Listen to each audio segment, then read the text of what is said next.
What's going on, Tom? Hey, what's up, man? Can you hear me properly? Yeah, I hear you. Can you hear me all right? Yeah, I can hear you, but you're very dark. Oh, the lighting, man. As the sun is just where this thing is, man. Like I'm just, That's cool, man. It's all good. uh, so I'm in just about waiting for 2 hours, PO. you have to leave for about 40 minutes and 2 hours, but then I can hop back on. All right, cool. Sounds good. So a couple of things. I saw your podcast with James MK, and I just wanted to clarify a couple things. As far as sales go, MK Deadly Alliance sold 2 million. MK Deception sold 1.9 million. Armageddon sold just over 1 million. And MK versus DC sold a little over 1.9 million. So the highest selling of all of them was Mortal Kombat Deadly Alliance. But they all sold that in makes millions. sense. They all sold in the millions. Oh, okay. Because James was saying upwards, like close to 1 million, but not quite. No, MK9 though sold. It broke, into 3 million. It was the first time MK I think had ever broken into that realm. Okay, all right. Do you know where PO is, or is he going to be joining us in a minute? Adjust the lighting here a little bit. I think he's going to be joining us here shortly. Let me try to adjust. Let me put some more lights on here. All right, what's going on, chat? Katari, Alexis, hating as usual. What's going on, Mark, Trinity, Saeed? This might be a little better. Yeah, it's fine. Yeah. So I know I spoke to you on we back and forth on X before we did this, and something I wanted to clarify. So I saw the video with Fate, and again, it's something that I have nothing bad to say about Fate. So but when it comes to the I guess insinuation that people are afraid of you, so they just kind of have to fall in line and placate you and keep you appeased because they're afraid of what you're going to do. There are things that you know who you can trust, and someone that you have to look at and say, I have to be afraid of this guy because he's just waiting to get the goods on me so that he can kind of blackmail me. It's almost an accusation of you are blackmailing other content creators to kind of fall in line with you or don't disagree.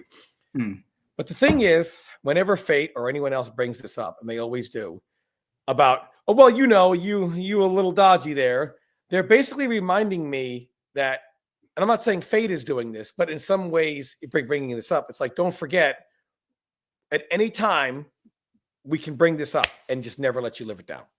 And bring it up and say whatever we want about it, because even though you've addressed it multiple times, nobody cares to hear it. That's what he did to you in the video. He made a snide remark at you, which is exactly what you've been complaining about. Yeah, I mean, the MK community overall, PL, he joined the link. I think he sent it to you on X. There we go.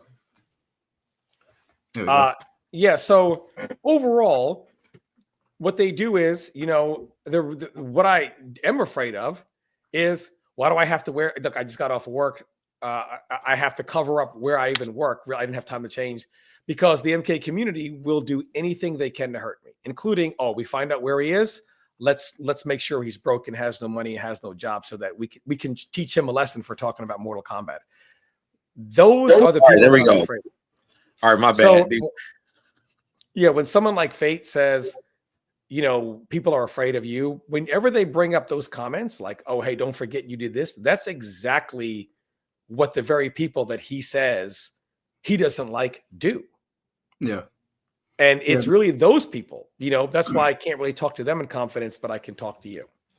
Well, I don't know if you guys saw what happened before we get into the topic of discussion here today. I don't know if you guys saw what Fate did on Instagram. On Twitter. He tagged Tenryo and NYC Furby, Arturo Sanchez, and James MK, who I was talking to yesterday, and I talk to James in DMs all the time.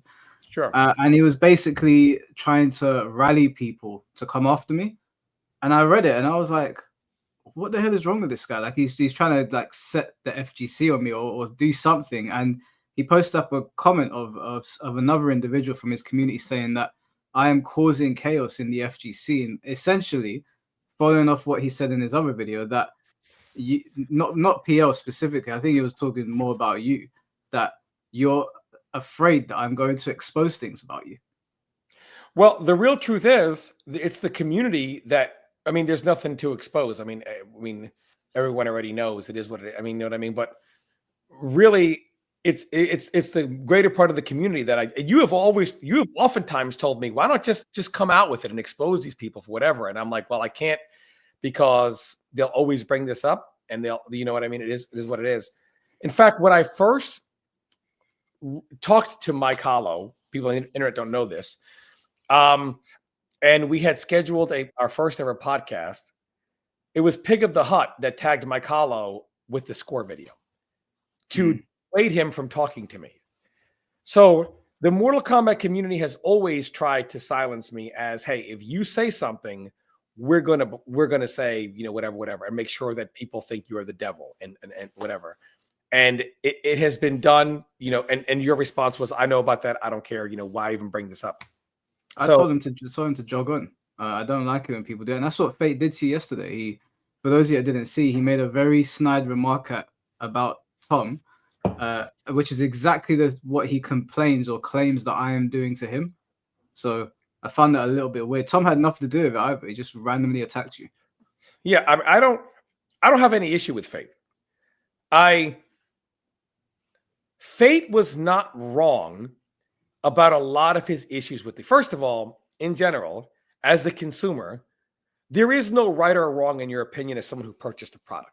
You have the right, as does Fate, if you purchase something, to say, I don't like X, Y, or Z. And just because you're not a pro player or not a former pro player doesn't mean that you're wrong. You have the right to say, I just don't like it. I paid for it and I don't like it. It's fair. However, his reasons for some of the things are wrong. Like when you say it's for only pros, but then talk about how kind of dumbed down things are. That's kind of an oxymoron there. You know, if the game was actually made for only pros, the skill ceiling would be significantly higher. Instead, it's significantly low in the game, which is just one of the many issues. As far as like defensive mechanics, it isn't that the game doesn't have defensive mechanics. Fighting games work with offensive mechanics and defensive mechanics.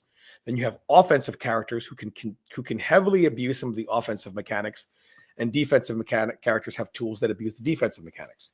What NRS has done is obliterated defensive tools in favor of more offensive ones. So even if you have a defensive system, you know, like there's not enough defensive characters. And ironically, when Fate says, why these big combos, when he would say things like combo breakers are, why am I not able to break these combos? A get out of jail free card, which is what a combo breaker is. Being able to break out of combos isn't really the issue. That's not a combo breaker is not a defensive mechanic. It's ironically, a new generation, hey, casual player, don't hold this damage. Games used to just say, don't get hit, hold this damage. Now they have to put breakers in because casual players, they don't want to sit there and get hit by combos. That's not a defensive mechanic. So he was right about a lot of things. The defense in the game, you heard Ninja Killer talk about the defense is not very good. A lot of pro players have the same talking points, but Fate's reasoning behind them was just mistaken, So while he was right, the way he went about it was kind of, wrong. And it's certainly not for only pro players. It's the opposite. It's more for, I think we're in the era of dumbing down, which is why Tekken players are no longer happy. MK players haven't been happy for a while. The era of dumbing down has hurt games more than it's helped it. So while Fate is right about a lot of things, the reason for him being right is the way he came to the conclusion isn't exactly the same way I would. Yeah, we'll get. I'm going to jump into like the whole reason that we put this together. Just to close though, before we go over to PL, is I think you're far too kind to these people, Tom, and I think I've told you that in private as well. They can't him in particular continuously drags your name. You know he's a scumbag, and I think that you're just too much of a kind person. I personally, I think he's a pile of shit, and I think he's going to continue dragging your name no matter what you say or do. I do it because the Mortal Kombat community will stop at nothing to hurt me. They obviously made sure that a video was put out to follow me everywhere I go, no matter what. And if they could, they would get me fired from my job just because I have to hide what I do for fear that the Mortal Kombat community will say, you know what, let's really end this guy. This is how bad it is. And they will say no, but let's not forget they went to a specific organization to say, we need this guy buried. And you know, so I really can't, because the MK community pretty much blackmails me into silence. Yeah. No, just to be clear, Fate is part of that problem, but we'll talk about him later. Yeah. PL, Yo, today's really about you talking about your whole story. So what I'm gonna do is I've got all the information that you sent me, all of the screenshots and the clip that you sent me. Whatever you want me to reference, just tell me and I'll bring it up on the screen. But I'll kind of just let you and Tom control the conversation and tell the story that you want to tell, and I'll chime in whenever. got you. So yeah, whenever you're ready, go for it. Okay. I mean, most recently, just starting, I guess, because we can start from to what's now to like the beginning, I guess. But I was going to play MK1, despite like, you know, how everyone feels about the game. I feel like I could like dominate it really just for how the game plays. However, the netcode is unplayable. Like I can't. The game is two totally different things. Like it feels like I'm playing delay based, and it's really weird. But besides that, I was going to do the Floyd challenge thing so you can get the character. I mean, not the character, but so you can unlock the stage, because the stage looks really nice and I wanted to just have it. But in one of the clues is called clean sweep, where you have to sweep somebody 13 times in a row. And I'm just like, there's no way this is a coincidence given to what they did like in MK11, where Lau hits you with a grab and he does what 13 hits on his grab. And then during the podcast, they're like laughing about it, the combat cast. So it's like, how do you go from apologizing about how you were acting in a certain era of time, but then like I'm still seeing traces of that behavior now? I'm referencing to where, like, example, 16-bit apologized on Twitter a couple years ago. Was like, yeah, I was totally jealous and bitter and etc. about this and that, and yeah, I hope things are better. And I was like, well, what is this? You know, I'm just looking at the track record. Actions speak louder than the words, but it's annoying because the way, like, say you want to get graphics done, right? A thumbnail, overlay, or anything, right? And you go to somebody and you're like, all right, you pay them for the thumbnail or the overlay, and then all of a sudden it takes them 6 months to get back to you the graphics. And you know, 6 months have went by, you probably want to do something brand new on the overlay or anything, but in between these 6 months, they're releasing all the work that they're being commissioned to do for other people and stuff. Even though you hit them up ahead of time, it's like people treat you different based on all of that. It's annoying because there's a lot of bias and stuff there, but for them to be petty and bring this and continue to extend it is hella corny. Could you talk about this scenario here, because this is obviously back in 2021. Can you talk people through what sparked Stephanie to come out and make these apologies for you? Because it seemed to me like there was some controversy going on, just so people understand. It's not just the PL thing. Yeah. It's not. PL was just one of the many victims of it. The Mortal Kombat community started, so other communities have an older base. Street Fighter, even when Street Fighter 4 and 5, you have people like Papa Valle, you know what I mean? Elder statesmen of the community who are just reasonable humans. You know what I'm saying? So, for example, when Bonchan, what did he win? He won the Asia tournament in Street Fighter 5. Remember when Valle beat him, or whatever it was with Abigail? Well, yeah, it was a Street Fighter 4, Ultra Street Fighter 4. Yeah. Valle had put him in losers with Hugo versus his Sagat at that Evo. Yeah, there was. But here he just won the Asia tournament, right?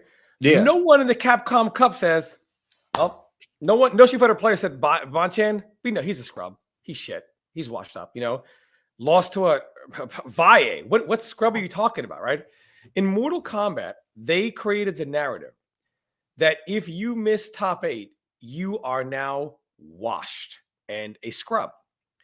But it only applied for certain people.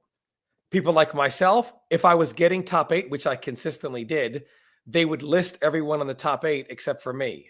Or they would just say, Tom wasn't winning, right?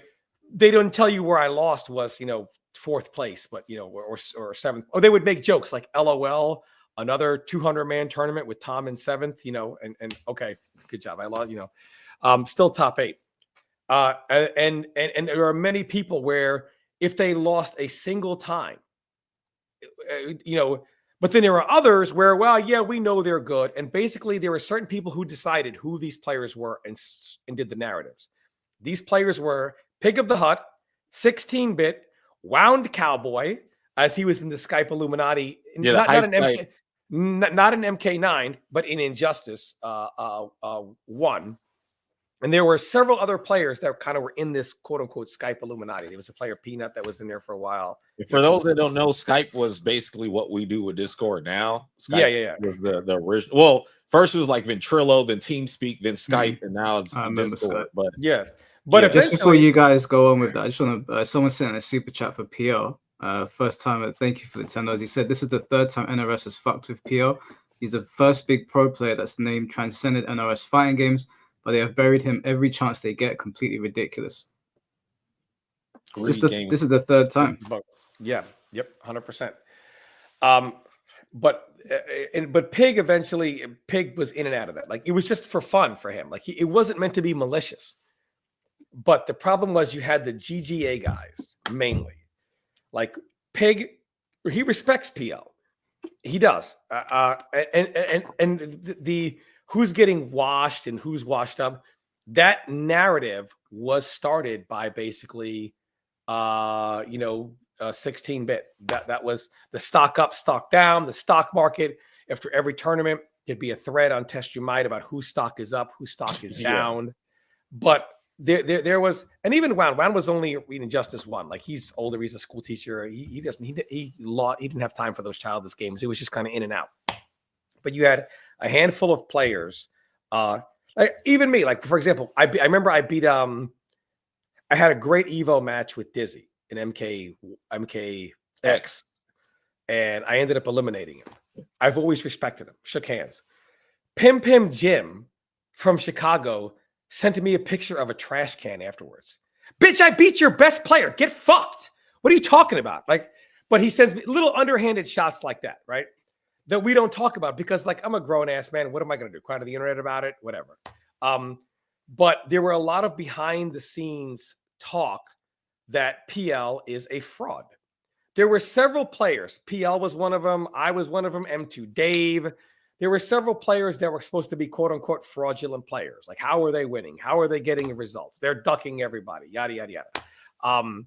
It became very, very toxic. The thing is, Stephanie has, and there was the big thing where she got caught trying to rig brackets and everything for a tournament. She isn't the only one in this group, but she has apologized for it. And like, it's in the past, I don't think that there's nothing wrong with somebody saying, hey, I was this, I was that, or the other, and I'm sorry. The problem is that narrative still exists, and there's really no way for PL to get from under it. It's just Can I ask years. you a question? Someone mentioned that first they nerfed Lao and MKX, then in MK11 grab being 30% with Lao, and now the Easter egg. Is that something that you picked up on? Because that kind of reminds me of when people are trying to really fuck with somebody, that they do little things to them that you can't explain and nobody will believe you. Like, when someone wants to scare you. But like when someone wants to scare you, for example, and they don't want to make their presence known, but they want just you to know someone's been messing with your stuff. Like you'll come home and something is out of place, but it's not enough to report. Do you think that's what's going on here? Where it's not enough for you to point the finger, but it's enough for you to know it's aimed at you? Yeah, to me, energy I feel from just seeing it, especially watching the clip where Loud has 13 hits when he punches you on the grab. Derek can barely hold his laughter, and then all of them start laughing in that second. Like in the video, I like recorded it and then played it, and then you can hear them. So it's like it's an ongoing thing. Like I think. Oh, hold on. Let me say this real quick. You gotta think like, say for example, the clean sweep clue challenge, right? These are things that have to be cleared in marketing. Like every little thing that's in the game, they got to have a meeting about it. So you got like 20 or 30 people on a rectangular table having discussion like, all right, we're going to put this in the game. They were hee-heeing and hee-hee-ha-haing about it before they like said, all right, ship it, let it go. Because like, if it didn't matter, stuff like when we were testing Injustice and doing the strategy guide for the game, for example, we had to stay there even longer because they had changed special move name text. Like Doomsday's name for his shoulder charge was called the Juggernaut, and they changed it to Venom. So every little minor detail in the game has to go through some little chain of command for them to agree and talk about. So like, ain't no way they sitting there is like, oh yeah, we know. They know what they're doing. I mean, so honestly, let me just say this. I know Derek Kurtzek, and I really do think Stephanie truly is sorry. I mean, saying you're sorry obviously doesn't undo years of a narrative that just is what it is. But at the end of the day, I just think it was meant to be in fun. But the problem is there's such a narrative around PL that saying things in fun just aren't funny anymore because people have taken it way too far. Way too far. I mean, he is a 3-time Evo champion. Let me just say that again. A 3-time Evo champion. Think of some of the most talented players we have on the NRS scene right now. Ninja Killer, right? Does he have 3 Evo wins? Dragon is a great player. Does he have 3? Matter of fact, the only one on the NRS scene that can match PL's resume or above is SonicFox. No one else is even close. But yet the NRS is convinced that games were so weak because, quote unquote, if PL can do it. You have hold on. We got to go back to where this is basically started. Like after MK9, right? The first MK9 Evo. Up until that point, I was traveling like every month, going somewhere. And being out here in Ohio, you already know how like you have to get a flight and hotel to go to any of these places. And the narrative really started and kicked in because they were like, as 16-bit said, jealous. People were bitter and stuff because they wanted whoever their go-to guy was to be seen as the dude. And because they saw me as an outsider, because I wasn't on Testermite or MK United, any of these websites posting. Like I was playing the game because Tom was like, hey, you should play the game and like spar with me and stuff, just like we did in DOA. That's why I played.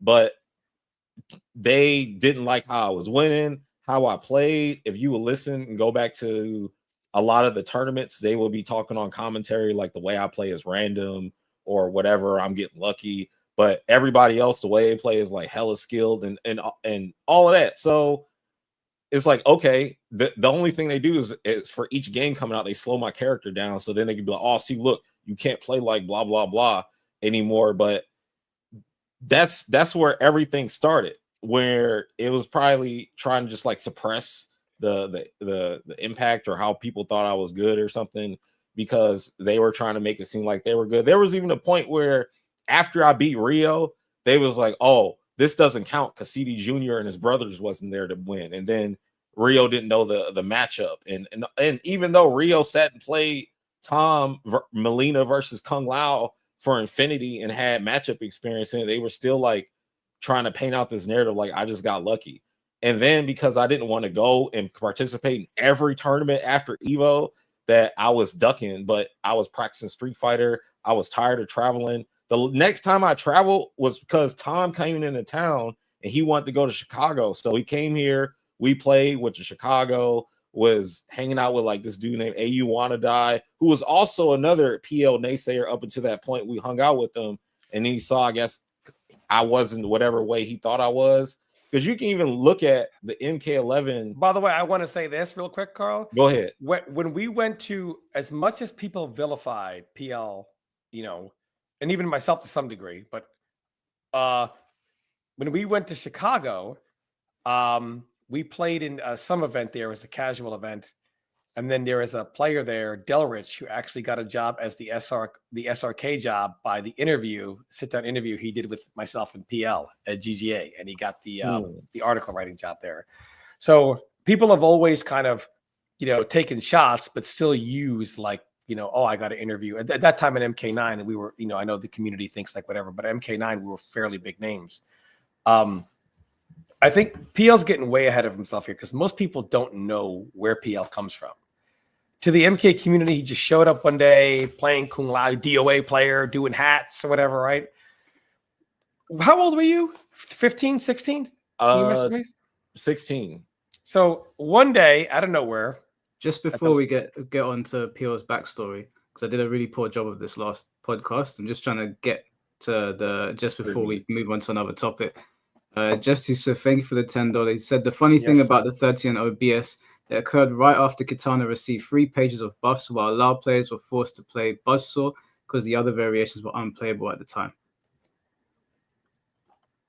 That was before plus. No, they got rid of plus 26 hat at that point. Yeah, it was like it was like I don't remember what point in the game. Yeah, they cut it in half, so it was like plus 12 or something at the time. Yeah, but yeah, if you guys want to start all the way at the beginning, so people just to kind of give them some context. So PL, most people don't know there was a place called the House of Goons, legendary place in the Dallas area for people to play and train. PL messaged me one day out of nowhere for DOA and didn't know who he was, and he said, "Hey man, look, I'm stuck here in Toledo, and my friends are all beating me in these games, but I know I'm better than them. I just need to train, and I can't tell you how many people say this, but to be able to become high level, especially at that point where online is non-existent, it takes a lot of sacrifice, a lot of traveling. So he started traveling to play with us to level up in DOA.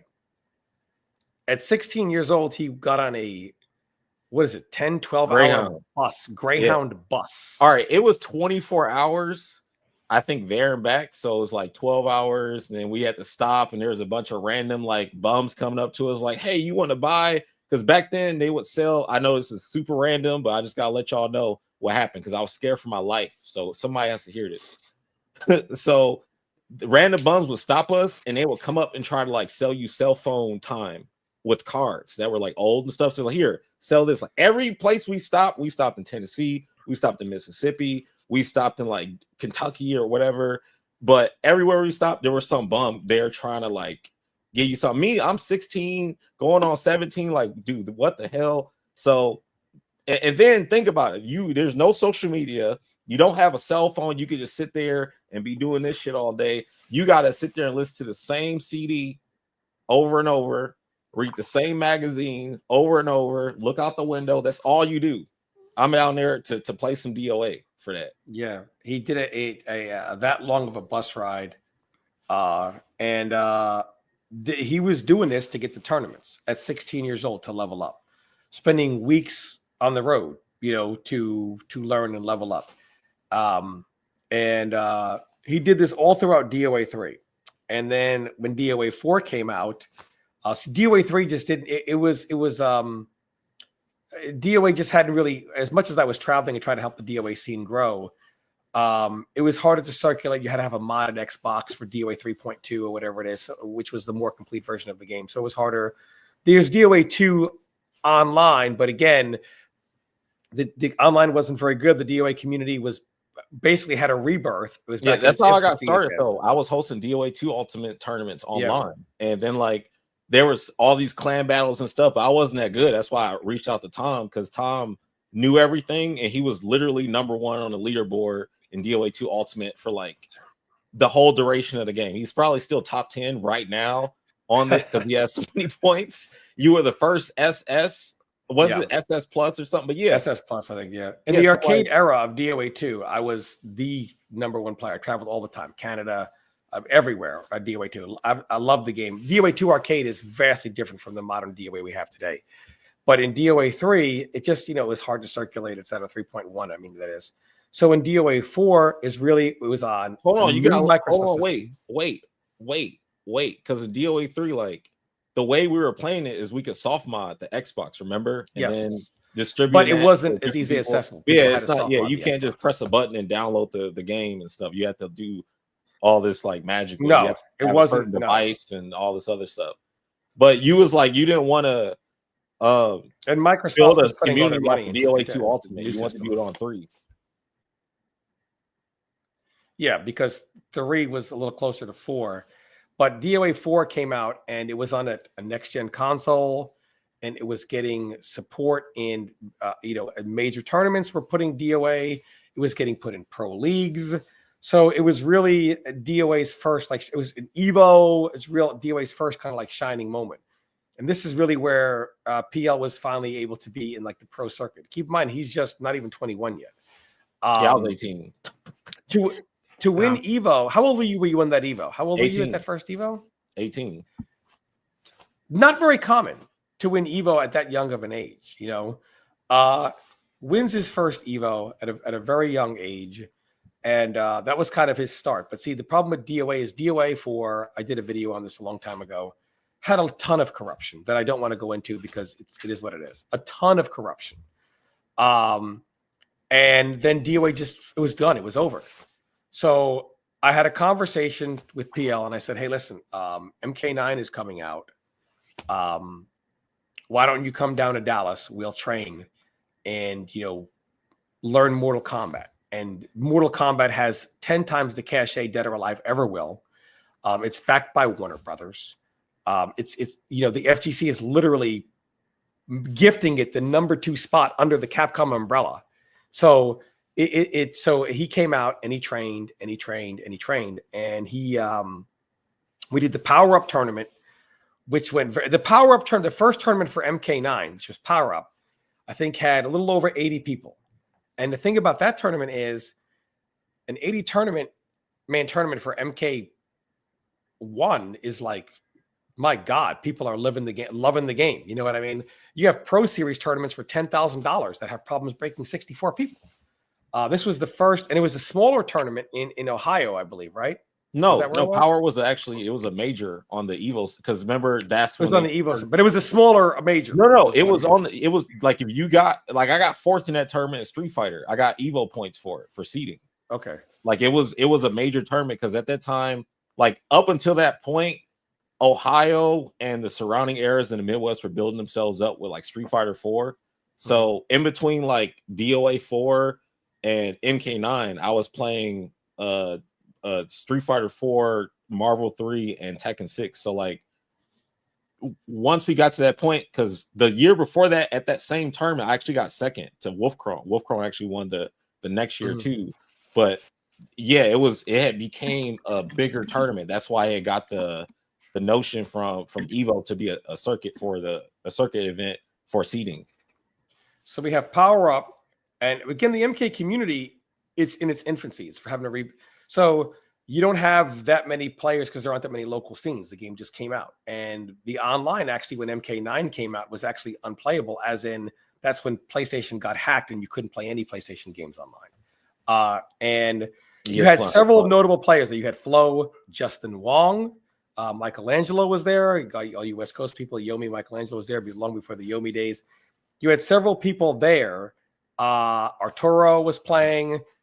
From New York, I think Rio was really the only one from New York. You can't forget THTB. THTB from Ohio was there. Crazy Bone was there from Southern California, as was, like I said, Michelangelo. So you still had people from the West Coast, Midwest, East Coast were there.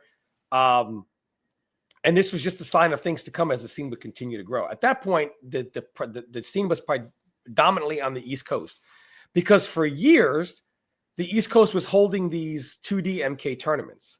So you already had an established, even though small at that time, tournament scene. So when MK9 came out, MK was already a dominant game on the East Coast because of like a lot of the work that UMK Shock did, stuff like that. 9.95 Phil, Dark Rob, etc. So yeah, exactly. Nit M Night Shyamalan. I call him. He looks like M Night Shyamalan. M Night Shyamalan. Summoning. These are all your Generation 1 players. So PL began his journey there. And from there, he went to a tournament in Chicago He won that tournament. Also, top 3 in that tournament. I believe Alex Yeah, Valle was there. maybe it was Frosty. No. Oh, you're talking about UFGT. Yeah, that's the original combo breaker. Went to UFGT. He won in that top 8. You would have people like Flo, Alex Valle. Yeah, again, I had to beat PR Rog in the grand finals. Look at these players from Mortal Kombat. For those that say the FGC hate Mortal Kombat, first is PL beating PR Rog. And then there's Alex Valle, Flo. Yeah, Justin. These are Justin Wong is in that top 8. They're MK haters. They're traveling to Chicago to play. And what are you talking about? They're playing Mortal Kombat. This was actually people were doing the Cabal Block Infinite still at that time. And they still were all willing to overlook that flaw to still compete in the game. So for people, so it just goes to show you, even when MK has problems, if the game is fun, people will overlook it and have faith that NRS will fix it, even though they didn't have a good reputation at that time. They built a good reputation in the coming years. PL began to continue to travel. CEO, PL was there. He actually lost to the bomb trap, which was then patched out afterwards. Dude, not just the bomb trap, but remember the command grab guaranteed. That's what it was. Yeah, the guaranteed. Unbreakable. So you have an unbreakable 60% command grab bomb trap, and it's just like what? And by the way, for those that say I'm a big MK hater, my character Sub-Zero had a bug that I never exposed, but Chris G found out about it as I was playing him. And many people used it on me, in which he did a breaker on the ground. You got to get up, and some characters got a free combo on him because he was stuck in his breaker animation. And I never complained about that. So for people that say I only cry about Mortal Kombat, there were a lot of things that I didn't complain about that I easily could have. But so PL, after CEO, I think there was a few more tournaments he went on to do well at.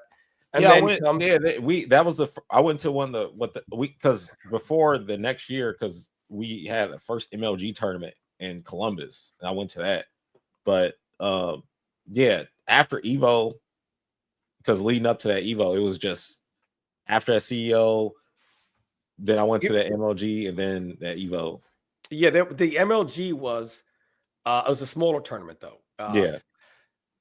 And what happens is after PL at CEO didn't make top 8. People didn't really consider PL like a tier 1 player. He was good, but maybe he was a product of Kung Lao, and they were still tinkering with Kung Lao a little bit. They kind of looked at him like, oh, that was back when the spin was hard to punish, yada, yada, yada. Nobody, and I mean nobody, had PL picked to win Evo. In all the predictions, nobody in a million years. But I was in nobody's top 8, actually. He does win over a lot of favorites. And over a lot of, I guess, MK baby faces, let's just say. So PL wins and then decides this is where it all went downhill.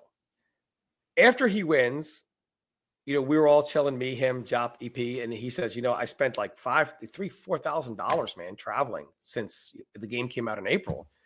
Like, obviously I'm not winning any money. He's like, I'm just going to chill until the next Evo season, like somewhere around January, because like, I need to recoup some of this money that I spent, trying to travel for Evo. But in PL not traveling, you have the Evo World Champion, which they gave him a Mortal Kombat belt, the first ever Mortal Kombat Championship belt made. Oh, I remember that. And he's not traveling to quote unquote defend it. First of all, when you win Evo, you don't defend your Evo title. You won Evo. It's over. Hold it. But they treated it as if he's not defending his title. I'm ducking and dodging. Yeah, ducking and dodging. So were they treating it like it was an actual wrestling championship? Yeah, that's how they treated it. Yes, like as if his Evo, and that's when it started, where PL's Evo win was up for grabs in between matches. So he didn't travel to Summer Jam after that, and he didn't travel to NEC. And James MK, as a joke, and he's talked to PL about this. Me and James actually talk on the phone quite often. He created another belt. It was, and it could have been really cool. Like you have 2 belts on the line, the right? paper legend belt. And he made the paper legend belt. I believe Detroit Ballin won that tournament. Sorry, Tom. Thank you, Bino, for the 5 gifted memberships, bro. I appreciate it. Detroit Ballin won, but the big talk was PL is a fraud. He is afraid to travel because he knows he will lose. And there were certain players that weren't at that tournament that probably would have beaten him. So now imagine going to Evo and winning, and you get told, well, you're afraid to travel because certain people were there and they would have beaten you. Not maybe they didn't travel because they didn't want to lose. No. PL's afraid to travel now. So, I mean, the narrative, and nobody was afraid of anybody. The Dominican brothers, Rio, they were never afraid of PL. PL was never afraid of them. They're all top tier players. But the narrative was that PL was scared, ducking real competition. People had leveled up and they would definitely beat him now. And there was even, and I don't know how real this was, but there was talk of a apparent $10,000 money match that people allegedly were going to put up for PL to play Rio. And PL said no. But the main reason he said no was he realized that people, and he had this talk with me, that he realized that people were just trying to have him lose to invalidate his Evo title. And he was telling me, I'll play just to play. But if it's literally like a way to prove that I was a fraudulent player and shouldn't have won and invalidate it, then I don't want to do that, which is fair. And there's nothing, people cry about money all the time in the FGC. You guys are some of the FGC players. I love you. But the most broke mammals on earth exist in the FGC, period, point blank, period. And it's expensive. It's always been expensive to travel. I promise you. Dude, it's so like, I need to chime, because like there was a whole media type thing directed towards me. I know I might be going too far ahead in the future, but still it was kind of ongoing this whole time. Like, as he said, they would be like, all right, you won this, all right, well, come here and win this now. It was always, well, no, that's not enough, or this one didn't count. And I'm like, why can't y'all go to the big stuff and win there and play me there? Why do I gotta come to your backyard literally for anything to go down? And then saying like I'm ducking and dodging, and then trying to say, oh well, the game got an update now, so you probably won't win no more. And it's like, come on, man. And then I have interactions with people where like they'll come up to me that were from the scene, and because I didn't greet them the way that they expected me to, I guess that they had it out for me. Like, say pretty much if I'm just not like pole jocking you because you're like, hey, I'm Mike Hollow, and I'm like, all right, and we've never had interaction. I don't know anything about you. You don't know anything about me. I'm just like, hey, all right, cool. Hey, nice to meet you. And I will keep walking. That's not being disrespectful, but they expect me to be like, oh my God, you're blah, blah, blah. And I wasn't on that, especially if I'm at a tournament and my mindset's on, okay, I just played the bracket. I got to go here. Or I'm not thinking about like being there to meet people. No, it's true. And I know there are people that are going to bring up that PL, he brought it up. He took me to console combat and he didn't play in the tournament. And then he also took me to seasons beatings and didn't play in the tournament. But PL, wait, hold on. I played in Street Fighter. I was going. But PL said multiple times, I want to focus on Street Fighter for right now. Yeah, my mindset, this is my mindset. I was like, okay, I am the best player in the world in Mortal Kombat. I don't need to keep proving it. Now I want to prove I'm the best player in the world in Street Fighter. So that requires you to start practicing this game, only this game.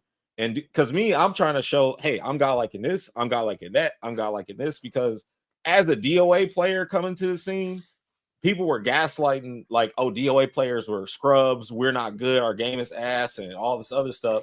So I was on the mission to prove that I could be good at any fighting game. Yeah. So, and by the way, SonicFox has done this multiple times. DQ'd himself out of a tournament to focus on another game. But because SonicFox is in that narrative, and they say he's in that group of, there are many people, or a small group of people that can just, no one doubts their skill. Now people will say, well, that's SonicFox, Tom. You can't compare PL to that. Dog, there is no one in the MK community that can compare to SonicFox's resume outside of PL. He's a 3-time Evo champion. No one in the MK community even comes close to that. I mean, it just don't. But it was, oh, he's ducking, he's dodging, the same thing. So hold on real quick. I want to say this before I forget. Like, this is not me. creating this. This is me telling you what people were saying back then. When Sonic first showed up into the scene, they literally called him Perfect Legend Jr. I'm not joking. It was on the broadcast. He showed up playing with Kung Lao, Melina, and that's what he ran with it for like, I don't know, 6 months or something. I didn't know who he was or nothing like that. I don't remember that. I remember that. You could ask that. Shock, you could ask Mike Metroid, anybody who was running the broadcast back then, because one of the first tournaments he showed up to was it was one of the Big E tournaments, but they were saying that on the broadcast. That's the only reason I knew who he was at the time. Yeah, Sonic was like 14 years old. Yeah, that's what I'm talking about. Yeah, he was very young, very young. So when I mean, I'm not claiming him as a son. I'm just saying like that's what was being said. So January happens. This is going on to the second year, and of course, Evo announces MK is at Evo again. So PL says, "All right, I'm going to start getting back in shape." MLG also announced they were going to be holding Mortal Kombat. So he said, "Oh well, now if I actually spend money to go to a tournament and I do well, I'm not going to be out, $2,000."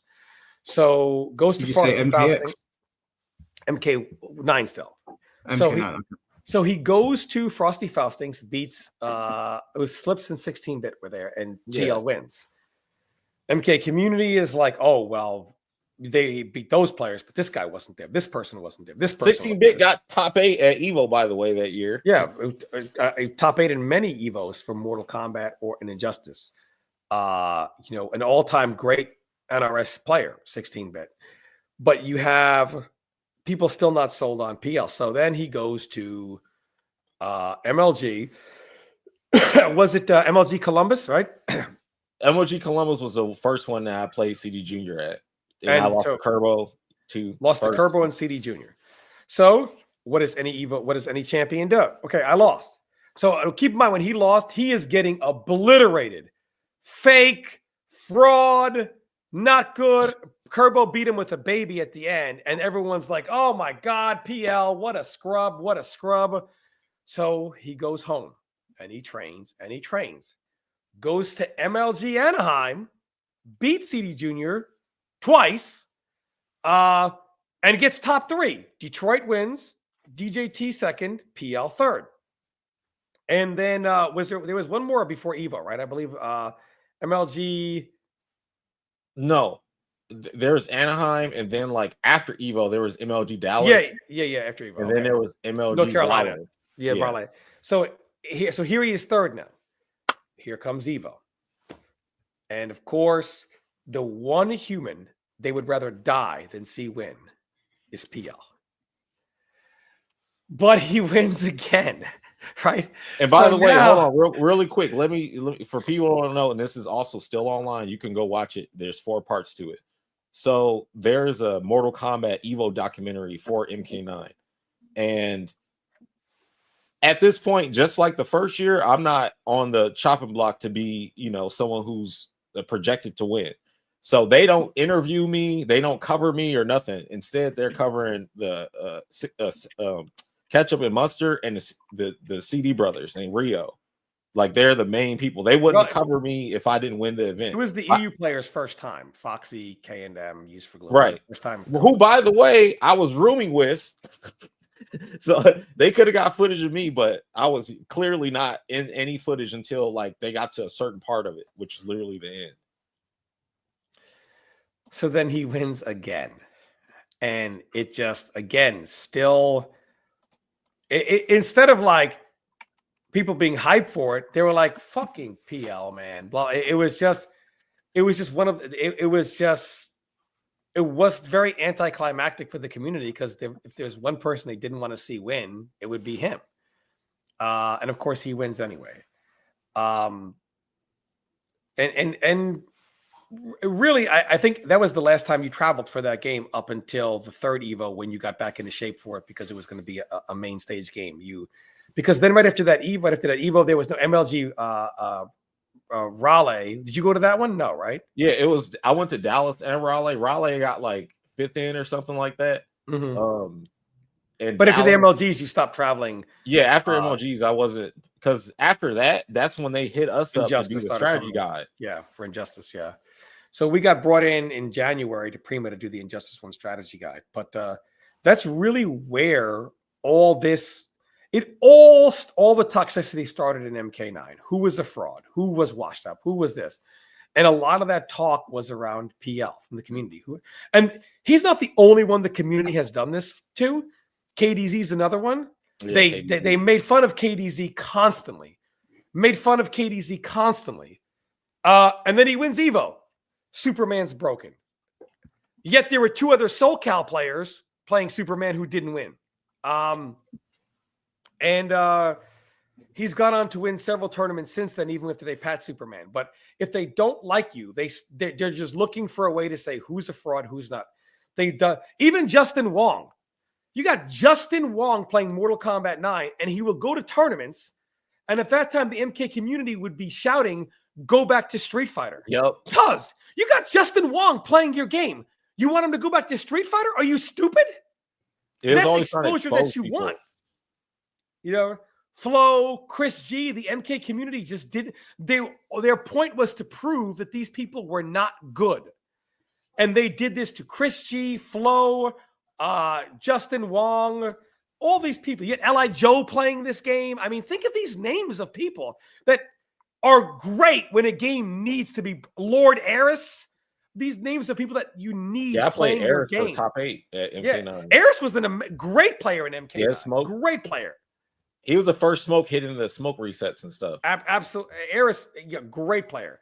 But it was just a toxic cloud of like, these aren't MK players, whatever. And PL he was not one of the good old boys. At the end of the day, he was not. I wasn't one of the good ones. Not one of the good old boys. And that's really where a lot of the hate from PL comes from.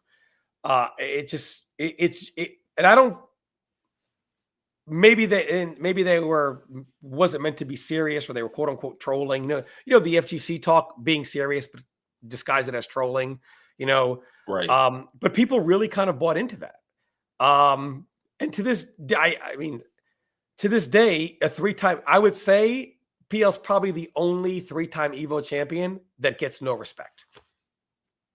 Can you think of another one?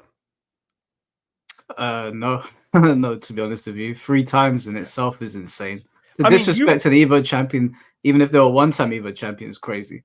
You've got MK players today, and I've talked to them many times. They've come on my stream and even, back then, if PL was winning, they literally believe that the reason why they're not Evo champions is because God did not birth them early enough to get free Evo titles. That's what they truly believe. And that is largely focused around PL. And the 13-0, how can that fall? I've never seen a money match be the narrative around somebody who's won 3 Evos. What other Evo champion is defined by a money match? Yeah, I couldn't tell you. And by the way, the 13-0, when that happened, so what happened was after we lost, PL's a competitor. So you can see me yelling in the video to him, get off the stage, because I know you lose 10-0 like that. Your mind is 10 places, right? Also, hold on. Do they remember what time they had us playing at? It was at midnight after a tournament was over. They let Cloud and whoever play their long Marvel exhibition. I thought it was going to be over with. So like, it wasn't midnight. It was like 8 p.m. But it was like it was later than that. It was later than that. I don't remember how late it was. It wasn't midnight. I do. It was late. It was late. Yeah. It was late. But either way, could you guys talk a little bit about what happened before the 30-0? Because I spoke to Pio about like some time ago, but I don't think people realize that. Like, a lot of people know that you were beating Sonic consistently before that. Is that how the story goes? Yeah, and all the time when we would play, and also in different tournaments, but like up until MKX, we didn't start having the disparity until like MKX, because like characters and things are different, just readjust to the system. It started at the end of 9, actually, at the end of Injustice 1, actually, with you and Sonic. The PL Sonic beef. The PL Sonic beef, and Carl can talk about this as well. There was what we called the fake Evo, which was the 4th Evo for MK9. it was an unofficial game. Basically, you had some MK players. All right, let me tell you, play. because Tom was actually there for Nope, like the event. So I'll tell you how it happened. So the final year of Injustice that was there was 2014. They started doing this thing where they started making Mortal Kombat like a side project in the sense, because for 2013, the last year that MK9 was there officially, they had the tournament finish in one day. Tom, I don't think you using that. Were you there for 2013 Evo? Yeah, you were. Yeah. Remember they had I was commentating your match. What are you talking about, Kyle? No, I couldn't. My bad. But okay. So again, they had the tournament finish in one day. We started at 8 in the morning, ended at 8 p.m. And then so for Injustice, they had a full like Saturday, Sunday, right? So the following year, they don't have Mortal Kombat there. So everybody that was already built up from the Mortal Kombat games still wanted to go to Evo, but they had nothing to do. So they was like, all right, well, we're going to Evo for Injustice, but we really want to play Mortal Kombat. So literally that same week for Evo, they decided we're going to have a Mortal Kombat tournament there. And it was not no official thing or nothing like that. We didn't even have a stage or anything. It was in the bring your own console area. Yeah, pretty much. So after Injustice was over, because Injustice ended on Saturday, the community for MK didn't have anything to do. So they was like, all right, well, they'll give us a little spot in the back for us to host the games. We have maybe 4 setups, and it led until the doors were closed. And Mr. Wizard came in and was like, yeah, you guys got to go or whatever. So we had got down to top 4. It was myself, Dab, Denzel, and Sonic. You had to play in the hotel players, room. Huh? You had to play that out in the hotel room, right? Top 4? No, this is what happened. So they basically shut the doors on us. We had to clean up and everything. Now, none of the subs were mine or anybody else's. The people who were hosting this tournament was actually Pig of the Hut and Claw Von Stroke. Pig decided because he wasn't in the tournament no more, he didn't care. And Claw Von Stroke was just being like lazy or something. So I stepped up to run the tournament. So I contacted Markman, I contacted Arturo, and they were working the Mad Catz booth and stuff. So I got Mortal Kombat 9, a stage for top 4, and us like a setup to stream it. Well, unfortunately, the setup that we got was one of those like old G arcade mock setups to where they have like the screen inside of it, like already built in and stuff. And so it had like its own kind of weird monitor lag, and the screen was weird or whatever. So it was just weird to play on it. But my main concern was just making sure we had like a place to play, because we had nothing else. We were just played it, as you said, in a damn hotel room, and then just would have been telling you the results instead of actually had a full footage and stuff. But I'm playing the role of TO and product manager and stuff to get the tournament going. And I'm also playing in the tournament.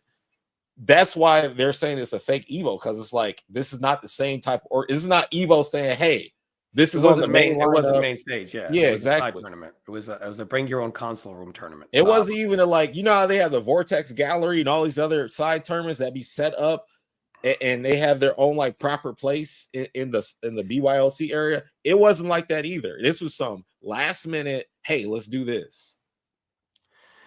So if I remember correctly, SonicFox wins. Correct. And of course, it was a side tournament. No one's practicing the game. And it's viewed by the community as this is the proof that PL is fraudulent. And that we all know SonicFox would have beat anybody, hail to the king. He's a little older. He's an Evo champion. This is the proof. And then there was a show called the Wule Show, in which I was on. So I heard all this. They brought Dab on, whatever, in which SonicFox said, yeah, I told PL I would outplay him, blah, blah, blah. So PL's like, what the fuck? I don't even play this game. I was there for Injustice. I'm not practicing this. MK community, nice OS, blah, blah, blah, blah, blah. And he's like, OS, dog, this was the last second tournament. What are you talking about? So then the East Coast still kept holding MK9 tournaments by Injustice tournaments. And SonicFox was winning a lot of them. I was like SonicFox versus Mike Metroid, a lot of these grand finals. And then PL and Junior were like, you know what? I'm just tired of people saying like, now the truth is coming out. So they both picked up MK9 for a week and beat the stuffing out of SonicFox at the Summer Jam, the last GSP. Summer Jam. The first was the last Summer Jam for Injustice, or Injustice 1. And it was the one where Rio was in top 8. I think you played Rio in top 8 at that Injustice tournament. So PL wins, Junior gets second, then there's SonicFox. Hail to the king, no more. MK Community then says, well, he's young, and is he really practicing? So PL's like, hold up, dog. So when he beats me, now he's old enough, hail to the king, this is the proof. And if I say I don't play nice OS, and then I win, and it's like, well, is he really playing? He's too young. So he's like, get the fuck out of here. So then they play at TFC again, in which PL puts him in losers and then eliminates him again. In fact, there is no official MK9 tournament that SonicFox has ever beaten PL in MK9, ever. So then PL's like, all right, whatever, I've proved all I had to prove, I'm done. And that's where a lot of the whole, like, him and Sonic thing started with. Sonic said I was going to play him and whatever. So then I believe in MKX, you were just talking about a matchup, correct? Correct. Because all right, this also resurfaced recently, not between like me and him or whatever, but just the same ongoing conversation.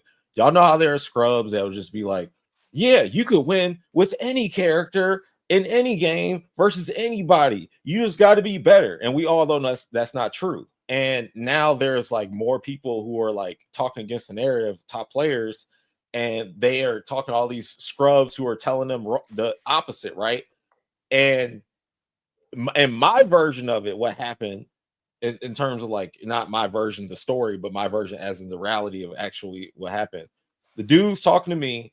He says that exact narrative, and I'm like, no. Then he says, no, well, Sonic was able to win with Katana because of blah, blah, blah. And I'm like, dude, Katana got 3 pages of buffs. It wasn't a slight at Sonic. It was just like, hey, your conversation and your narrative is wrong. This is what actually happened. Sonic came up in there and was like, oh, took that as shit talk or whatever. And then it was like, all right, play me in the first to 10. And I was like, fuck it, whatever. I'll play you because I want to get experience versus Katana more. But also, if NRS sees this, they'll see that, hey, this character is busted. And they'll like basically revert her back. They've been doing that, at least I know, since MK9. Like in Injustice 1, when we showed up and destroyed people with Scorpion, they literally made him the worst character in the game. And MK9, literally everything that we complained about got adjusted. Like even Cyrax, they tried to fix him. He was still broken. Cabal, Johnny Cage, everything. Anything that we would complain about or show it was really dumb, they would adjust it eventually, even if it released really stupid, like Deadshot literally having a rocket cannon that's a full screen jab. So my thing wasn't like, oh, I'm out there, because I'm not caring about I need to win this money match. I'm caring about I need this character to get fixed, because I'm not trying to fight this bitch in ESL, because we were playing for a lot of money. Like they were doing the little the item to raise a pot and shit. I didn't give a damn about that. Dude, remember when I played Offbeat just to play him so I get experience versus this Iron, and I still lost? It was like 10-2 or 10-3. I didn't give a fuck about that. It was just like, hey, how much money was this for? Me versus Sonic? Yeah, $300. $100. And then when Big E came on stage, he was like, all right, I got $100 for y'all to play again right now. That's the only reason. Talk to me about what happened. So you lose the first to 10 and take everybody through that. Yeah, so I lose, and in my mind, I'm just like, all right, whatever. Hopefully NRS sees what's going on. That's what I'm thinking. But I'm also seeing how the crowd is acting. Like there are people literally banging on the stage like they're Donkey Kong and Smash Brothers doing this shit, like hitting it all hard. And I'm like, what is going on? Who are all these people that hate me like this? They got signs and shit. And I'm like, I didn't know, at least where I was at, that people was like hating on me like that. Because a lot of the people that I saw in the crowd would be acting like they fuck with me like that. And I definitely saw like that. It was just seeing how everyone else switched up or was just showing their true colors. I didn't feel like, oh man, dang, these people are, it's just like, I like when people reveal themselves so that I can just place them where they're supposed to be. But it was eye-opening to see how every people who did and didn't switch up. So, but then like right in the middle of that, I forgot how we got like the mics and shit, or how I got a mic. You had like an after. Yeah, but I don't Whatever. even remember how I even got a mic or anybody got a mic. But once I got it, I was just trying to say, like, look, I didn't care to lose to Katana because I already knew I would lose this matchup. I said that. Remember, we did a show with James McKay. It was one of his on blast shows, and Sonic was like, "Hey, make sure you don't put yourself in a 10-0 matchup." And I'm like, "Look, instead of fighting me with Katana, I guess you're trying to prove something because you're feeling some kind of way, then pick a matchup that is more even in the match that we're playing, and then outplay me that way." I was like, it didn't make sense that you're about to basically pick Akuma versus Honda and Super Turbo and be like, yeah, dog, I'm like, it didn't make sense to me. So at the end, I'm thinking like, yeah, you beat me like this, but it really doesn't matter for real because it's literally a bad matchup. If you're going to be a fighting game player and accept reality and understand how things work, you can't sit here and be like, oh, this is okay. I played with the intentions I told you, but then when Big E came onto the stage, and of course I was talking because I care more about being correct in my intentions and let people know that more so than like trying to have a narrative going. So I was like, well, if you really wanted to show you was better than me, you would have picked Aaron Black or Cassie or something because the matchup was better. That's all I was saying. I was like, this doesn't really show anything. And then you ran the first of 3 with Aaron Black. Is there a part of you, just for the people watching, that would, in hindsight, say after the 10-0, the best thing to do would have just been like, you know what, I got outplayed. I didn't, I wasn't, ready for this. I will come back stronger, and next time I'm going to beat you. Yeah, that's fine. And I think people wouldn't have cared if that happened. But I think running the next first to 3 just really kind of gave them that fuel. If you could do it over again, would you have changed that?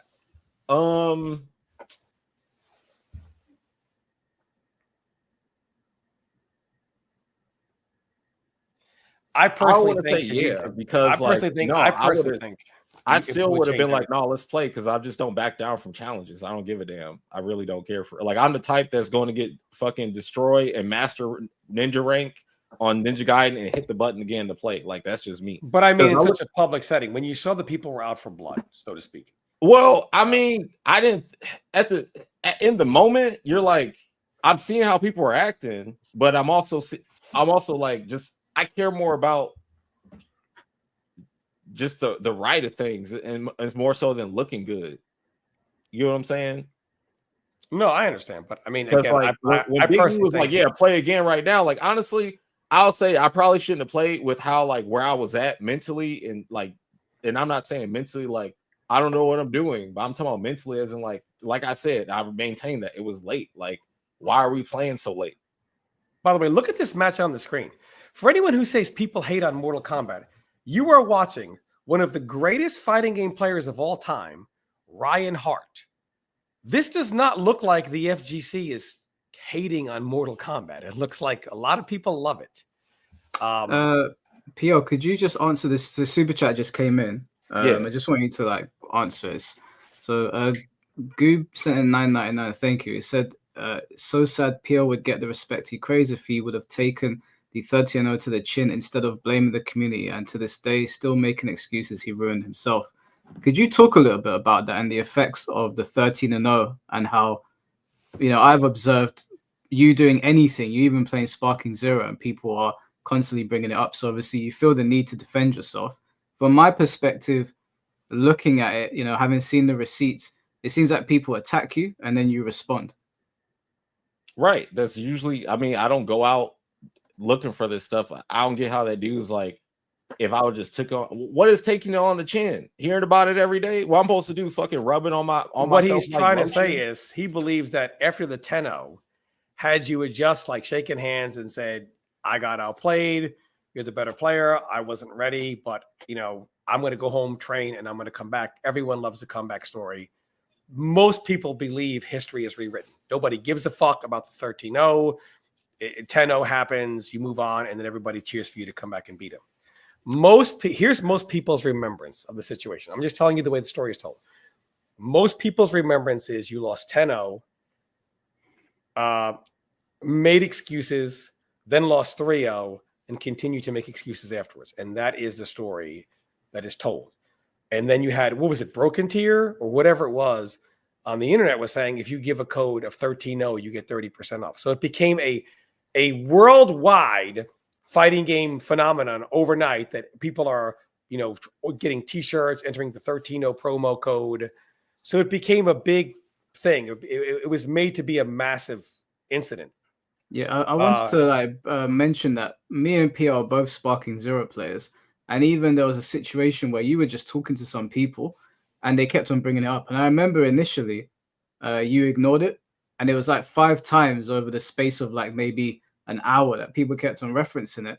So obviously, if people are just going to keep on throwing something in your face, you're going to defend yourself. It's not so much that PL's dragging it; it's that every time he speaks, people keep on saying it to him. So you ask yourself, if something happened to you many years ago and you're trying to do something and people just bring it up as a talking point, and it's 10 unrelated. years ago. 10 years ago, and they're still Literally 10 saying years it. What ago. do you want? What do you want him to say? Let's be real. Put yourself in his position. Sorry, go on, guys. Yeah, like I think it's disingenuous to be like, oh, and you would just took it on the chin and just say GG. Like, first off, the person in question, it also in this doesn't just do that shit either. But y'all don't go at him about that. I'm just saying, like, it don't make sense. There was that incident with Javier to break. I saw Mike Hollow's. You did a video on it as well, in which lost online and it was lag and yada yada yada yada yada. Why didn't he just take it on the chin? I mean, you're playing online against South America. Let's not lie here. I love the South American scene, but the worst internet on the planet Earth is South America. It just is. It is what it is. Why didn't he just take it on the chin and just go train? Why didn't he just move closer? Yeah, like some of this logic makes no damn sense. Yeah, I don't really know what people expect you to do. Like, if I wake up in the morning, I tweet and someone writes 13-0. Like, I don't know what people. Do you know what I think it is? I think what gets highlighted is your responses. People don't see the fact that you'll just be chilling. You'll be streaming Sparking Zero. You'll be talking about Street Fighter, and someone brings it up, and the minute you respond, people are like, get over it. Yeah, it's like, oh, look, you can't live it down. I'm like, what? They'll put it literally in the game. Oh, you can't live it down. Like, what? Now, if you guys left him alone about it, I mean, I understand the internet, I understand trolling, but you have to understand 10 years of hearing the same thing. Of course, someone's going to respond. Like, let's not be silly about this. Let me go into a couple of other things that's also happened. You want to read the super chat first? No, they just donated $2. Thank you very much, bro. It said NA FGC is the issue. NA communities are the worst. So let me also say, PL is a 3-time. So the MKX.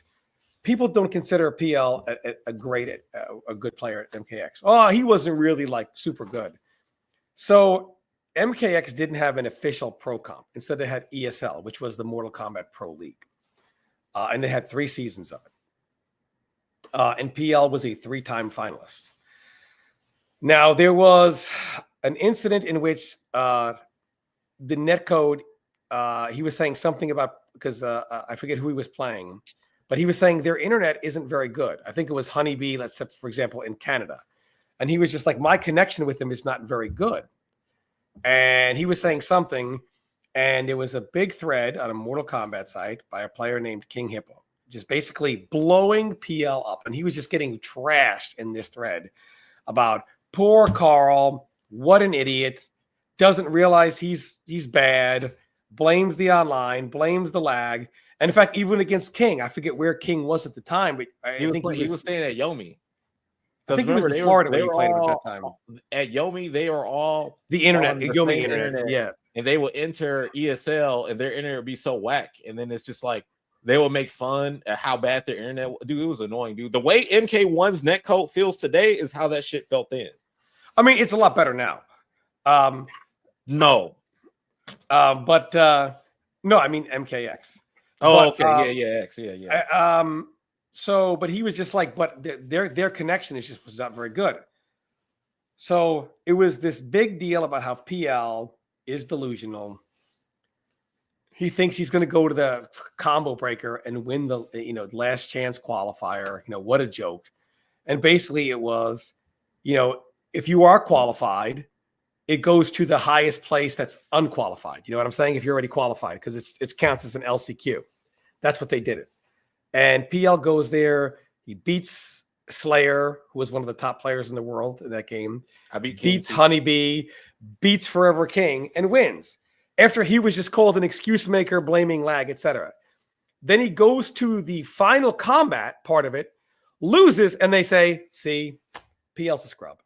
Now, if I were to say that today about anyone who goes to final combat and doesn't win a match, they would laugh in my face and say, they're in final combat. PL is the only one in human history to win 3 Evos, but considered to be a fraud. Then also in that game makes 3 of the final combats, but considered to be bad because he didn't place well in the final combat, but still made 3 of them. Now, to make final combat, you are in the most elite of the elite company. There is no shame in losing there, but that is seen as proof that PL is a fraud. So look, if the MK community wants to say PL did some things himself, I think PL himself would say we're all not perfect. We all say things. We all got to hold the things we say or do. But also for the people to pretend that this narrative is not absolutely fucking stupid is also disingenuous.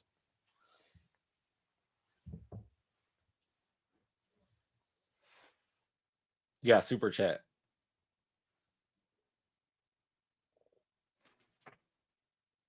I don't know what that means. To Leffen, does PL ever consider leaning in?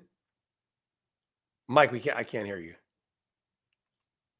Oh, my bad. I muted myself because my dogs were barking. Oh, sorry, I was reading out the super chat. Thank you, Kenjamin, for the $4.99. He said, does PL ever consider leaning in? Justin lost at Evo moment 37. Chilling joked about losing to Leffen. Thoughts? But they're considered legitimate players.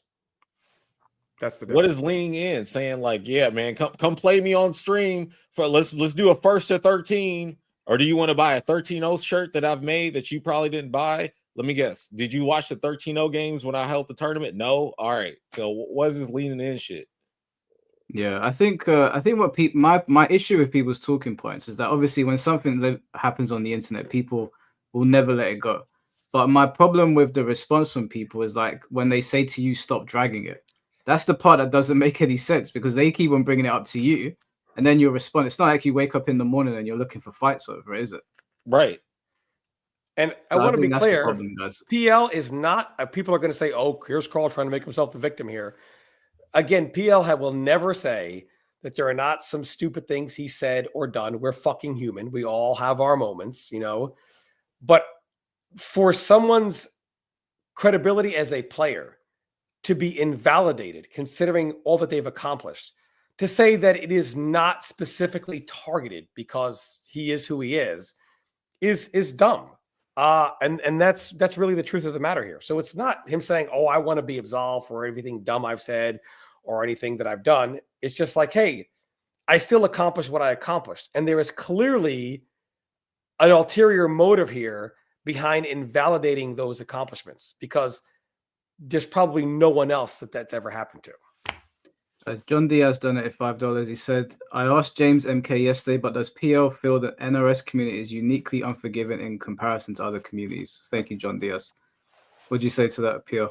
Yeah, they don't forgive shit. They do. I mean, unless you're only like if you're one of their guys. Yeah. There was an incident that, and I don't want to put it out loud, but there was an incident that happened at an event in which there was a strike that happened in real life.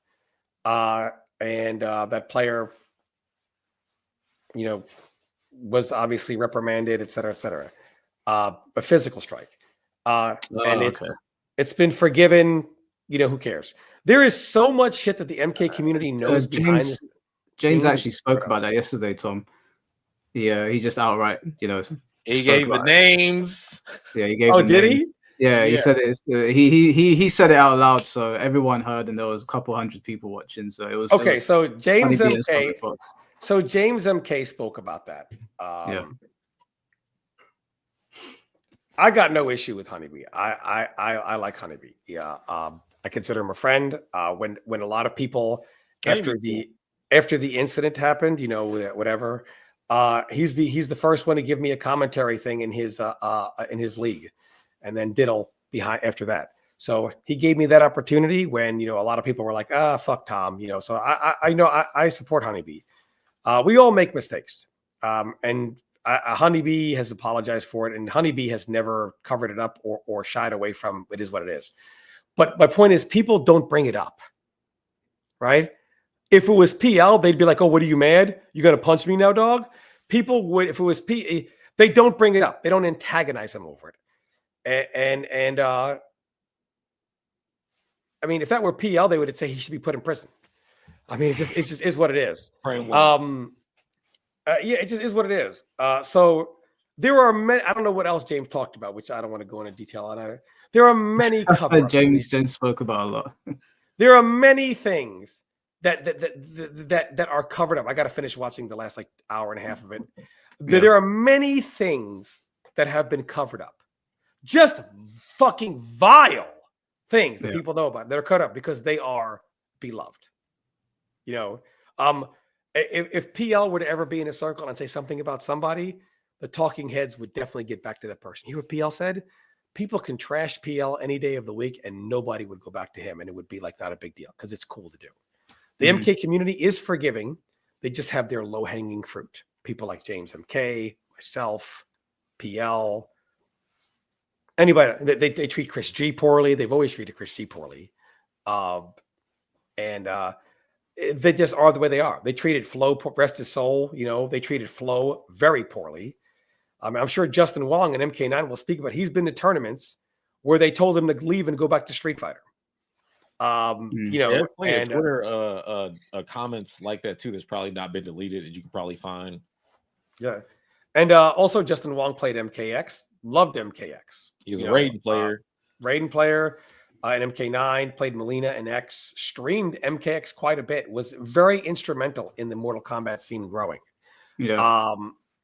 And the MK community is very forgiving, but you have to be one of the good old boys. Gotta be one of the good ones. And if you're not, you're not. I mean, if you speak, you always have to toe the corporate line. And if you do, you're fine. The NRS community literally is toe the corporate line or you're hated and get fucked. Why do you think it's like, where do you think that started with NRS specifically? Why is it them in particular that behave like that? It started with me and early MK9. So there's a guy, SoCal Honey Badger, which took some clips of mine. He put up a video. I don't know if you saw it. Oh, yeah. I watched it the other day. Put it up yesterday. And so he referenced the Cabal Block Infinite. So for me, it first happened when there was a Cabal Block Infinite. It was at the tournament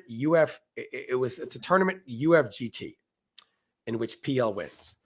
And Michelangelo is doing the Block Infinite to Flo.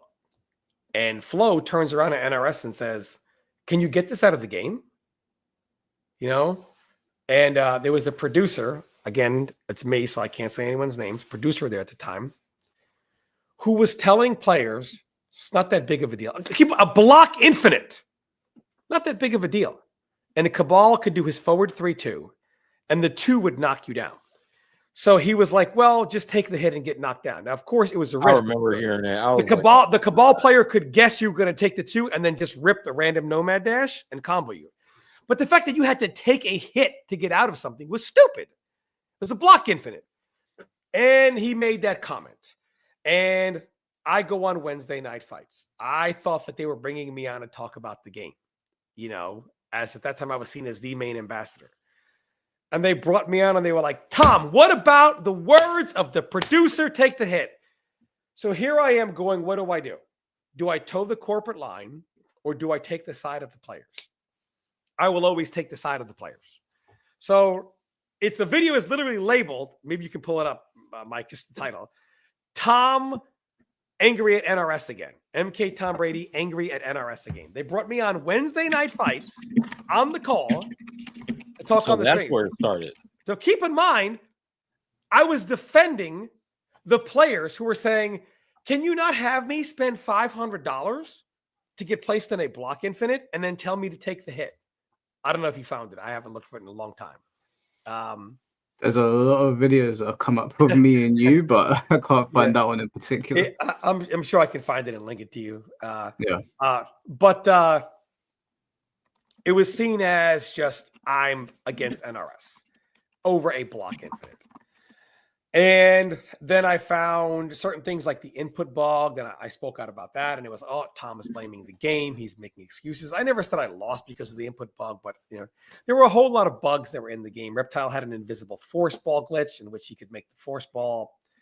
There's me versus P. By the way, I think myself versus PL, that is one of the highest viewed Mortal Kombat videos of all time. Yeah, if not the highest. Yeah, got like over 1 million views. Yeah, over 1 million views. So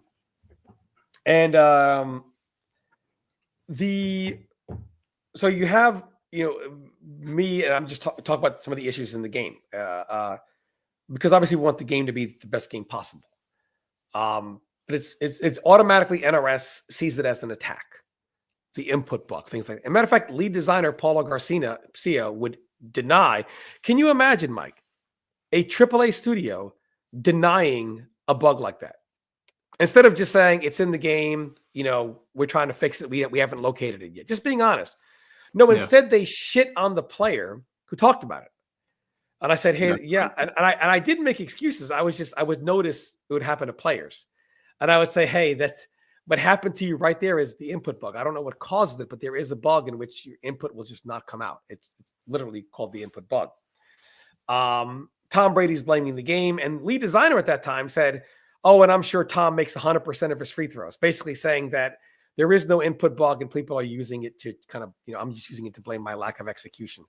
But I never implied anything about me with the input bug. I was just saying this is why it does happen, just so people know. It was seen as like I'm, hating the game or whatever it is. And I remember at the first Evo for the game, there was a producer for the studio then who was telling players how much I suck at Mortal Kombat. We know Tom, he sucks, blah, blah, blah. So it was just, it was, if you try to talk about anything wrong with the game, it was seen as a direct assault. And we all, and even like my quote unquote complaining, like, here's my complaining. I would say, Tom, why did you get beat by this top Cyrex player in the world? Well, he's a good player, and Cyrex is really fucked up, right? Oh my God, crying about Cyrex? That's what they would do, and that's what the MK community did. And I would also showcase some. Raiden had a block infinite. I would showcase that. I remember Rio made a video about it when I talked about it and showed it at the first Summer Jam for the game.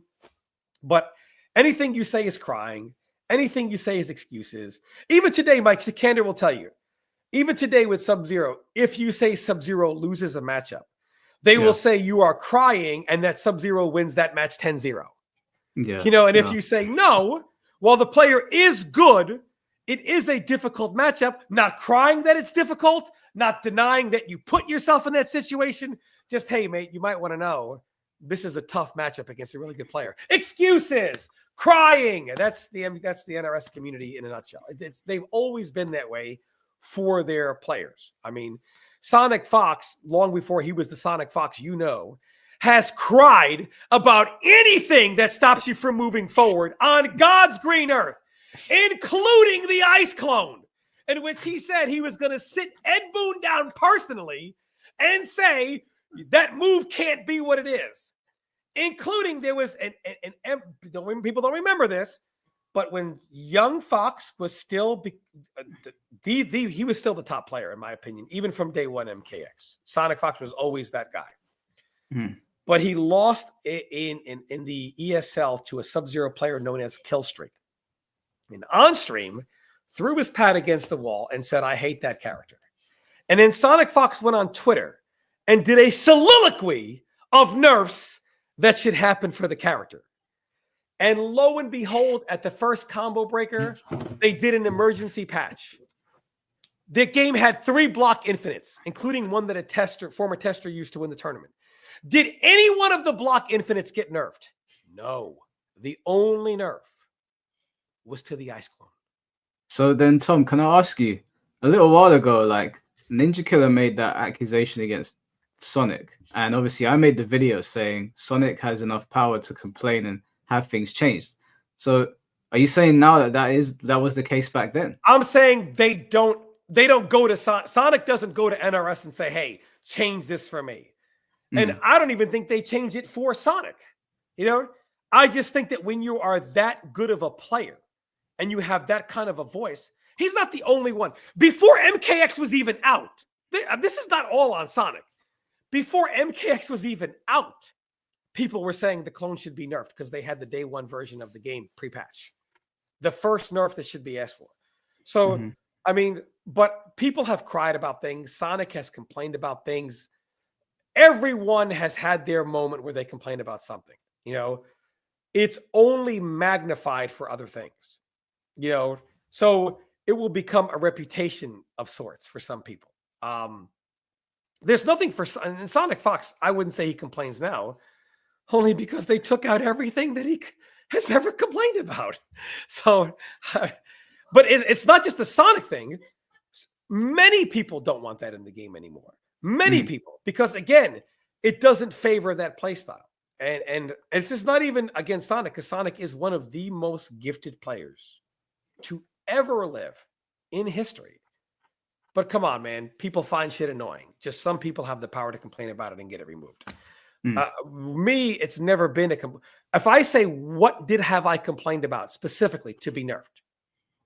Now, saying a character is super top does not imply you were asking said character to be nerfed. Anyone who has ever watched my streams, even when Alien came out, when everyone was crying for Alien to get nerfed, I was the one losing 40-0 every day to Dragon saying, I'm going to figure it out. Yep, you was hella doing those. Yep, you was hella doing I was always labbing it. I was always against the early cries for nerfs. However, if I say a matchup, Tom, why did you lose? Why did this character beat you? Why did you? Well, one, he's a great player, and the character is very difficult for Sub-Zero to beat. Psych, Sub-Zero wins that shit 10-0. You're just bad. In fact, Denzel Terry will tell you this. The MK community, the biggest money match in the history of Mortal Kombat, is a $6,500 money match between me and Denzel Terry, to which the entire country was just so tired of me being considered a good Sub-Zero. But like, we all know Tom sucks. He's making excuses. Sub-Zero wins every matchup. Just put him against Denzel and have Denzel beat him and end this. So myself and DJT have always respected each other. We played a money match for over $6,000, to which myself and Denzel had no money on it. It was the entire community. PL won $1,000. Yeah, they were side betting. Yeah, PL won $1,000. CD Jr. won $800. Triforce won $1,000. The community was betting against me. The only people that won money were people like PL and people from New York. And then when I won, Denzel was like, "This was stupid. I wouldn't even play this match." Like, even Denzel was like, "You are the Sub-Zero. Like, this was dumb." Like, and I've always respected Denzel. He's always respected me. And it was, we were like, this. Denzel was like, "This is dumb. I wouldn't even play this match. If it was tournament, I wouldn't play this match. Like, this is stupid." But it was, so when they are against you, that's what they do. That's what they do. They basically rewrite history. They revise history and then tell the revised version. Mike Hollow witnessed a guy literally arguing with me on Twitter who swore on his life he was there. He remembers the documented history. And the guy was like, "Everyone knows you always complained about Cabal." No, my sparring partner was Rio. I was probably the only one that didn't. And everyone knows you cried about Cyrex. Actually, wrong. I said the character was fucked up, never complained about him at all. Yeah, and everyone remembers Sub-Zero. I remember beating Cyrex in tournament because I remember you beat, what was it? You beat Newbie at NEC, right? Yeah, and even I also at final round. Yeah. I want to make clear to everyone that this guy that came off Tom after like 5 minutes was like, actually, maybe I was wrong about this and maybe I was wrong about that. And I was sitting there reading it like, bro, what? If you weren't there, you weren't there. And then he's like, and let's not forget how much you cried about Johnny Cage. I'm like, dog, what history are you talking about? I was the destroyer of that character. And literally, there are people and this guy was like, "Look, I'm a fan, Tom. I was there. I remember the truth." And everything he said was wrong. And he's like, "Oh, my bad." And there were just so many. The MK community retells your history. You know, if you're a PL, you are a fraud who should be stripped of your Evo medals. How did he even win Evo? A 3-time MKX finalist? Was he even good at MKX? I don't remember that. The worst is right? like the commentators today will talk bad about that time just in general. Like, oh, nobody knew how to play fighting games in. No one knew how to play. Mortal like Kombat no one had community, fundamentals. Yes. The MK community, this is when I lost to DJT at NEC, Sub-Zero versus Tremor. And I remember when he beat me, for me, who says I'm an excuse maker, I remember when he beat me, I gave him a hug and I said, you are an amazing player. And by the way, back then, this was a tough match. This was pre-patch Tremor. And DJT was arguably the best player in the world at that time. This was a very Yomi was on fire at that major and stuff. Yomi was on fire. This was a very difficult match. That jab was this was a very difficult match back then. And then of course they patched Tremor ever since that. But this was very difficult for Sub-Zero at that time. And it just wasn't easy. Oh, and that was my next grab. After this tournament, I quit MK till they changed the netcode. Because I was like, I don't want to make excuses. I'm not playing at as good as I can be because I practice on a netcode that's so bad that when I travel and play the game offline, I'm not sharp. I'm dropping stuff, and I'm like, I don't want. And this was the very tournament in my column. If you want to look up NEC 2015 results, look up the top 32. This was the tournament in which the community was labeling me a crybaby. Because I was like, you know what? After this tournament, I just can't play online anymore. The netcode is so bad; it's worse than any netcode they've ever done. And this is their newest game. This is unacceptable. And I said, I'm older now. I can't travel to play offline. I need online to play and practice. So until they change this game and give us good netcode, GGPO, I'm done. And the MK community said I was making excuses, and they referenced the great. And I mean that truly, the great Foxy Grandpa. And they said, well, he's in the EU. He plays all the time. He doesn't have a problem. And I said, I will bet you that I get the same place as Foxy Grandpa at NEC, just to prove that the netcode is bad. I'm not making excuses. The netcode hurts everybody. And the MK community said, Tom, you are delusional. If you get the same place as Foxy Grandpa, we'll shut up and bow down. Final results, I get 17th. Foxy got 17th. And by the way, Foxy Grandpa lost, I believe, 3 times in double elimination. I can see it here. Yeah. He was there as well. Yeah, he originally lost to someone that he wasn't supposed to play, so it was undone. And then I think he had to play them again later in the bracket and ended up losing to them again. And this is actually Foxy had a very good strategy against in the match that he lost, but when he went to execute it from online to offline, and again, Foxy was put in losers by a matchup that his character wins, and I'm not joking, 10-0.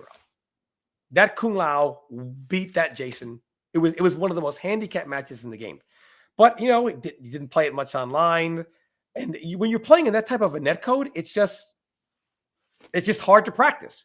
So I did keep in mind, and Foxy will tell you how garbage I was at this game. But lo and behold, old garbage Tom Brady got the same place as Foxy Grandpa. And then he was definitely a better player than me. And Foxy's beaten me a million times in this game. Definitely a better player. One of the most fundamentally sound players I've ever played ever in my life. But the netcode was garbage. And after this tournament, I was like, you know what, I'm done until they fix it. And they eventually did do GGPO. But it was a big problem because for people that played online to go offline, it was very difficult. The adjustment was dramatic. And Yomi was extremely good. They played the game offline constantly, and they were one of the only people that had access to consistent online play. And they were just, it wouldn't have mattered. They were just phenomenal players. Either way, it didn't matter. Yeah, and playing in a better environment. Yeah, it was just main environment. Yeah, it was just so difficult to play this game online at that time. Yeah, because you're playing 2 different timings. You're like playing the online timing and getting used to that, and then you have to come to the offline timing, and then the tier list also changes too, because some things are harder to defend against online, but then offline they become like not even a thing. So you have to show up to an event a day or two earlier and play offline and hope that offline practice could hold you for the tournament. But yeah, it was a pain in the ass until they finally implemented it. It was a pain in the ass. It was a very difficult thing to train with. It was very difficult. And overall, this game just at that time I was very fed up with MK. And then when they fixed GGPO, I really enjoyed MKX. I truly did. And in all honestly, how'd I get hit by that mix up? I'm dumb. I was dumb. I'm dumb. I'm done. Can I ask PO a question? Just out of curiosity. Obviously, like you still play games at you're very high level on Sparking Zero. Is there any desire to come back to Mortal Kombat to shut people up? Yeah, so I had that desire, and I just want to play. And I got on. That's when I saw that Pink Floyd thing. I was like, "What? They're still doing this?" And I still got on, tried to play, but dude, the netcode is so bad. Like, I have the game on PC and PS5. It's unacceptable on both. There's too much input delay. Like, would you come back to another? Say the new MK comes out, like MK2 or MK13, whatever they call it. Would you consider coming back to like win another Evo championship or something like that? Yeah, if the games play, like basically if I can play the game and get good practice, because like even now, say I want to play the game, it's like pulling teeth to get casuals. But on top of that, when I do get casuals, the game feels crap because of the net play. So I hopefully, down the road, if they were to do something, I would be down to do it, because I mean, like, who doesn't like going to Vegas? And I always get excited to play an Evo. So if they were to do it, yeah, I'll be down. Like if they did NKX as a throwback game, I would play.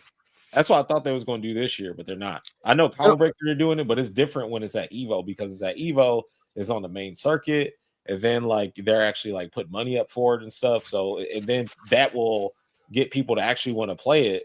So there'll be no excuse to be like, oh, well, you're just playing it by yourself.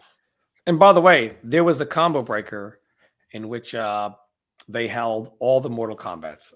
They held MK9, MKX, all the NRS games, MK9, Injustice 1, MKX, and Injustice 2. And PL wanted, he called me and he's like, hey, man, I want to play for like, just for the nostalgia people that want to whatever. He's like, but, I'm not practicing. And he's like, I'm not anywhere near in shape to be like what I used to be. And he decided to not play. And you can take them through this, PL, because he decided, you know what? If I lose this to SonicFox, they will just use this as a way to eternally say, here's the proof. Yeah, which we all know they would have, Mike. Let's not lie. If they would. So PL cannot even play MK9 in an exhibition 15 years later, or it's proof that he was a fraud. Yeah, they've been doing that since the games came out, like while we were playing MK9. So of course I wanted to be a clean slate, because like, look at, all right, me and Sonic play, and when I say we play, this is not no scheduled thing. This is literally by chance, some fate type shit. So not fate, the dude y'all was talking about earlier. I'm talking about like the actual word. But yeah. MK11 beta comes out, and it's literally my first time playing it. Like, I don't know shit. I'm trying to figure stuff out. Sonic has already played the game, by the way, at the MK11 what the reveal, what was the event called? The reveal. Yeah. And the reveal I was also supposed to be at, but they took away my entrance for it. Oh my god, this. Yeah, so I should have brought this up to you, Mike. I should have given you the receipts. I'll try to find it for you real quick. Go ahead, Carl. Yeah. So I was supposed to go there, and they said no, don't come, and I'm like, okay. But we all get the reveal, the beta at home, and I'm finally playing it, and just so happened to match up with Sonic. So I'm like, all right, fuck it, I'll play, and we're playing, and then he leaves, of course, when he gets 13-0. But I'm like, dude, I don't know what the hell Scarlet is doing in this game. This ain't MK9 Scarlet. I don't know what I'm doing in this game. I'm just playing it to play, to figure stuff out. And the game does not have a training mode. You have to play casuals to learn the game, like old arcade style. So that was it. But he tried to take that, like, look, I just beat him in this, and it's like it wasn't even like that. Has so this whole 30-0 situation, other than the scene, obviously like making jokes and trying to frame it like it's you starting the situation when it's people coming at you, has it affected you outside of Mortal Kombat? Has it affected you in your day-to-day or opportunities? Dude, there's been times where like I might get approached in a bar and asked about the shit. Like last year at Combo Breaker, I was just walking around in like the stage area, and I don't know who this dude was, but he was like, yeah, man, hey, what's up, man? You see Sonic over there? And I'm just like, what? You know, like it's like when randoms come to the chat and just start trying to talk about them randomly for no reason. Shit like that. Also, shit, I've been to a party invited to by like a girl that I was talking to at the time, and she brought the shit up, like because her friend or something mentioned. I'm just like, what the fuck? You know what I'm saying? So it ain't. It's weird. And I probably I'll just say it like randomly. I found like a Sonic the Hedgehog dial, like basically around like where I stay at, and I was like, what the fuck? How coincidental is that? So it's a little subtle here and there, which it hasn't got to the point where it's like I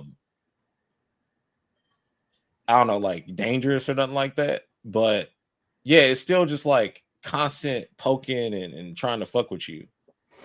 Does it upset you? Like when does it bother you? Like when you're sitting alone, do you get bothered by it? Or when you're away from the internet, do you sort of just ignore it? Dude, I went Super Saiyan like I don't know how many times, but no, like it's annoying, but it's like it reminds me of when I was younger as a kid, and a lot of my friends would talk shit about me to other people, and I would be the brunt of their jokes all the time for no reason. Like these people were like older than me too. And it reminds me of that because, like, I remember going to school and people would be talking shit to me, but based on what other people were saying, but it was within like the friend group. Like, you know, like basically this is how the dynamic was.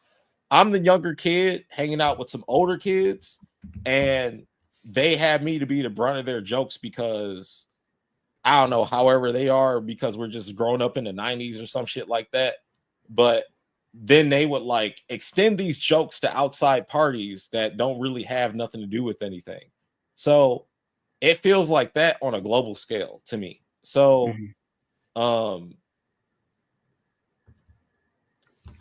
there really isn't a roadmap of how to deal with it other than just you roll with the punches, I guess. Because some days I'll clap back, and then the people don't like the clap back because, like, I'm like this. I'm actually a lot better at being an asshole than people are being assholes to me, and I choose to not be that way on purpose on a regular basis. But I have accumulated so many asshole points where it's overflowing to where sometimes somebody might catch me on a bad day, and then I like throw it back at them, and they don't like that shit because people don't like being told that. Okay, so I got it for you, Mike. I found it. So let me just set the stage. I'm gonna send this to Mike. DM it to me so I can bring it up. Just while you're doing that, LT Headquarters, thank you for the $4.99. Had a dope convo with MK1 Lau when I met PO at Evo last year. Super humble, and bro knows what he's talking about. His book has a ton of fighting game knowledge. Hey, thanks, man. So here it LT is. Headquarters is cool as hell, dude. Like he's also a fellow Lao player, and he's fed up with how the character's been done and stuff. But he's a cool dude. I owe him Mortal Kombat X. Mike, you want to go to the 2-minute and 6-second mark? Let me set the stage for you here. Okay. So, just so you guys know what you're looking at. So, what happens is the Mortal Kombat round 1 of the beta comes out. So it's the beta. So, Mike, clearly you understand you want to test shit out, right? Yeah. You're not playing first. The MK community is chat. I want you to know this. This is why the Mortal Kombat community is on the low end of the evolutionary natural selection scale. This is how dumb they are. Natural selection. The Mortal Kombat. Tom, sorry, what second do you want me to go to? 2 minutes, 6 seconds. 2 minutes. 6 seconds. Yeah, and I'm going to set the stage here. So we're in the beta.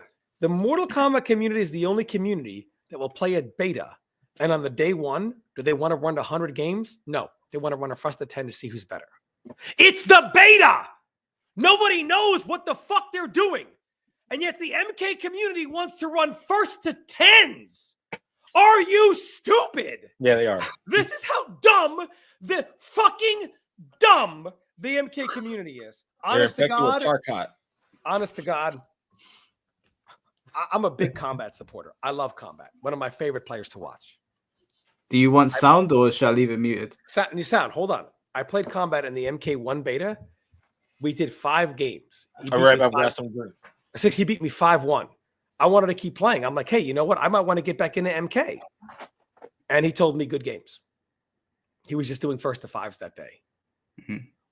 What the fuck are you talking about? Right? I mean, it's the beta. Right? No, I got it. Look, I'm an old guy. Even though I'm a big Kombat supporter, Kombat, dude's godlike, man. I'm a big Kombat supporter. I actually had him picked to win that MK11 Evo, by the way. Obviously he has, his crew, his friends to play. Like, who am I? But I just thought it was dumb doing first to anything in the beta. So PL doing what he does. He wants to try shit out. Like, hey, MK11, I want to. So he gets the set with SonicFox. So PL, he doesn't know they're playing to anything. He's just like, yeah, I'm just trying to play, right? So as he's just testing shit, SonicFox goes up 13-0 and leaves and tweets another 13-0. So PL is like, dog, this is so dumb. I'm just trying to practice. I don't even know what I'm doing. As like, we didn't say, hey, Sonic, you want to play a set? Or hey, PL, you want to play a set? Just playing to play. Yeah, the game put us in match queue, and there's no, you either decline or you go into the match. That's it. Yeah, you put match queue. So they're playing each other. So PL lost, and Sonic is like another 13-0, and everyone's getting them. And PL's like, dog, there is nothing wrong. He's like, I'm trying to figure out even what I want to do. I don't know anything about this game yet. So I'm just trying a bunch of shit because it's literally the second day of the beta. So this is the second day anyone on Earth can play this game. And Sonic did get to play it for a little bit at the reveal, So then I commented, like, are you fucking stupid that this is the beta? If you can't try something in the beta, when is the time to try it? And people are like, PL, nice OS, excuses, hold that loss. Bro, the dude is saying I'm trying something in a beta. So actually, Button Check saw the tweets and made this video. Go ahead. All right. Let me know if you guys can hear this. Oh, wait. Nope. We can't even see it. The video. Well, I had it on the screen.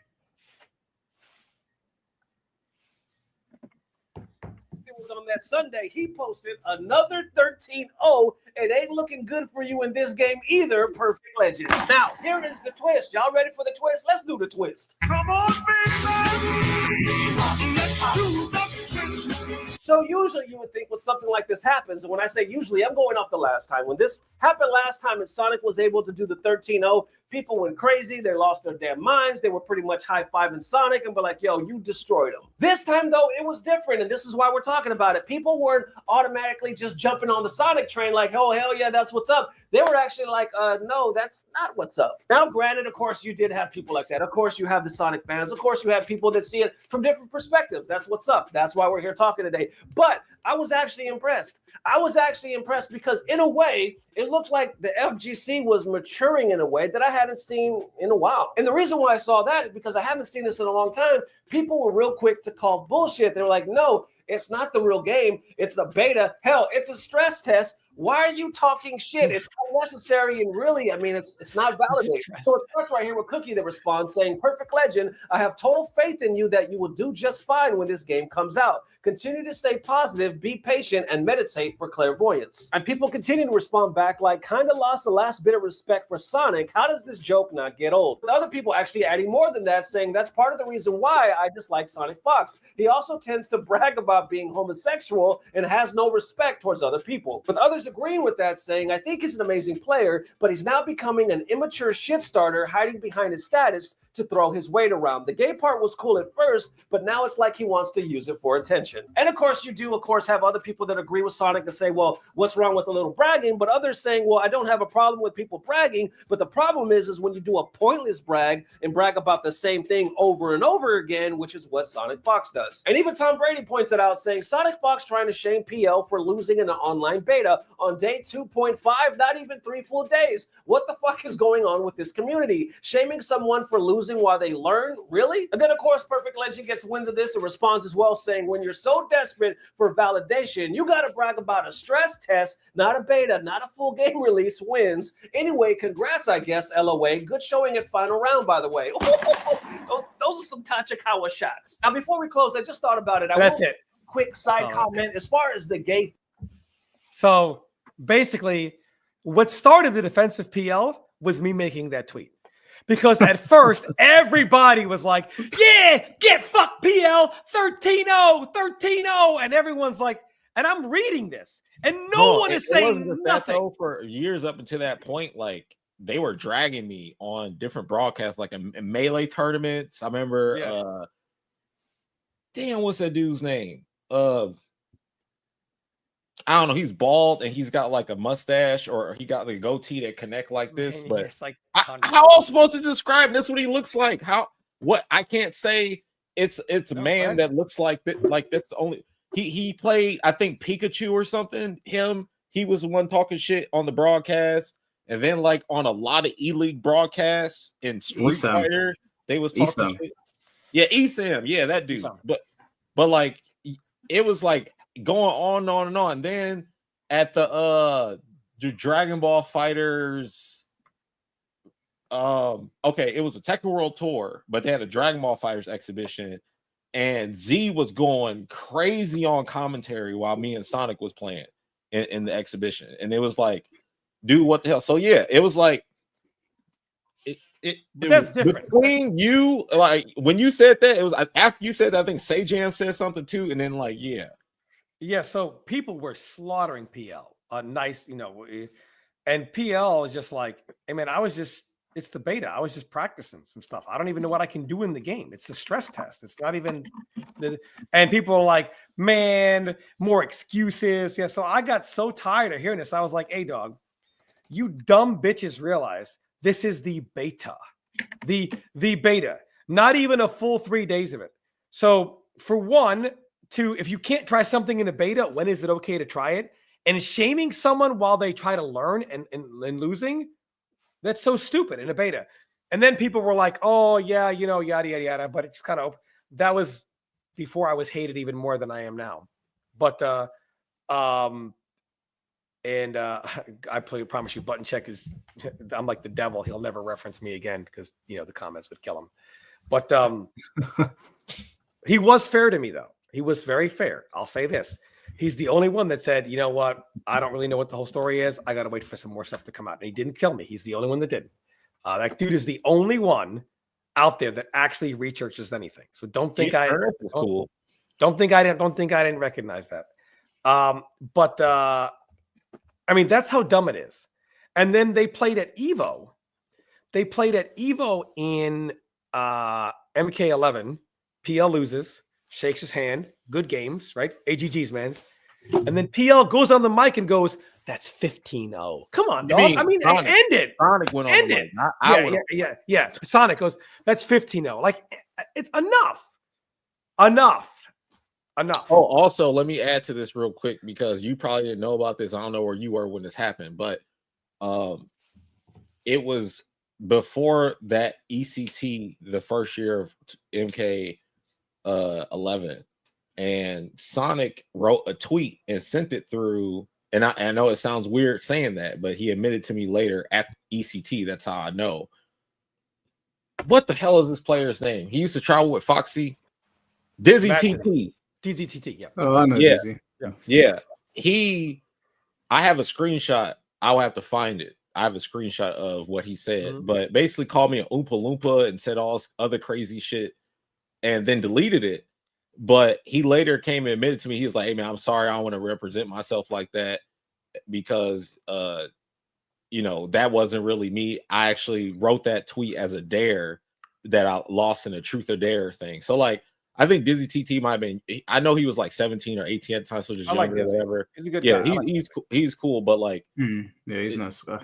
What grown ass man is playing fucking truth or dare though, man? Like, he was playing with with who he was playing it with, but I'm just saying that like, the point is getting constantly poked and attacked and shit randomly, and then being told, oh, you can't live this shit down, is annoying. Can you imagine, Mike, a beta in which MK players do first attempts to see who's better? Do you know how fucking stupid you are? Yeah, that does seem a little bit weird. Like I remember doing I was playing the MK11 beta against Undead Jim, I think. The Undead Jim was like a really good Jax player, and we would just play endlessly. And he wouldn't clown me. He would beat me all the time, but he wouldn't clown me for it. So it's weird to hear people. I don't know. I guess people attach themselves to games, and that's like a big talking point for Sonic. Maybe. Do you ever feel like he's doing it just as a joke, or do you actually feel like he's being malicious? No, the MK community does it too. I mean, this is not just Sonic. The whole MK community. Again, dude, you play first to 5s and first to 10s in the beta. It'll be the first day. It'll stupid. They're fucking stupid people. MK community is stupid. I mean, you will never see. I mean, imagine day one of a beta. Hey, dog, let's find out what this game can do. Hold up, because you're PL. Let's play it first to 5 to see who's better. What? What are you talking about? See who's better? The game just came out. Yep, that's kind of the MK community. That's how stupid they are. They will literally play first to 5s and first to 10s in a beta to see who the better player is. It's not something that I've ever like on Tekken. We were just playing, and I remember when the game came out, we were all like, okay, let's give it like 1 or 2 months, and then we'll start shit talking each other. Yeah, it's very dumb. It's very dumb. So it's day one, frame one. Yeah, so they were basically, was making a big deal of that. So again, it's a beta. The guy gets matched up with SonicFox. He's not playing on stream. I think Sonic took a photo, so it wasn't stream. No, I was streaming on my side. I actually uploaded it. I did. Okay, I actually uploaded the full thing, but in general, I was just playing to play. Like I'm streaming a game. What the fuck I'm supposed to do? He just happened to run into Sonic. Oh, cool. Here's Sonic, somebody really good. Let's go ahead and practice some stuff. And not allowed to lose in the beta. And I will say that PL is now, if PL would have beaten Sonic in the beta and try to brag about it, they would massacre him. The next thing the MK community does is they have this thing where they will set you up in money match situations, or I guess they call them beef sets now. Back then it was just money matches offline. And if the player that everybody thought was going to win won, case closed. However, if the player they thought was going to win loses, then it wasn't tournament. He placed higher than you. Hey, mate, you called me out and you got beat. There's an example of this where there's a player that I highly respect. Theo. Highly respect him. One of the best defensive players of all time. In Injustice. No other game. I love you, Theo, but come on. You were good at the same game twice. But an excellent player. A literally living, breathing, walking wall of defense. And I played him when I was at Prima working on the Killer Instinct guide. Played him online. It was a terrible connection. He beat me 5 games. And they were bragging about it on Test Your Might about how I lost on Twitter.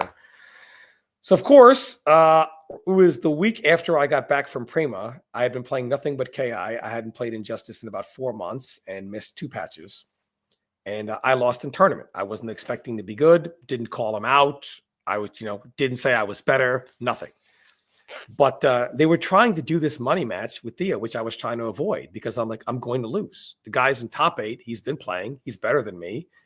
I don't care. I don't care if I was going to beat him or lose him. They tricked me to go into to a hotel room. And this is when I got everybody thrown out. And maybe Mike Holla, I can show it to you. You can play it. It's a hotel room and with 100 people and everybody, again, betting money against me, except for my boy, MF Slayer. And we play. And I think I go down 4-1. They invited me up to have some drinks. When I come up there, It's 100 people in a hotel room. When you hear the soundbite, you'll realize I'm not joking. And they were like, you got to play him for money. So I'm like, oh, you know, whatever. Played him for money. I was expecting to lose. He goes up like 4-1, and I come all the way back. And when I tied it up 4-4 during a specific interaction, I looked over at him and did the, like, you're done, bitch. And I came back and I beat him. And whenever he would shit talk me, like being better, I'm like, you are a better player than me, but I did beat you one-on-one. You called me off the couch and you lost.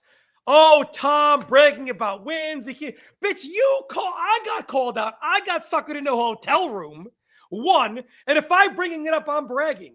And it wasn't tournament. But had I lost and I used the same things, it would be rubbed in my face from then on. So if you're PL and you lose the money match, it's whatever.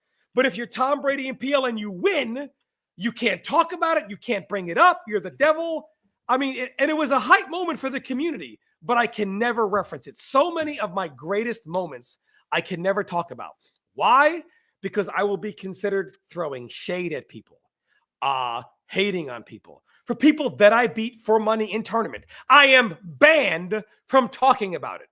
Again, the MK community has basically banned me from talking about these things under penalty of them burying me even further than they had. So why don't you just continue to push back? Because they can't really silence you. They can. They have stuff that they can try to get out there, put out there enough to maybe get me fired or whatever, which they would do. So I can't do it. They have a video out there that they will constantly push till the end of days until like, let me go ahead and show it. So you want to go, let me show Mike where part is. And you can hear the crowd. Like this is the kind of stuff that I was doing for people. Let's see. You can see the crowd's reaction to this. I think it was when I was about to, I'll set the stage. Let me get to the timestamp and then I'll send it to you, Mike. So this is a money match. I got this literally, they threw us out afterwards because they were so loud that security came in and there was 100 people in a hotel room. Okay, so you want to go to, let me link this to you. And make sure you play the sound loud too, so people can hear this shit. Go to the timestamp mark of 1752. Okay, no problem. Just before that, Viz, thank you for the 5,000 ARS. Do you guys know what ARS is? Which currency that is? No, I don't. Okay. $5,000. Thank you for the 5,000 ARS. Hopefully it's dollars. So this MK11 was the first FG I learned seriously.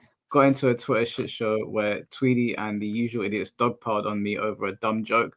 Moved to Street Fighter and never looked back. MK community has grown up. High school bullies.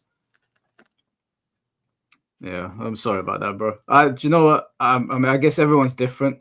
I kind of just, well, I guess I'm not in Tom's position or your position. I just tell people to piss off, continue playing the game. All right, Tom, where do you want me to go on here? 1752, and turn the volume up because this shit is crazy. I think I know what you're talking about. This is when I was down 4-1. I'm about to tie it up, and during the clash, I looked over at him and slit my throat to let him know he's done. This is me off the couch. Or Aquaman, Superman. Aquaman, Superman. He wasn't an Aquaman main yet. Okay. This is when I had not played for 3 months because everyone knows I wrote the Killer Instinct guide with Rip. So I was only playing Killer Instinct 1. I was not playing Injustice at all. It is not an OS. I didn't call this guy out. I didn't say I was better. I didn't say anything about losing in the tournament. It sounds like me. You need volume. You need volume. Oh.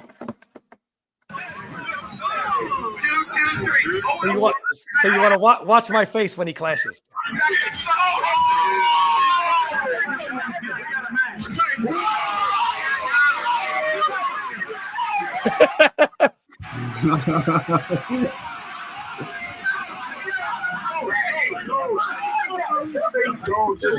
You hear all those people?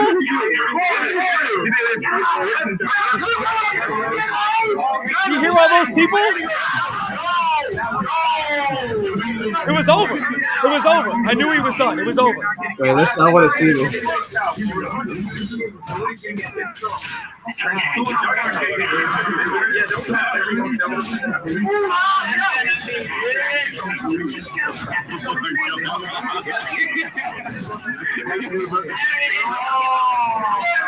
Damn.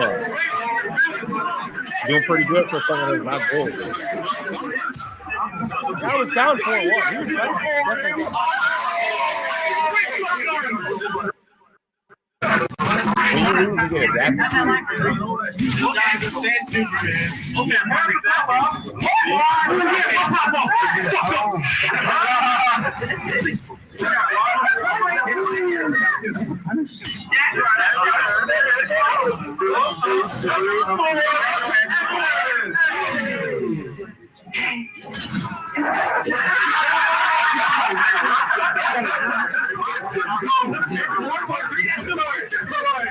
Look at me laughing. Down 4-1.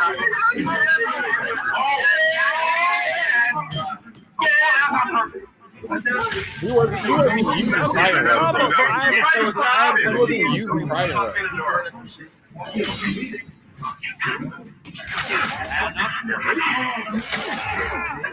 Damn, games like you have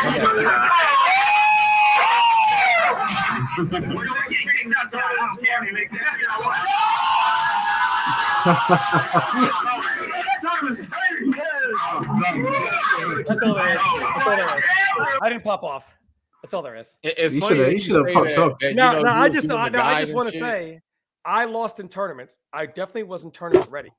Now, if I were Valle in Street Fighter, they'd say, "What a god! Hadn't played in 3 months." For me, OS, were Yeah, you they really would've put only you in the working? Eagle Hall of I Fame wrote. for it. I was at Prima. I wrote the Killer Instinct guide. There was no doubt where I was. I was not playing Injustice. People like say, "Tom, you're a Valle of the game." The community will never let me do that. I can't even talk about that. To this day, I am banned from bringing that up. John Diaz donated $5. He said, "Is the NRS scene hostile because they feel other competition, other comp scenes show a lack of respect for MK as a competition fighting game, like a reflex reaction?" Thanks, John Diaz. No, they're just they mistake people wanting MK to be better for people hating on it. Can you you guys elaborate continue. on that? Mike, I got to go for like 30 minutes. I'll be back on though. Yeah, no problem, dude. We'll still be here. Yeah.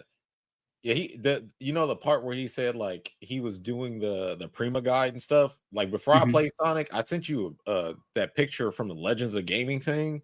I was doing that for 2 weeks before we played. Like I hadn't been playing MKX either.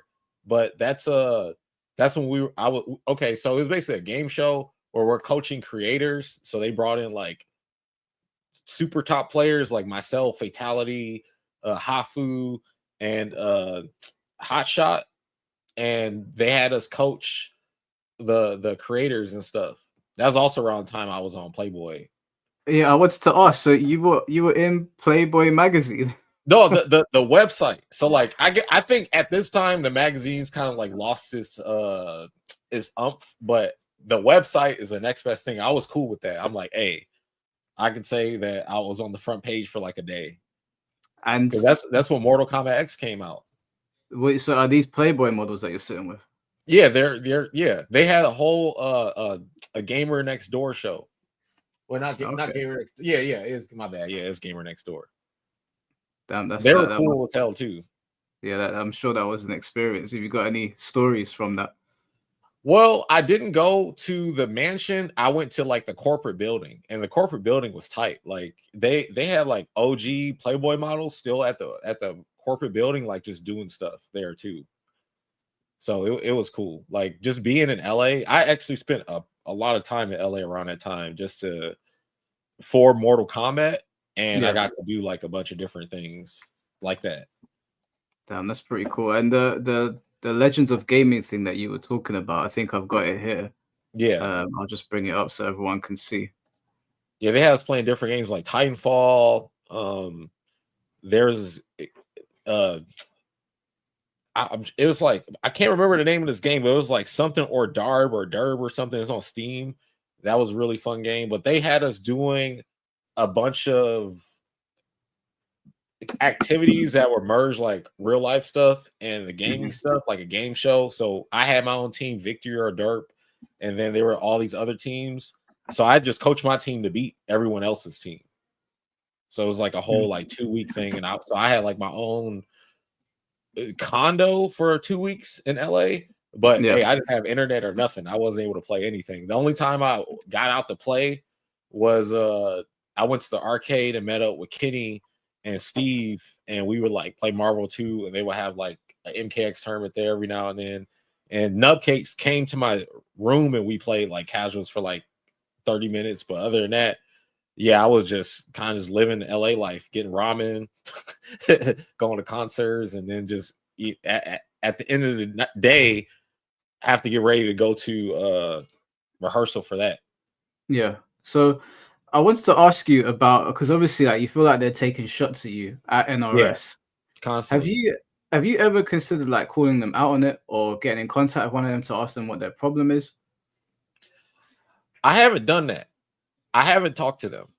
And it's weird because like I'll think things are cool, especially when I see them in person and stuff.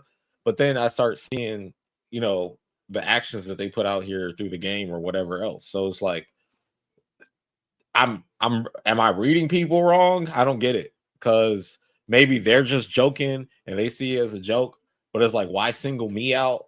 Because even in the damn game, when you beat it, it says perfect all the legends and sonically outfox them. I don't know how that's supposed to make me sound good or anything, but it's and I'm not saying they're supposed to be making me sound good, but they're also not making me not like sound negative or whatever. It's just not neutral, but definitely not in my favor.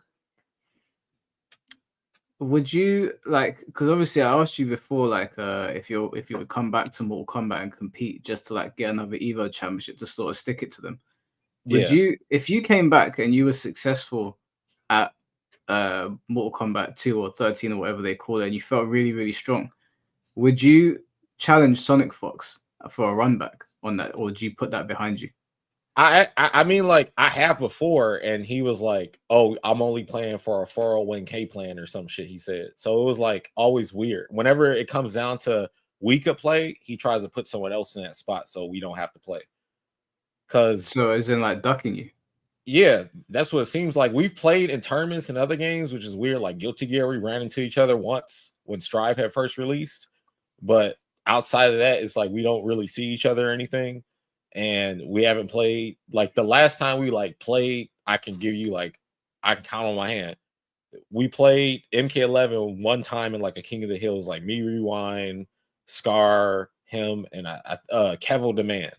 And then like we played one game, and after that one session or one set of the session of the King of the Hill, him and Rewind got off to go play Tekken. And I was like, hey, I'm trying to play too. And they didn't invite me. So I was like, all right, whatever, that's it. And then I've also reached out to him privately, and he's like, stop DMing me. I don't like you, blah, blah, blah.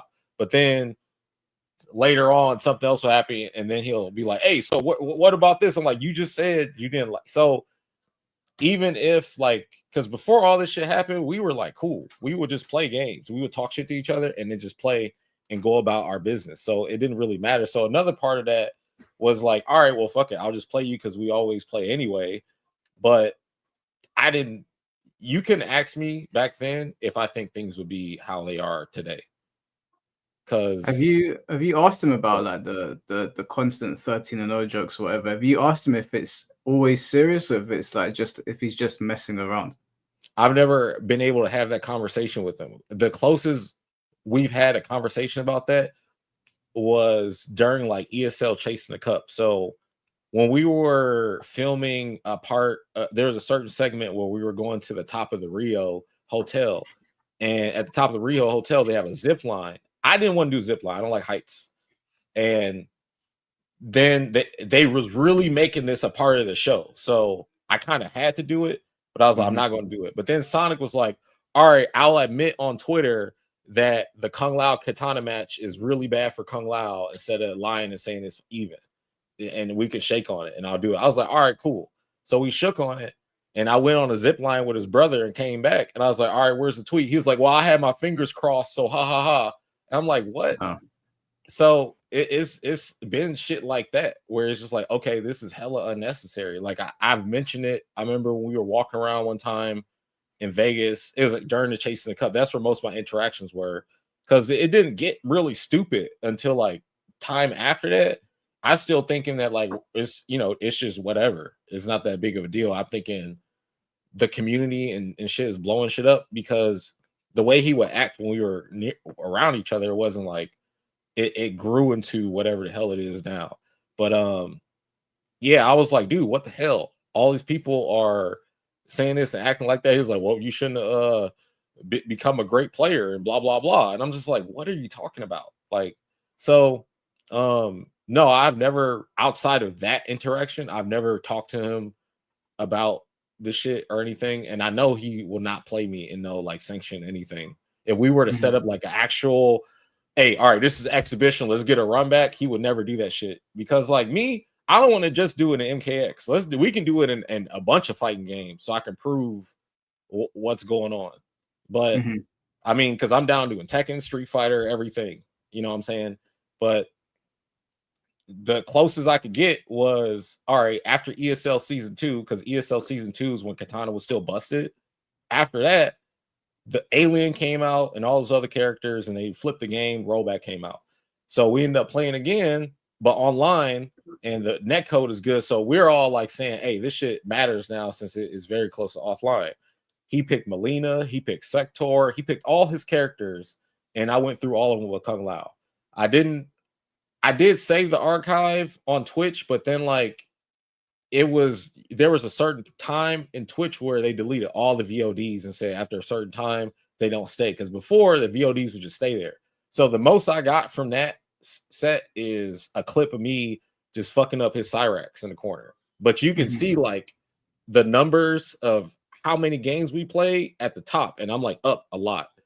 And then the next time after that was in that King of the Hill, where I play him, Ninja Killer, Scar, like Denzel, MIT, and Michelangelo and stuff. Outside of that, we have not played MKX anymore.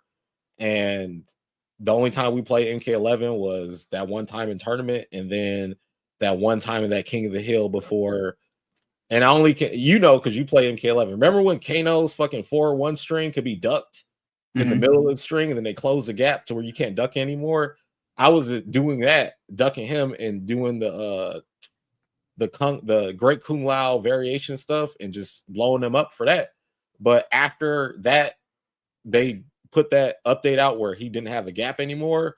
But before that was the last time I played him in that game. And I didn't get to play him when Cabal was out or nothing like that.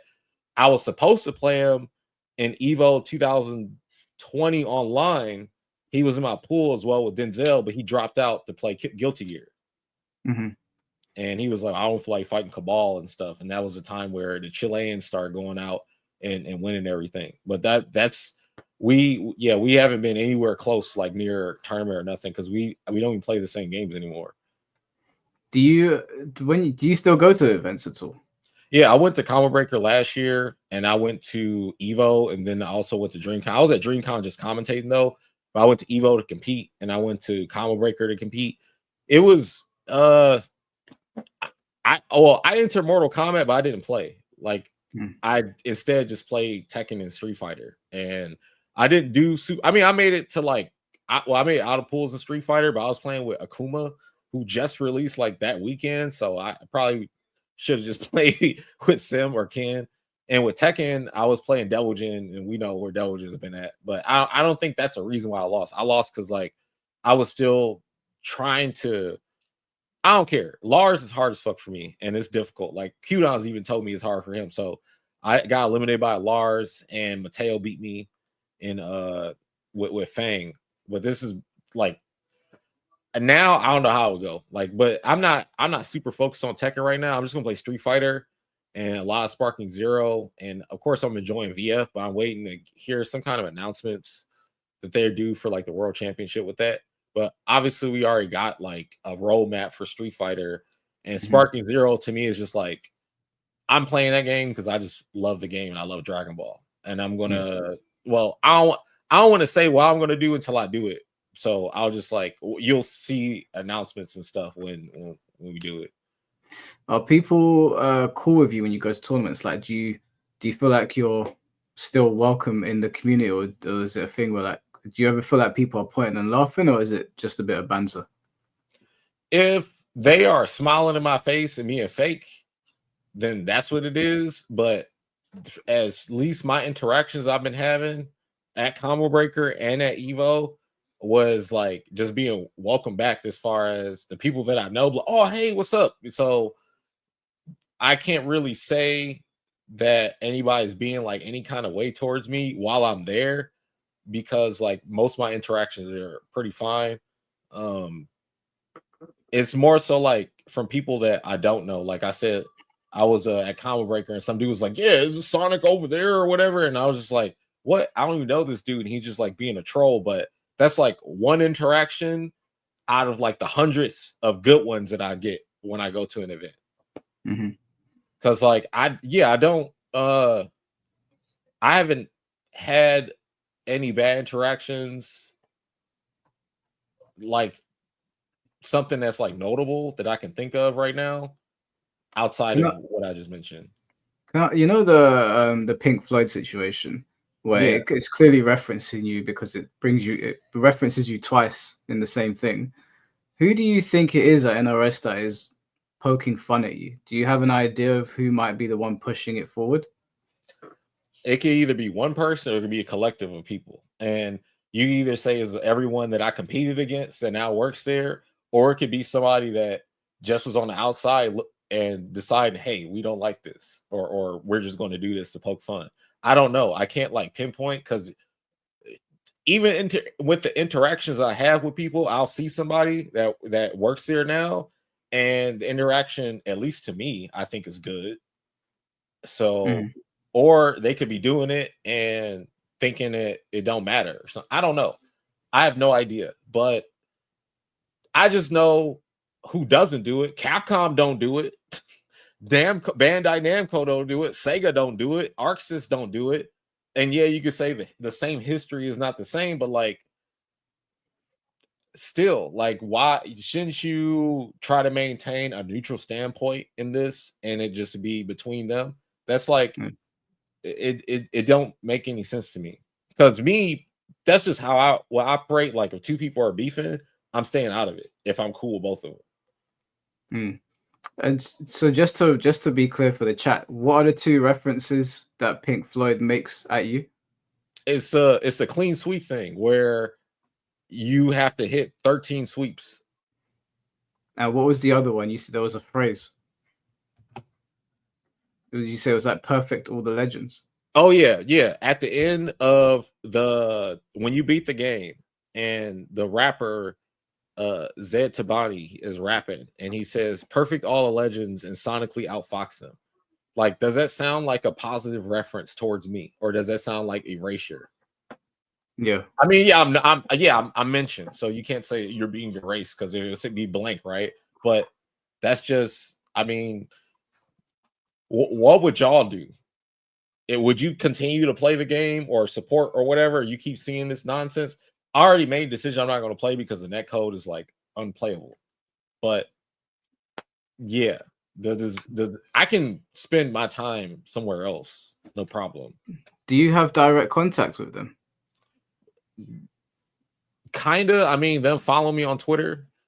I mean, that's the only thing I could do is like tweet somebody. I mean, Mortal Kombat doesn't follow me on Twitter. NetherRealm Studios doesn't follow me on Twitter. Neither does Warner Brothers. But I know I can like reach out and say something. I mean, Ed don't follow me on Twitter. Have you considered doing that? Look, personally, I'm not like telling you what to do, but I haven't thought. I thought about that. So like that is an option on the table because I hadn't thought about that. Yeah, if NRS did this to me, I would 100% reach out to them and say, "What the fuck are you playing at? Like, this is in the game." Yeah, and the way I found this out, I went to the Thinny. He's one of the data miners for a lot of Mortal Kombat stuff, and he's one who put this together. I'm gonna get you the link for that.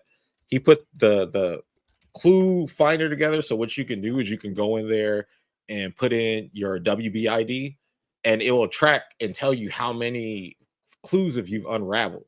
So here, where's the see the link? Chat, if that was me, I would have said it's caused depression, there's emotional damage. I would have taken their asses all the way. You'd see me in Boa by now on a boat, Yeah. chilling on NRS money. They post up a picture of you holding like $130,000. Yeah. But yeah, 13 O's, bitch. But yeah, you got it. Yeah. Floyd tracker. But yeah, it's this. So like, I didn't make this up. You can literally go on there now. If they were to patch the amount of sweeps you got to do to sweep somebody, then you know, like for sure. I mean, they kind of like checkmated themselves. Is this is what you're talking about? Yeah, this is it. So what do I do here? So you can go to the challenges at the top, and then right there, the third one, the clean sweep, is right there. Win while having performed exactly 13 sweeps. Do not sweep more than 13 times. Chat suggests running out of time after 13 sweeps. Yeah, and this is a collective thing that they've all figured out together in data mined. And there's 37 clues. I mean, there might be another clue in there that might be shitting on me. I don't know, but this one for sure. Yeah, I personally, I wouldn't have it. I would definitely not have it. I'll tell 16-bit, get your ass on stream. We're gonna have a little chit chat. What's up, man? Because last time I saw 16-bit, I thought things were okay. I was like, yo, good shit on going from player to developer. And this is before MK1 came out, by the way. And I thought the game was about to be godlike because I like the beta and the way it played and stuff. But then as things kept going out, I was like, yeah, you guys are doing a good job, but I'm seeing shit like this. And then to apologize and be like, oh yeah, sorry, I was bitter and jealous, etc., etc.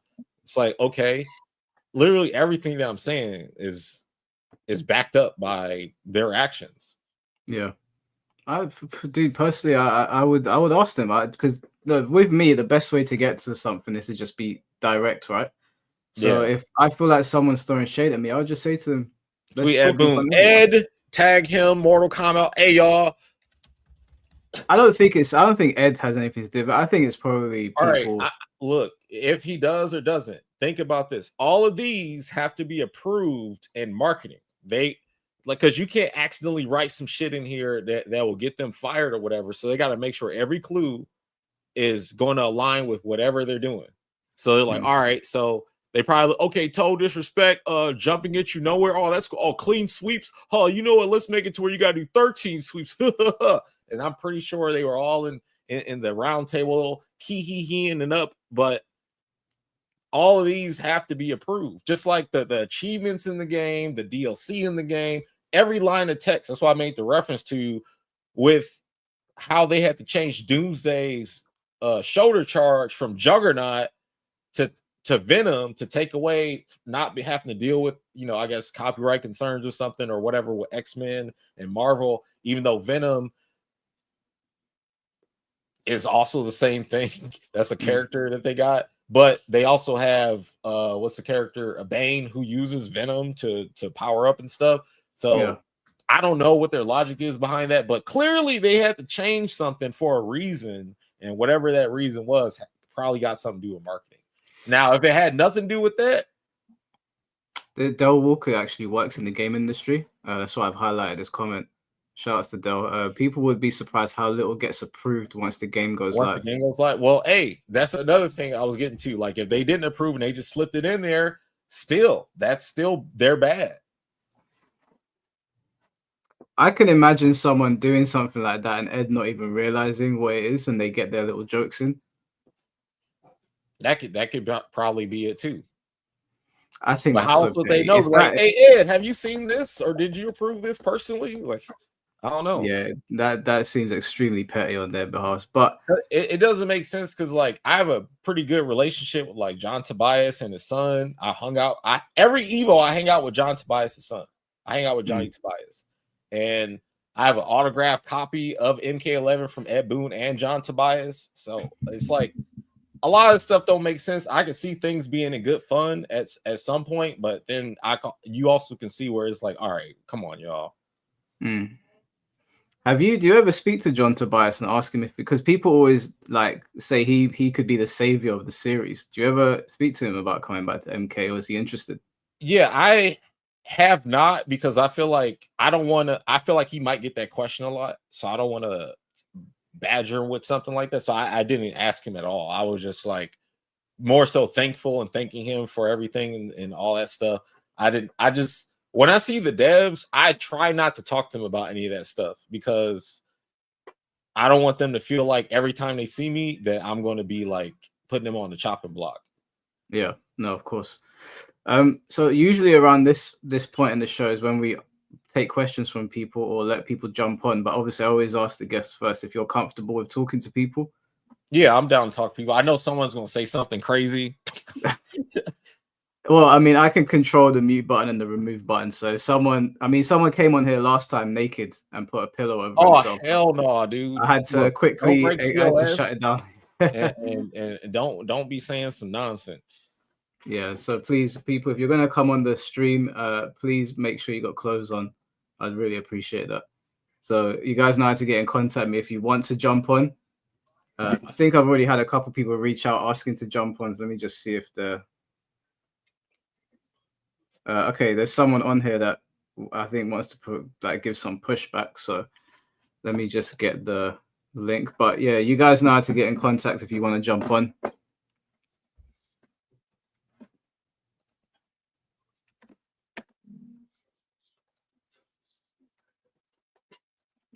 Ready to be called the scrub. Yeah, I mean, like the way we do it around here is that I'm happy for people to make their comments in the chat, but I think, you know, if you're gonna sit there levying criticisms, jump on the live stream. I'm not gonna attack you, but I think, you know, as adults, people should be able to talk whilst looking at the person, or at least they can hear them. So I'm also gonna I like the counter poke though. Yeah, no, you can do as you please. I'm not policing anyone. I'm not gonna attack you though, because obviously certain people try to spin the narrative that I'm gonna bully someone. I'm not gonna do that. But we're still waiting for Tom to come back. There's a chance that James MK will jump on here as well. James. James is a loose cannon, so I had to bleep out one part of the stream yesterday. I think he forgot to not use a certain word. Yeah. If you message me on Twitter, guys, you can jump in, but just bear in mind, just try to keep your points concise, because if there's a lot of people that want to jump in, then I'm gonna have to tell people to speed it along.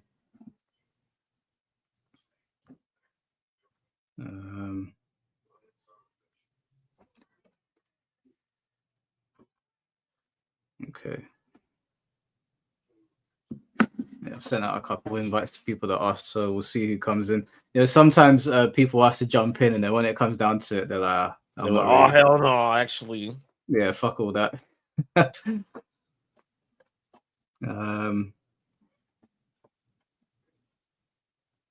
Yeah, Jehuti has posted the link to my Discord, but you can also message me on X as well.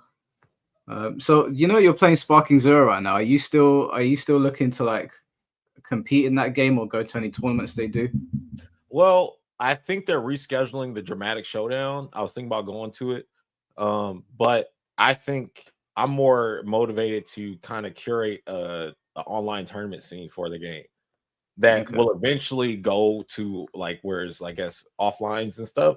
But I don't think the community is at a mature enough level to be competitive, because they all complain about what's cheese, what's that, and they want everyone to play the exact same way. Just throw hands, just do this, don't throw key blast, don't key blast spam. So right now it's about finding the players who don't think like that, and that will just play the whole game. So then we could just, you know, play the whole game and compete, because it's been difficult, because now I'm Z rank on PC in DP mode. I have nothing else to do in the game. I mean, I can play singles and stuff or go on PS5 and do the same thing, but there isn't like any more incentive to play, and it's hard to get people to want to play me in casuals in the game.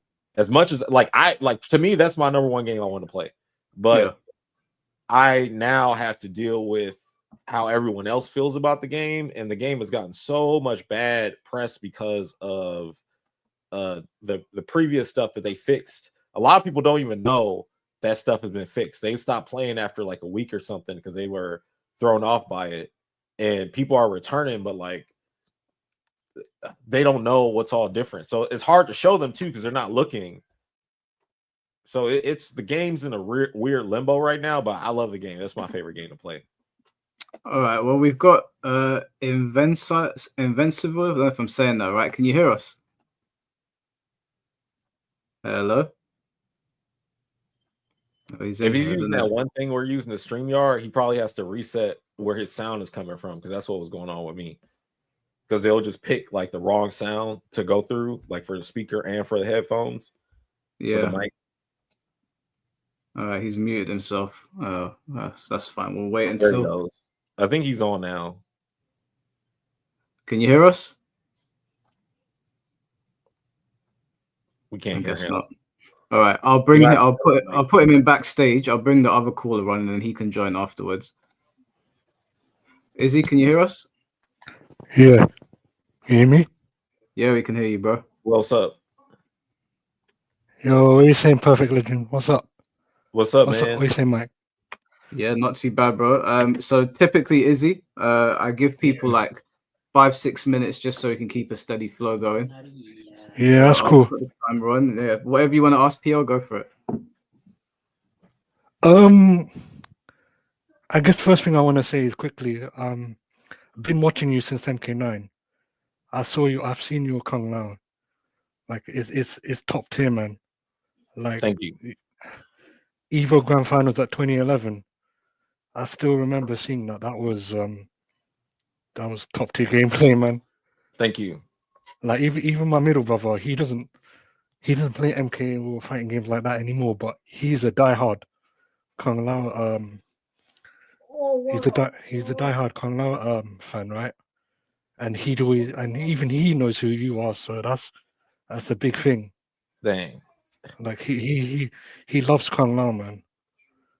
But me too, man. Like he picked a good character to love. So for him, it's Sub-Zero and Lao. For me, it's Reptile and Scorpion. I like Scorpion too. But yeah, Scorpion over Sub-Zero, fight me. But Reptile was my favorite at first before I became like a big Kung Lao dude because Reptile. Oh, really? Yeah, because like remember MK1, Reptile was like the secret hidden boss character. Yeah. Before he was like a reptile, fought like a reptile.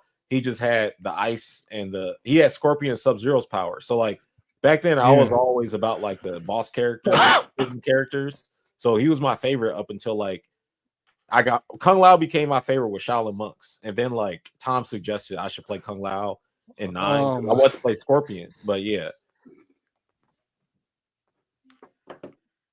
Did you have a question for PL Izzy? I guess what I wanted to ask was I didn't hear what you said at the end there. You cut off, but Oh no, I'm saying I wanted to use Scorpion at first in the beginning of 9, but like Tom was like play Lao because he's better for what I like to do. Oh, for tournament, yeah. And your play style, his fits. Yeah, and Scorpion was ass in 9. Like he was bad. Really? Yeah, because you're down 4 on block with 0, but also like on hit you got nothing. You got no advantage on hit, and his screen had no advantage. Okay. So you had to like just confirm into a spear, but then like his mix up he got off the spear was totally unsafe. Yeah. He had to do some stuff to So while he could win, like MIT did beat Denzel to get top 8 at Evo with Scorpion, but it was really difficult to do that regularly. Oh no, yeah, that's true actually, because Scorpion was a secondary in K9. And also like but Reptile was my main. But so from I joined the conversation late because it was like I joined like 45 minutes ago, so like it was already 2 hours in.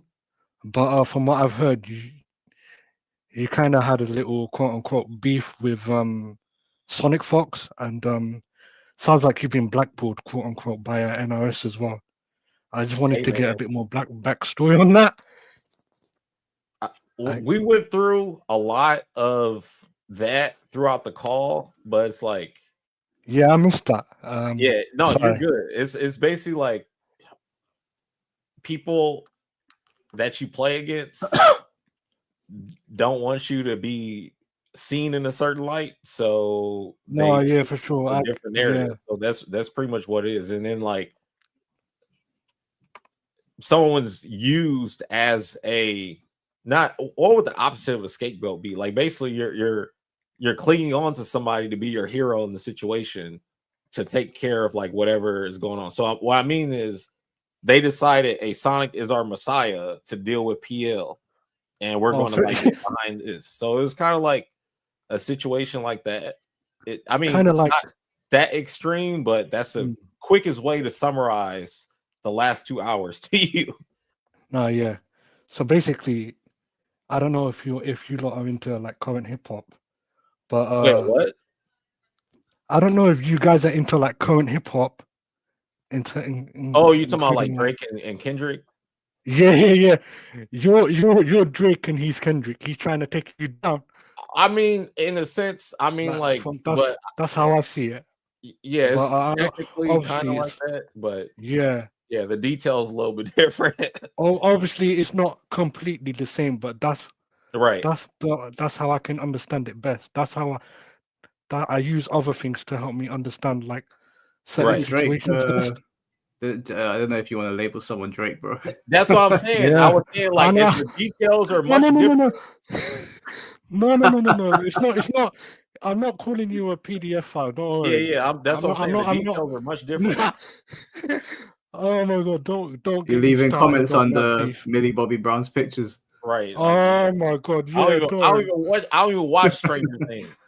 Nah, don't get me started on that whole Drake being kissing like 17-year-olds I on like stage both Drake and stuff. and Kendrick. I listen to both their music. I got both their albums and shit. I mean, hey. You know what? Yeah, I used to be a big Drake fan, but I can't stand his guts anymore, man. Since 2014, I kind of fell off. 2014, like damn, you went back. Yeah, it started guys, there. That's the end. That's 6 minutes, guys. I'm gonna end the convo there so you can bring the next person in. Don't particularly want to talk about Drake. Quickly though, J. Cole's the GOAT of the big three. I don't care. Fight me on that. He's better. That's fine. I'm not a J. Cole fan, but I'm not a Kendrick or Drake fan either. They got some bangers. Izzy, thank you for joining, bro. We're gonna get the next caller in. Cool. All right, bro. Take care. All right. Yeah, no, I definitely don't want to talk about Drake. Not my cup of tea. Yeah, we're gonna get. Well, I mean, like we're not on the hip hop stuff at the moment. Yeah. Invincible, can you hear us? Oh, not again. I could see him in the backstage. He must be gone again. All right. Well, we'll just get the next person in, and he'll have to wait again, I guess. He probably has to select the microphone. No, the thing is, I saw his camera come up, but I guess he's put his phone down, so we'll just wait for the next person. You got ringing because I didn't see that shit. Hello, can you hear me? Yeah, we can hear you, Mr. Nyland. Well, hi, PL. Since I said it in chat, I'm gonna say it here, but no disrespect. I'm gonna say it's a joke. You have to let it go. Come on, man. You've been crying about 13-0 since it happened. We gotta let it go. It's a joke. That's how I see it. No disrespect. All right. Well, thanks. I just want to say it because chat was saying, "Oh, you only say that because chat." I came here. I said it to your face, respectfully. Again. I mean, technically, you didn't say it to my face because you're on a camera, but you're also like using the avatar. We don't even know what you look like.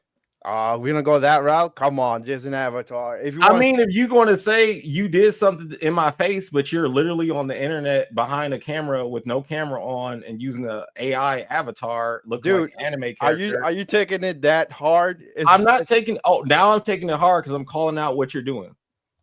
Do you want to see a Dominican's face or something? Why you want to see my face? Want to show a Dominican's face or something?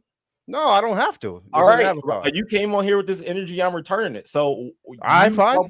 You said it to my face. We don't see your face. Where's your face? Go to my YouTube channel. Go to my YouTube channel. Right? This whole time, you have 6 minutes. Okay, I said what I said. It's a Are you joke. turning gotta... your camera on, Mister? I said it to your face. Oh, brother, no, I'm not gonna turn my camera on. Okay, then that you ain't do anything. Okay, you heard me say it then. Okay, is that better? And guess what? I don't care. Okay, you don't have to care. Said.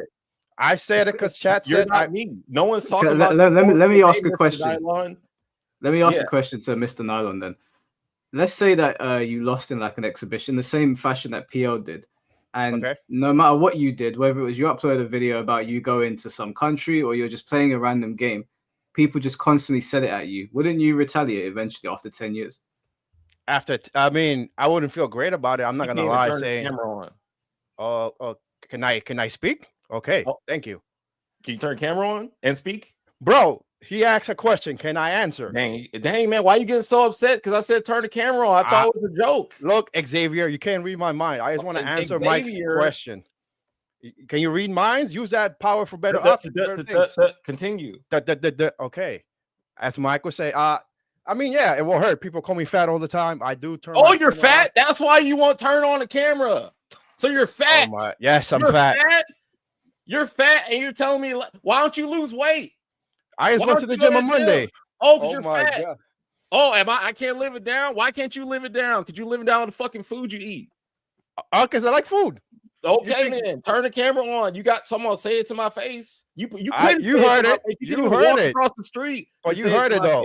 You heard it though. That's all that matters. I didn't hear anything because it got. You're answering my question. You heard it. Are you deaf now? Yeah, I'm deaf. I can't hear what fat people say. I'm sorry, dude. Maybe you can lose weight. So maybe let me finish Mike's question. Can I finish Mike's question? You're fat and you have this girl AI avatar. You should be ashamed of yourself, Mr. I'm not ashamed.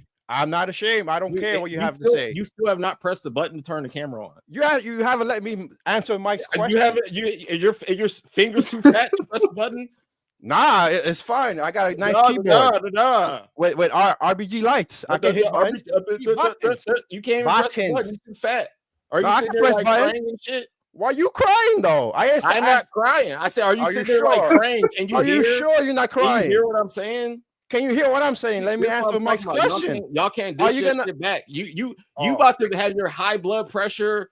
I'm good, man. I just came from the doctor. I passed everything. You just came from the doctor. So that's why you won't turn the camera on because you're fat. Nah, I'm good. You just came from the doctor.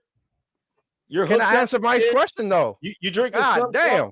Look, you should go to the store and buy this. You see this? I can't see because it's breaking up. This is called Fairlife. All right. There's 30 grams of protein in it. If you drink these and stop fucking eating the fucking fast food that you eat every day. Nah, I'm good. Maybe you'll feel drink sparkling water. To turn your camera on so you can say some shit to me, to my face, accordingly to you on camera. You still heard it. Okay. So Mike, like as finally I can answer your question. Yeah. Oh my God. Now are you interrupting every 5 seconds? Are you okay? We would care about what you got to say if your camera was on. Oh, that's you. This is Mike's show. So Mike, yeah, it's Mike's show, but you on here for me. Not really. I'm here for Mike. What was you doing the first 5 seconds you got on here? I said no disrespect. You know what you did. I said no disrespect. What? And you clearly taking it some way, but hey, it's okay. It's okay. Well, Mike, is that now I can finally answer your question? I mean, I can keep talking too, but again, I mean, yeah, go ahead, keep talking. I'll stay here longer then. You can't stay longer. You have a 6-minute limit. Wow, you can't. Then let me answer Mike's question then. You have my he's got 40 seconds. Yeah, let him answer. Okay, I said first it'll suck. It sucks that he was quote unquote part of history, and yeah, nobody likes to be made fun of like for that long, like 10 years. But at the end of the day, it happened. So at what point you're gonna let it go? You're gonna have to let shit go. Like we hate MK, so what happened? We let it go. We don't play it. We play another game, just like jokes. That's the way I see it. Again, I said no disrespect. He's obviously taking it some other way, and that's my piece. I'm just calling your hypocrisy because you're like letting shit go. You don't let food go. You still fat. Hey, I went to the gym on Monday. Give me 6 months. On Monday, would you roll there? Nah, I walk, man. Feet, no feet. Feet, left, right, left, right, left, right. You got this AI avatar. That's it, man. Yeah. Free country, right? Free country, dude. I don't know where you at. Oh, I'm in the great USA. Yeah, there you go. I guess it's free. They got free burgers, free fries, all that You know shit. about that? Free? With this economy? Nah, man. Shit ain't free. Nothing's free in life. All right, that's my it for it, piece. guys. Mr. Now, thank you for jumping over. No problem, man. Thank you, Mr. Nylon. Nice to see you too.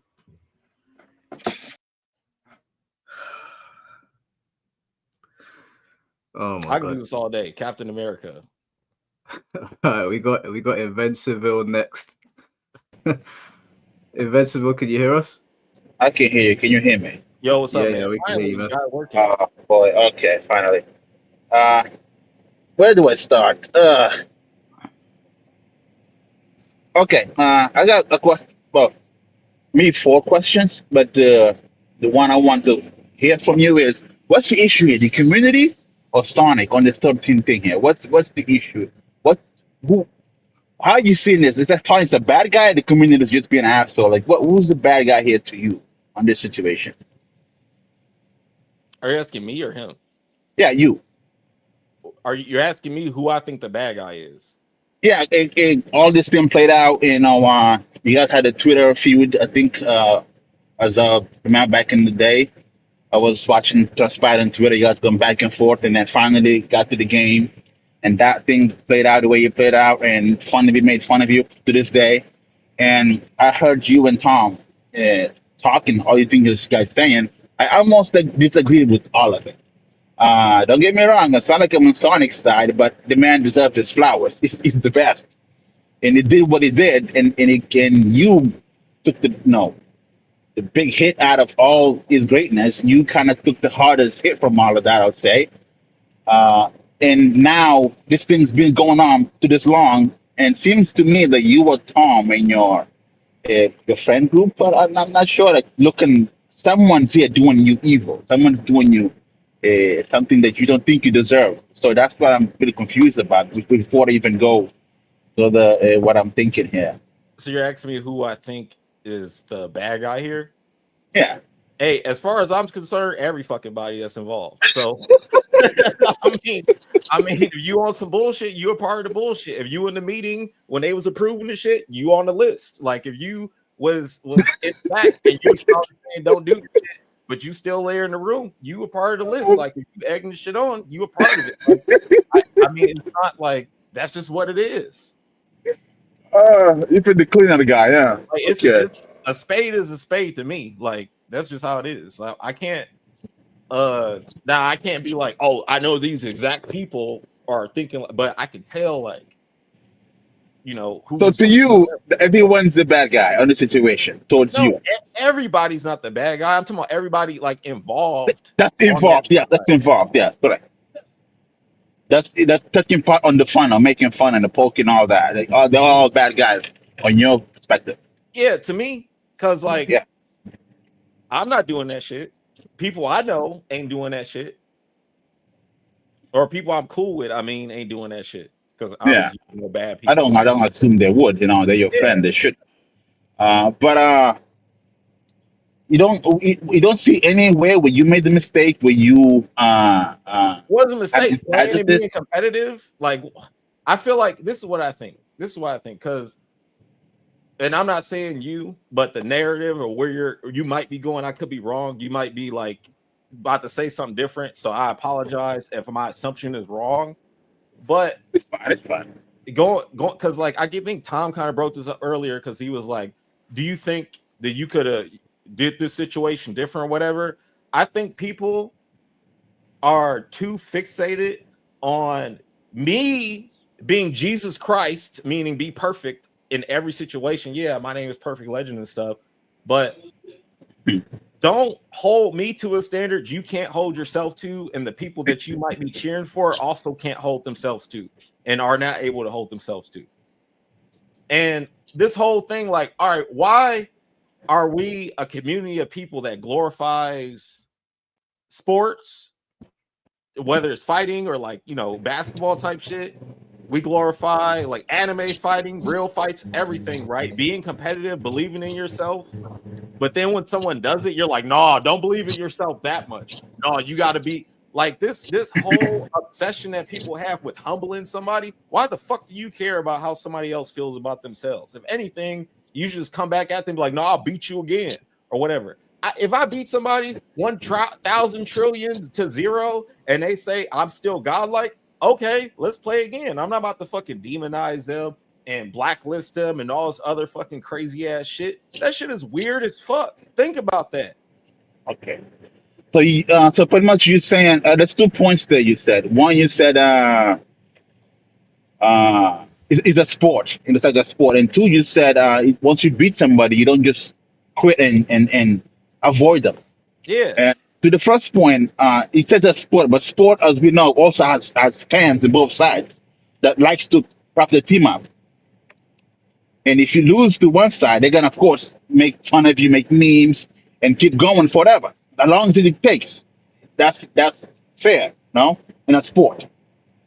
Okay, but yeah, it's fair to continue making memes and shit. But what if when you win and there's nothing to say, but instead you decide, hey, actually, I'm going to ignore that happened and just pretend that only this happened. Yeah. Because I have plenty of brackets that I've won in ESL after I played Sonic, and he was in those brackets, and people still like brush it aside, like, oh no, it don't count. How is that possible? Dragon wins Evo in Injustice 2, and I beat him in tournament with his own character after that, and people just, oh no, I'm looked the other way. That shit ain't fucking happen. Like, but when I lose to Sonic and MK11, then it's like, oh, see, look, he's still losing. Like, wait, hold on. What about all this shit that happened between then up until that point? Like, that's what I that's think. fair. Yeah, that's fair. Pick and choose. In 6 minutes, guys. Gonna just because there's a lot of that's people fair. that are piling in. Oh, thank you, Inventive. Well, but I Thank you, didn't brother. get Thanks to for joining. build my castle, but okay. All right. Cheers, bro. Thank you. Sorry, guys. I'm trying to keep it to 6 minutes because there's like a line of people waiting to get in. Also, just before we bring in the next caller, I just want to say shout outs to Castle Kingside for the $20. Shots fired, damn PL. I was not expecting that, man. I was not expecting that. I had tears in my eyes. I had to come off camera. What did he ask him to do? No, PL got into an altercation just before you came on with one of the callers, Mr. Nylon, and it was the funniest interaction one of the funniest interactions I've ever seen. He asked him to talk on shit, camera, but then didn't want to put his face on camera, and then he asked him to get on revealed camera? why he wouldn't do it. Oh, you'll have to watch it back. No. It's You pulled a Kevin Samuels on him? Oh my God. Where he's like, cam up. And then the call disconnected. He didn't want to cam up. All right, why not? I'm on camera. Yo, what's up? Hey, how's it going, everyone? How's it going? This is a dream come true. First, I do want to say hello to everyone. PL, Tom Brady, you guys are my gaming idols, man. I can't say more enough about it because I've been watching y'all since when y'all first started. I'm about to turn 33 on Sunday. So I've been watching y'all since I was like 19. Thank you so much. Hey, I'll be 37 next week. So Aquarius boys. Hey, all the way. And it's funny because you live in Detroit. I live in Cleveland. So we next door. Oh, Toledo, even closer. Yeah. So we close together. Yeah. I just want to, give all love. I want to tell you, PL, I can't say NIDDA on here. Sorry. Don't let these Negroes. Hold on. I think it depends, because I've seen people who are black say it, and then nothing happened to their channel. So, oh, okay, cool. It's not my channel. No, it's his man. Yeah. I was about to say, don't let these Negroes get to you, man. You are the GOAT Kung Lao. Tom Brady, you are the GOAT Sub-Zero. Don't let none of these people get to y'all, man. Y'all are the best. The game has went down because y'all not even in the competitive site. You know? Mike, do me a favor? Yeah. They're talking about birthdays. I want you to put the release date for regular Mortal Kombat 3 on the screen. Release date? Yeah, put the release date for regular Mortal Kombat 3. Ooh, let me think. Arcade release date. And this just shows how the universe tells you why I am tied to a move. I say the move I am the most infamous for is the Ice Clone. Like every he said, Oh, Ice yeah. Clone. Mike Hollow, kindly put the release date of regular Mortal Kombat 3 on the screen. This is what I've got here. April 15th. That's your birthday. That's my birthday. The Ice Clone was born on the same day I was. Wow. Myself and the Ice Clone. That is the actual birthday of the Ice Clone. The same Wow, day. that's crazy. Hey, you the first one who was going in on it too. No, I was born. Myself and the Ice Clone shared the same birthday. Wow.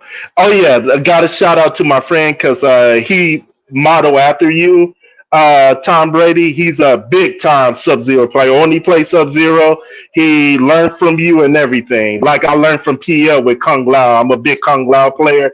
I stopped playing Mortal Kombat 1 because Kung Lao wasn't Kung Lao. You know, he ain't Kung Lao. He ain't about it. Like Yeah. it's like they try to kind of make him MK9 a little bit because instead of having a jump teleport, it's a jump hat toss. And then Yeah. 2-1 is very similar to the 2-1 in MK9, but it's plus on block. But he has like T-Rex arms, there's no range. But No range, no back. Remember he had the 50-50 with 2-1, 2-4 low hat, 2-4. Yeah, oh yeah. But easy, now, like, easy combos going in. Yeah, they gave it to him with the back three. So back three, We can- and back 4 the same thing. But it's Exactly. We can go ahead, my bad. No, I'm saying it's just not the same. Like they kind of like try to give him the same tools but different and remix it, but it's not the same. Like dive kick loses to fucking everything in neutral. It's Not only that, we can't even do combos with his spin either. That's annoying too. Yeah, dude, I hate that. Like that took everything out from the character. We've been able to do that since Mortal Kombat. They put it on as cameo. Mortal Kombat, yeah, the originals, like Mortal Kombat. I want to say Mortal Kombat 3. No, you was able to two. Yeah, 2. Yeah, Mortal Kombat 2. You was even able to do that, and they just took everything out from it, expect us to like, yeah, okay, that's good, and just threw us crap. Right. So yeah, I can't play that. I've been playing Sparking Zero. This made it to A5 in rank. So keep grinding. What are you playing on? You ever want to play with me? You come through because I play with people in that game. So, but you play on right now. Oh, I play on Xbox. Oh fuck! I don't have an Xbox, so I'm gonna get it on PS5. Don't worry. I'm hosting a tournament for $100 too, so you could come through, get that easy money. I'm gonna do it in March. Okay, all right. Yeah. You need me to play or commentate or something? Like I'm all about Sparking Zero, man. That shit is so fun. Oh, most definitely. I'm gonna actually message you on my Twitter account. Yeah, I keep changing my name and all that. Build up the Sparking Zero scene. Like the game is so fun, and I just want more people to play with it. So amazing. And don't be thinking like everything is cheese and spam or whatever. Yeah. Hey, they wasn't there like back in the days like us and the original Tentaichis. That was even 10 times worse. Yeah. You know? Yeah. So I know my time is about up, and you guys have a blessed one. And Mike Hollow, it's a blessing to meet you too, man. I've been watching all your stuff too, man. Keep up the good work. So have a blessed one, everyone. Be safe. Thank you. All right. So just before we move on to the next caller, Invincible, I know that you were trying to build up your case to ask PO a question, but there are a lot of people waiting to jump on and talk. So I do have to keep it to 6 minutes to be fair to everyone. But if you want to build your case, build up your case in the chat. I can reference it and then we can just go into it and I can invite you back on after everyone else is done. You know, I just want to say something about what he brought up when he was talking about Kung Lao and something with PL. It's like you always talk about, Mike, when you're like Scorpion, how they made him an MK9 and MKX, where he was just very aggressive, the personality and spirit. He exemplified that. Kung Lao was a high flyer. He was all over the place. And they have basically slowed him down and made him like a more methodical, whatever character. They just go away from what the characters have always been. Yeah. All right, Pod, you got 6 minutes, bro. I just want to say your drum setup is dominant. It's me. No way, I'm on. Fire away, man. Yeah, nice drum set. Thanks very much. Let me just kill Marvel Rivals really quick and fucking put my controller down and then we'll fucking talk. Listen, all I wanted to say, well, you can hear me all right and everything, yeah? Everything's good? Yeah, I can hear you. All right, okay, cool, yeah. All I wanted to talk about really quick was in the chat, everyone was saying when you were talking about the references that MK had made to the SonicFox Perfect Legends saga that happened like many years ago. Loads of people were like, "Oh, it's a joke, man. Fucking take it on the chin, this and that." And I'm like, "What the fuck are you talking about? Like, what's going on here? Like, you can't be putting stuff like that in your game, referencing, singling out a single person in the community." Sorry, I'm getting something off my fucking screen here that's annoying me. And because it's super targeted, you know what I mean? Like it's imagine. I'm trying to think of like another scenario in the FGC history where that turned out to be like a really bad thing. But I can't think of one right now off the top of my head. But like, imagine, right? I'm going to put out a pure hypothetical right now, just off the top of my head, right? Imagine if like that went way worse, like because Perfect Legend has been memed on for like 10 years for that set that he had the balls to go and do for like you know what I mean? Like most people that meme on him, they're not good enough to even take like to not get perfected by SonicFox like for fucking 13 straight. You know what I mean? And a lot of those rounds were very close. People don't remember that shit, like, you know. But like, let's say, just hypothetical, that like all this shit happened, and let's say for the last 10 years. Perfect Legend was very depressed, which he's not. He seems like a very mentally solid guy. You know what I mean? And let's say he heard this stuff come out 10 years later and he like fucking killed himself or some shit like that. And then all the story about it would be completely different and people wouldn't be taking it so lightly then. They wouldn't be like, oh, it's a joke, this, that, and the other.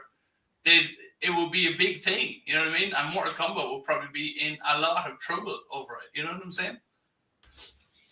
Yeah, that could, because I think about a lot of people. It's weird because I might be wired differently to where you guys, Tom, I've always been straight into whatever hell I'm like dealing with. I will challenge it constantly, either in the way that I can or whatever, right? Yeah. So it's all about like, I guess, standing up to bullies, that type of shit. But I can see that, man. I can see that, and it's like it's very without trying to like, I don't want this word to sound condescending or whatever, but I think it's like it's really commendable. It's really nice. It's really good to see that, like, from a person that gets memed on, and to just be like kind of shrug it off. And a lot of people are saying like, oh, fucking get over it and stuff, man. And like, I'm thinking, man, this guy has been over it. Like, he's been over it for a long time. And people just bring it up again and try to make it a big deal. And it's like a fucking, you know, you might have a bit of backlash or whatever, but like, and then they're just, and after they bring it up again and meme on you, then they're just like, oh, fucking chill out, bro, it's a joke. And it's just like, man, you fucking brought it up. It's similar to like how I hate to call myself or put myself in the same role of a celebrity, but how celebrities, something will happen to them and they'll keep bringing that shit up. Like there's, you know, some of my favorite singers have shit on them and they keep bringing it up no matter like what work or whatever they did. And I don't want to say, oh, I had to do work to get, no, fuck that. I'm a competitor. Like I'm going to show up and compete, and that's it. Like that's what I'm gonna do. I'm gonna always come at you with the same intensity no matter where I'm at. But big respects. They're just constantly, I look at it like these are the same kids in high school that would pick on somebody for any little thing that they would pick on you for and just keep egging it on. But yeah, I'm not going to snap or do nothing like that. But this shit is annoying. But the way you get back at that is you just defeat them in the game. That's it. It's still like games and stuff. But yeah, so many people I know, especially with how the last couple of years have gone, maybe the last 10 years have gone. Brother, I'm gonna stop you right there, man. But also I think like and I can't believe I'm like, stop it, to Perfect Legend, the guy we've been looking at. No, go ahead. But honestly, man, it's not just games when people are like using your name for like memes for like 10 years. That's not just games anymore. That's like you're getting memed on separate to the game. Yeah. Linked to the game still, but separate to the game for like entertainment from lower level players that aren't at your level at all. You know what I mean? No, Just for their what I'm entertainment, saying is it still has to do with like the game. That's all. Yeah, true. Yeah, fair. Yeah, fair. Yeah. All I wanted to come on here and say is like all the people that think like that are saying like it's just a joke, get over it, man, are just like they're on some serious copium. They're like fucking they're talking that shit in straight. They're snorting that shit, man. Not even smoking it anymore because like it's fucking ridiculous to like not. They just want to keep using or egging it on themselves. They need to have, look, all I want to come on and say is the thing, like, if it wasn't me, you know? and it was somebody else, like say that was more not mentally wrapped, they might, because I've seen for the past 10 years people talk about their mental health and all that type of shit. Yeah, man. Here, look, here. Think about it this way, right? I just thought of like this is not really good, like a crossover analogy. Oh, am I going? Am I dead? Oh no, I was saying bye to Oh, sorry. But yeah, no, your time is up. So like, make your last point, and then I can. Yeah, get the next look, question. my last point. I try and do it really quick, right? In Blizzard, right? You know the big fiasco that happened to Blizzard like the last couple of years, or like a few years ago, where like there was all sorts of fucking disgusting shit. PL doesn't follow it, but yeah, I know what you mean. Yeah, but like there was mad shit going on, and there was a woman that worked at Blizzard that killed herself because there was like in-house, like fucking in Blizzard, like the employees were sharing pictures of her fucking privates and all this sort of shit, right? And that doesn't sound like it directly translate over, but it's social media sharing of like information that happened that caused a certain person to feel so embarrassed and so humiliated that she decided to take her own life, right? Perfect Legend. If he like, he's fucking man. This guy is like rock solid. Like, you know what I mean? Mentally, he's like, people are like, oh, he's playing this, that, and the other. Man, this guy could be like fucking so depressed right now, but he's on talking about this shit and he's fine. Like, it's all good. It's like open conversation. It's all good. I really like the roast of the guy, couple of guys, man. I was fucking laughing my ass off. That was fucking hilarious, you know. But like, what I'm saying is, this situation, if the person, the targeted person, could be so much fucking worse. And to see that behavior from MK developers, I think is absolutely, you can't defend it. There's no like, oh, it's just a joke, they're just putting it in because this thing or whatever. Man, it's total bullshit. Like, you can't do that. Like, it's so fucking, it's so targeted, it's so obvious as well. Like, there's people in the chat saying like, oh, you really think they just put it in to say fuck you, Perfect Legend or whatever? No, I don't think they put it in to specifically say fuck you to Perfect Legend, but they're referencing a thing that could really severely impact someone's life that's a fan of, or has been a fan of, and a potential poster boy of the, because Perfect Legend was very, very well known, like, you know, for playing MK and stuff like that. They can make them feel really, really bad without even ran it by them at all. You know what I mean? It's just like, what are you doing, man? What's going on here? And it just makes them seem like such scum. And that's what I think. And I don't think there's any defense for it. I think Perfect Legend is a great guy. I don't think he deserves all the hate. He had the balls. He had the cojongas to, because everyone knows SonicFox is like one of the best, like, or one of the best or whatever. MK, I think when he plays Street Fighter and Tekken, he's a bit ass. You know what I mean? I think I could beat him in Tekken or whatever. You know what I mean? That's probably like, but you know. All right, Podge, you gotta wrap it up, bro. There's a big queue behind you. Yeah, get them on, man. Fucking have Appreciate more conversations. I've been listening. Thanks a million for having me on. Thanks. No worries, bro. Take care. See you later. Bye. Thanks for coming on, Pod. Thank you. Just before we move on to the next, Alexis 499, thank you. When are you getting Tom and Sikanda on the same stream? Would you do a stream with Sikanda? Bros. Yeah, I would do it gladly. Yeah, I'll speak to Sikanda. We'll try to set that up, definitely. Yeah, okay. So the next person we got is Viz. So I'm gonna bring him on now. Was there anything you guys wants to bring up before I bring on the next caller? Drawing a blank. I'm sorry. No, bring him on. All right, cool. All right, Viz, can you hear us? What's up, Viz? Hey guys, can you hear me? Yeah, we can hear you. Go for it, bro. Floor's yours. All right. First of all, apologies for my English. Obviously, not my first language. Well, you sound good in English for to not be your first language. All right, thank you. Although I agree with the last guy, I want to move away from the drama and the whole SonicFox thing. I was thinking more about a message you sent earlier about my experiences with the MK games and the community, and how I moved over to Street Fighter and dabbled a little bit in Tekken. And I was wondering, I mean, there's been a conversation, Mike, about how the gameplay in MK has been, it's always been a little bit dumber than other games, a little bit less nuanced, and it's gotten dumber over time, especially with Cameos making things safe and things like that. I was wondering if you guys who have way more solid foundation on fighting game fundamentals than I do, see a correlation between the games being less nuanced and that attracting a community of people that are more into drama than, for example, in sharing tech or matchups and things like that. Tom, I think you might be the best one to answer that because of your relationship with the community. I think the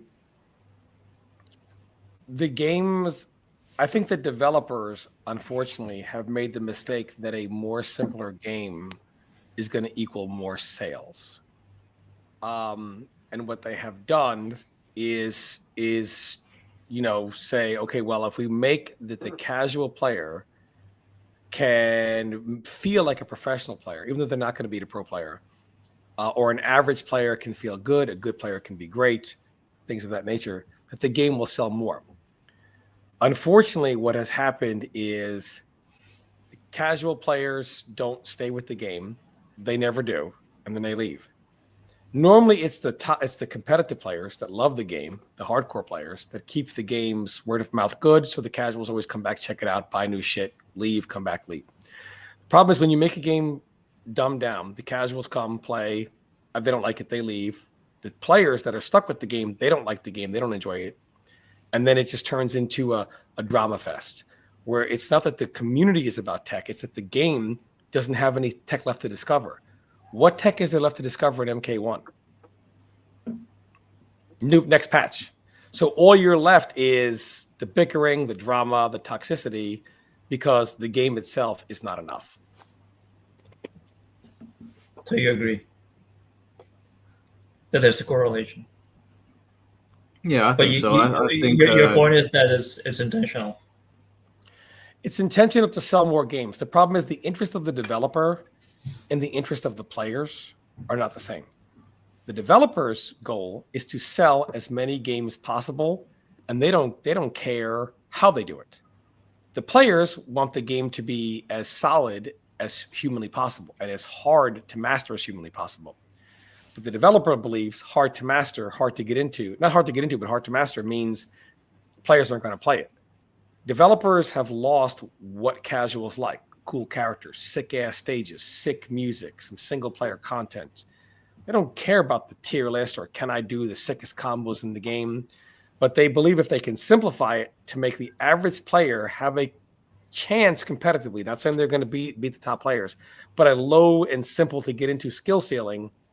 Well, the problem is the game quickly becomes free, and they do that by removing certain aspects, normally by removing certain defensive elements, just kind of simplifying the game.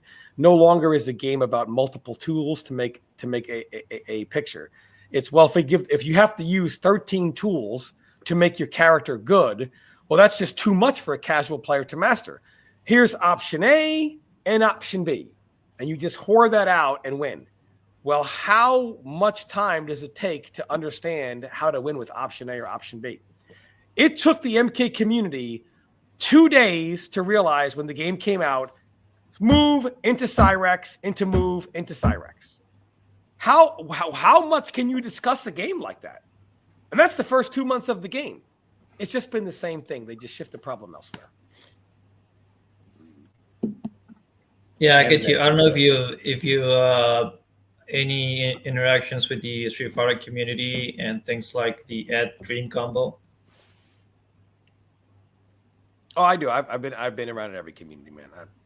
All right, so it's a combo specifically with the level 2 super that is, frame perfect and has many variations depending on how far from the corner you are and how you do it depends on how much bar you build while doing it. So it's very complex. And you can, there's games like Street Fighter 6 and Tekken, which I both like, which you can spend hours labbing, and that's part of the game. Like labbing is an integral part of the game, and in Mortal Kombat it's just like you learn your B&B plus your cameo and whatever option comes next, and it's like a very simple RPS game.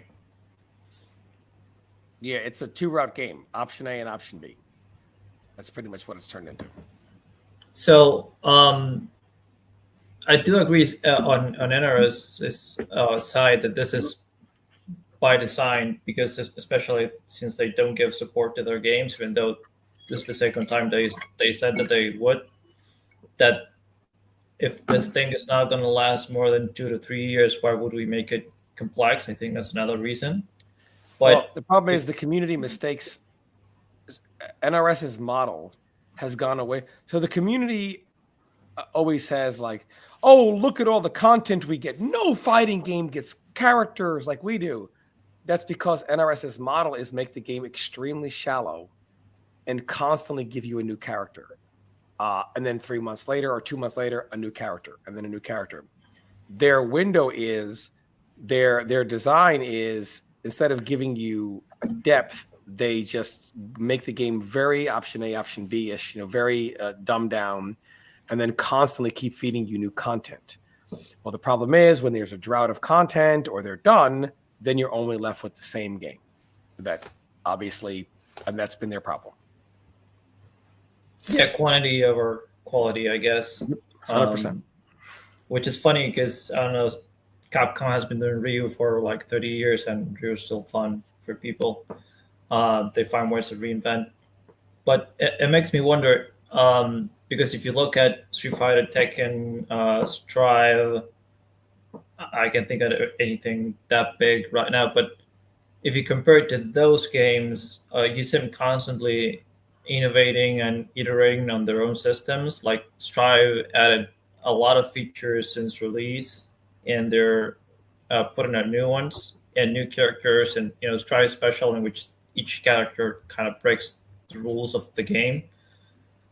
And I wonder do you guys think there's, because if I think, okay, what's the common denominator? Okay, those are Japanese companies and this is an American company. Do you think there's a cultural element there as well? Or is it just NRS sucks?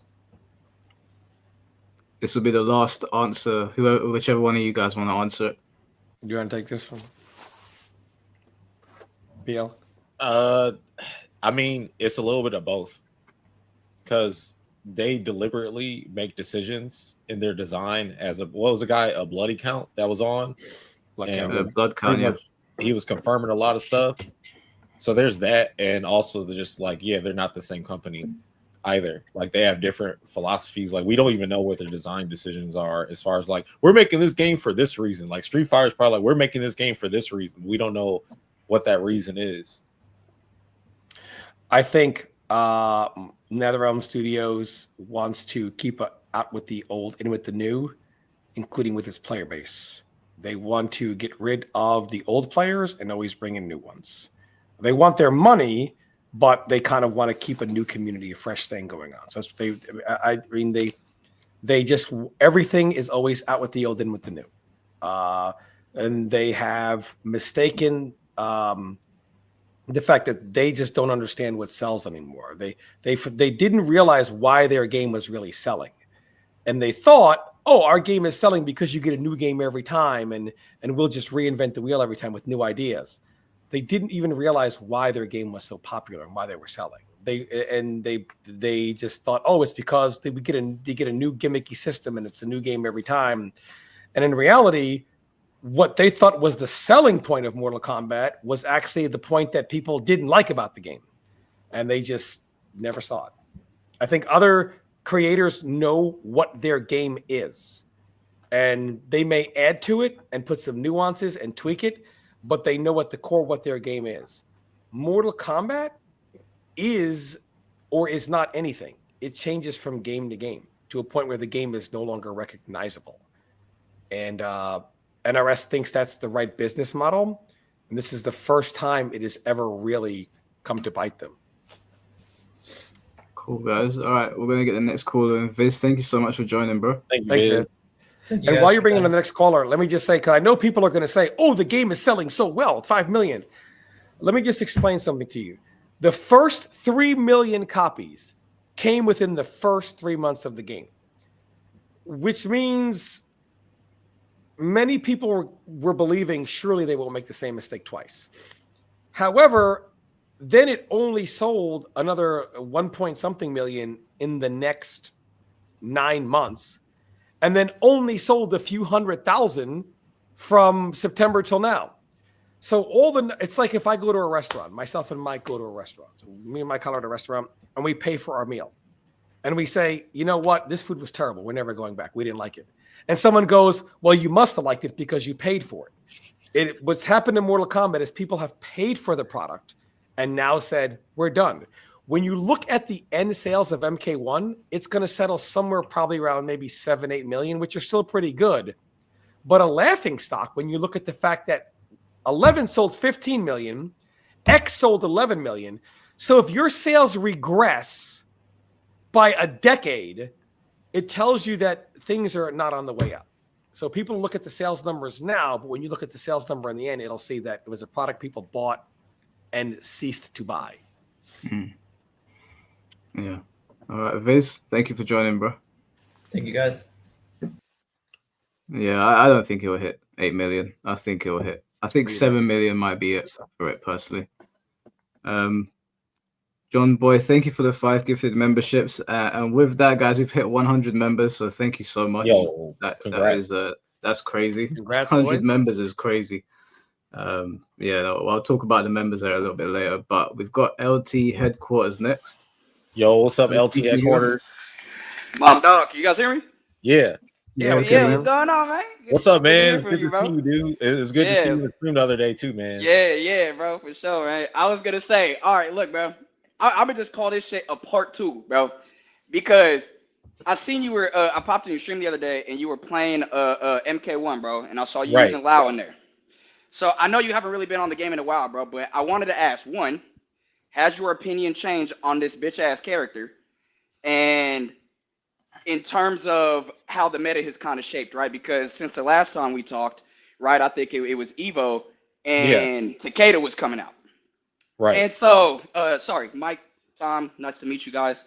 I know I'm on a strict time limit, so I just wanted to kind of get to the point. But anyway, I wanted to ask to all 3 of you, in terms of Lao's character design here, because I'm still tired of getting on my streams and bitching and complaining and trying to defend how shit this character really is in this goddamn game.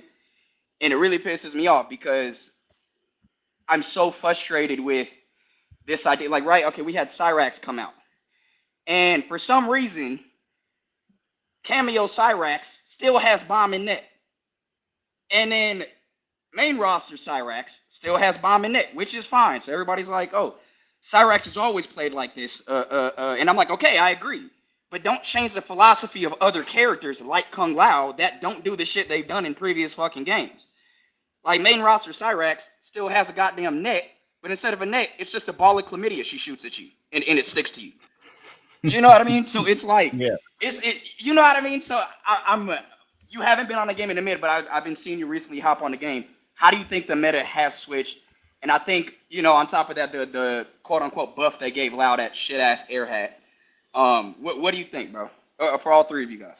Yeah. All right. Well, I'll go first. So, when we talked, Homelander was the best character in the game, and he had a block infinite, which I can't believe was still allowed to be used in tournament and didn't even address until literally the day after the tournament. But that's not the first time they did that, because when I lost Sonic's Cassie, and Cassie had a 9-frame forward 4 that was 0 on block that she could keep spamming versus most of the characters in the game, and then her shoulder charge move barely was punishable because there was pushback on it. They didn't address that shit till literally the day after Evo. And that's when they gave Kung Lao the orbiting hat that you can combo into, and they made it better. But like now going back to like how I feel about Lao and this. So I was playing it because I was like, maybe I'll enter a tournament or something. Because I think the game, if I'm playing it offline, is kind of fine. Like this Kung Lao, plays like a bizarro version of MK9 because instead of doing jump teleport, they want you to do jump hat to discourage people from trying to anti-air you. But the dive kick still sucks. I don't like that. I'm sorry, Tom, but this is one thing Sub-Zero's got that's over loud in this game. But your dive kick with Sub-Zero, a character that never has a dive kick in any game, all of a sudden has a better dive kick than Kung Lao. Like if we did our dive kicks at the same time, your shit always wins. It beats Lao's dive kick every time, and you get a combo starter, a standing combo starter on the ground. When I got to spend meter just to be able to do the shit, and the move is slower, and he has to do it at a weirder, like higher arc. It's weird, but like I don't like. Okay, I do like doing the spin and it moves, and you can move around with it and stuff. So it makes it like. But it's not anti-air anymore, and I'm gonna be honest, that shit pisses me off. You can anti-air with it because that's armor. But not on reaction, though. Yeah, you can't do it on reaction. That shit's hella slow. It's so trash.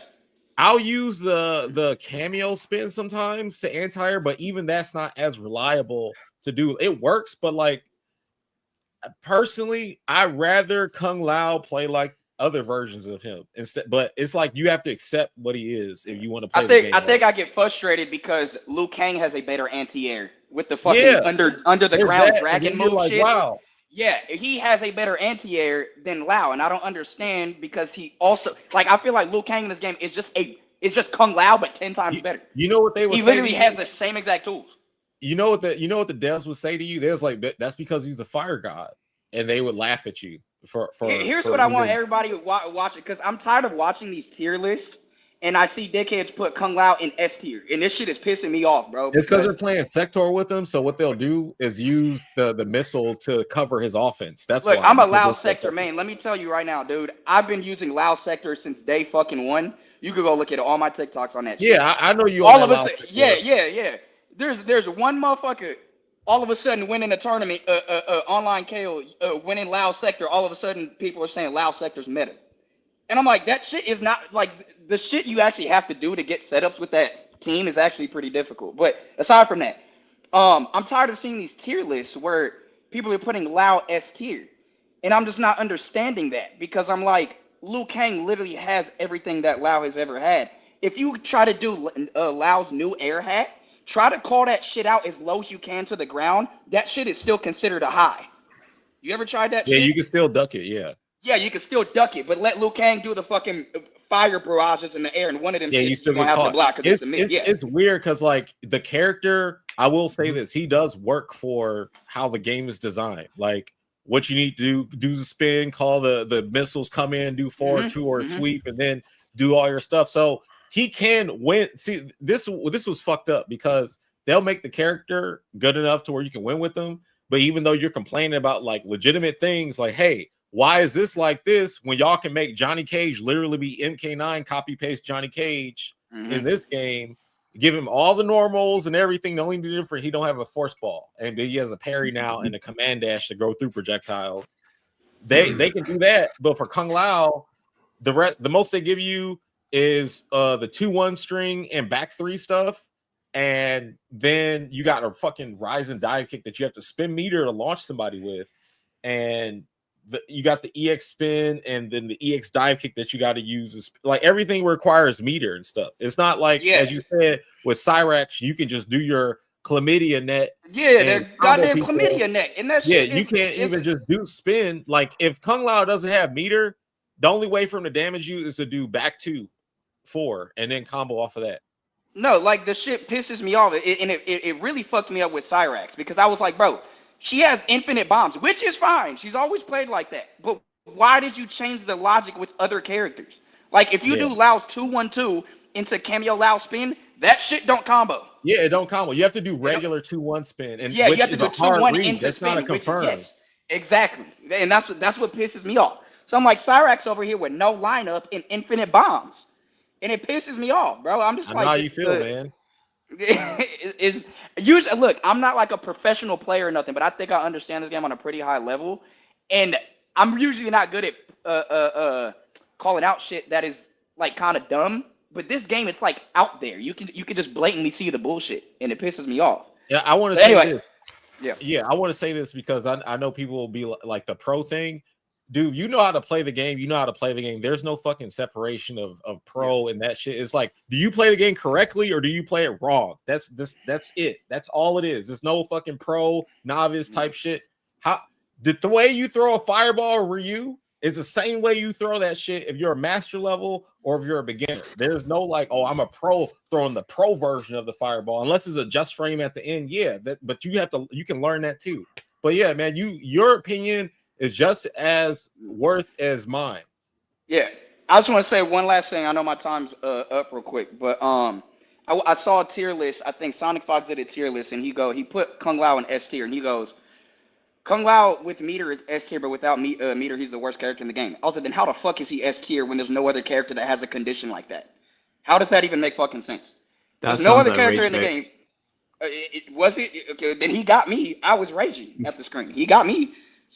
So it's shit like that just makes no sense. And then when I call something out that's valid, right? I'm not a pro player. All of a sudden I have no credibility. But it's like you have a pro player, quote unquote, whatever, that makes a point, and everybody would just ride with that shit. And that shit's so weird to me. And I'm like, if you're good, there's so many dope players out there who don't compete, who understand the game on a high level. You know, and I'm not talking about myself. I'm just saying in general. You know what I mean? That's facts. And so, yeah, bro. Anyway, man, I appreciate your guys' time. PL, bro, I need your Tekken 8 set. I need to give you this Lee Chao line work. I've been in the lab, bro. Hit me up, dude. Just whenever I'm down to play, man. Yeah, word up, bro. I'll DM you, brother. Of course. Thanks for coming. LT, thanks for jumping on, man. Yeah, Mike, Tom, nice to meet you guys, man. You guys have a blessed day. I'll chop it up with you guys soon. Yep. Take care, man. And since you brought up the dive kick of Sub-Zero, PL, let me just say this. I hate this Sub-Zero. Oh, go ahead. Read the question. Read the question first. It's a question for you. It's from Katari Ninja. Thank you for the 50, Katari. It says, I have a question for Tom. Why does NRS keep alienating their older fan base and focusing on getting new audiences after each installment after MKX when they could have used MK9's moves as a legacy set? I think, like I said, I think it was unintentional. But I think they thought what was selling the games were, we need to have a new, fresh idea to build the game off of every single time. And what happened is, because of that, they got very lucky with they were ahead of schedule with MKX. MKX is probably the most developed any NRS game has been at the time of final testing. So they had an idea that they had spent more time farming out. And what happened was with MK11 and with MK1, they just went too far.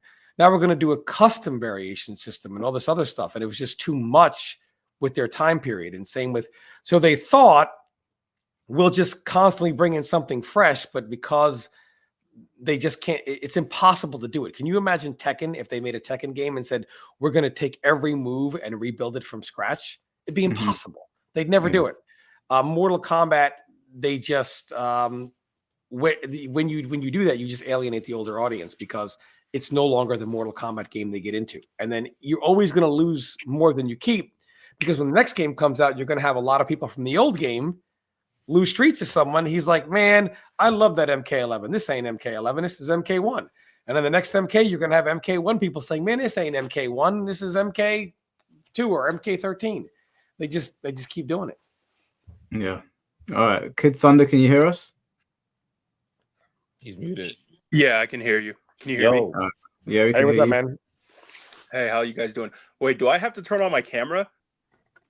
If you're not, are you gonna insult PO? Because if you are, you got to turn your camera on to do that. Okay, no, I'm not. I was like, well, because I'm wearing a Trump hat. So I don't think I should turn on my camera. But we don't no, care. I'm not Anyone's welcome. No insult here. But wait, just how really quick about Sparking Zero, because Perfect Legend mentioned. Yes, that sir. Plays. What do you want to say? Stream on YouTube? Twitch and YouTube. Okay, I'll just look for you when you go live, and I'll go from there. Awesome. Okay, Mortal Kombat question. PlayStation 5. All right, cool. I got it on PC and PS5. Yeah, I play on PS5, but man, I'm not that good at the game. If I see Gogeta, I just quit. Hey, I help level you up because I've been studying that shit. Yeah, that'd be dope, man. We'll have to link up on that. I'll definitely check out your live stream. But Yeah. Okay, so two quick Mortal Kombat questions. The first one is, if you guys can take any 3D era character and give them the exposure that Kenshi gets, which one would you choose? Because Kenshi's been in every fucking game, and they just put Li Mei and Natara in a game. Mm-hmm. Oh, I see what you mean. Yeah, you're talking about like the marketing push that Kenshi got out of all that. Yeah, like Kenshi, he was in Mortal Kombat 9 and 10. I didn't play Mortal Kombat 11, and then he's in Mortal Kombat 1. Oh, okay, I see. Because he was dead in 11. I would have said Onaga, but he's a boss character. It's a bit too much. I was gonna say Boraicho. He was in MKX. I really want them to push Noob Smoke, but I mean, Noob Smoke is kind of like, oh shit, that's a good one. Yeah, but he's in the game, but separately. But I really like Noob Smoke from the 3D era, from Deception. Yeah, actually, someone said it in the chat. Hotaru. I was gonna say Hotaru. Yeah. Hotaru was sick. My pick. It was Boraicho. Boraicho is my second favorite character. I love so myself and Sikander have a lot in common. Boraicho is my second favorite MK character. He was the character I used a lot in Deception and Deadly Alliance and everything. But Hotaru was just such a cool character. That low launching fireball, such a cool idea with that character. I really love that character. You guys remember in the Armageddon intro when he stabbed Li Mei? Was sick. Yeah, she's the first person to die, isn't she? I agree with Mike. If anybody in the chat has not seen it yet, your video where you went over that guy's reaction to a video about Mortal Kombat, the rise and fall of it, when he got to the 3D stuff, from the arcade stuff to the 3D era, and you're watching this stuff and you're reminiscing, you're going, your reaction is like, this is pure gold. You're like, they're sitting on a gold mine. And why don't they re-release it? That's the question everybody wants to know. Why don't you just re-release this? I think if they re-release the 3D games, don't worry, Kid Thunder, we're not taking up your time. I can tell you why. I can tell you why. I think if they re-release it now, it will have a better reception than what it got back then. Personally speaking, I don't think it would like woo everyone, but I definitely think people appreciate it given what MK1's given us. If they did a 3D collection, and maybe MK, I mean, they could somewhat they could Unreal 5 engine upgrade it, the graphics. Even if they re-released MK9, they would never do it. They would never do it for the biggest reason: their biggest critics, who they have worked to destroy, have a name again. They would never do it for that reason only. Got him with the David Blaine. I'm not, and I'm not joking. And I am not joking. I am not joking, because if they re-release games like MK Deception, MKDC, MK Deadly Alliance, I'm streaming again. And the first person I'm going to eat, bring me the fox. Because it'll be a beating worse than Punk puts on him in Street Fighter. I feel like that's like dangling bait in front of NRS to throw him out there. I'm just doing it so they'll release it. No, all honestly, I mean, that kid could be good at any game he wants. I mean, he's one of the best talents ever. But overall, there is a player I have laid the gauntlet down for. Because back when there was an argument where, oh, how simple these games were, anybody could win. And look, I'm going to MK Deception. Anybody can pick Boraicho and win. Anyone off the street can do it and be unbeatable. But like, there were some of these games where I'm like, okay, well, if you pick up like MKDC, which was broken as fuck, we all know this. But I'm like, if it's so simple, pick it up in 5 minutes and go ahead and beat me at it, or pick up MK Deadly Alliance in a week and watch what happens to you. And of course, if I was someone like some idiot, they would always do it. But I mean, like overall, I think it'd be a great way to blend the new audience and the old audience, because the games are just sick. Can you imagine Mike Hollow streaming Motor Combat? Can you just imagine like how shit that, or like Puzzle Combat? That shit would be sick. I mean, look at this.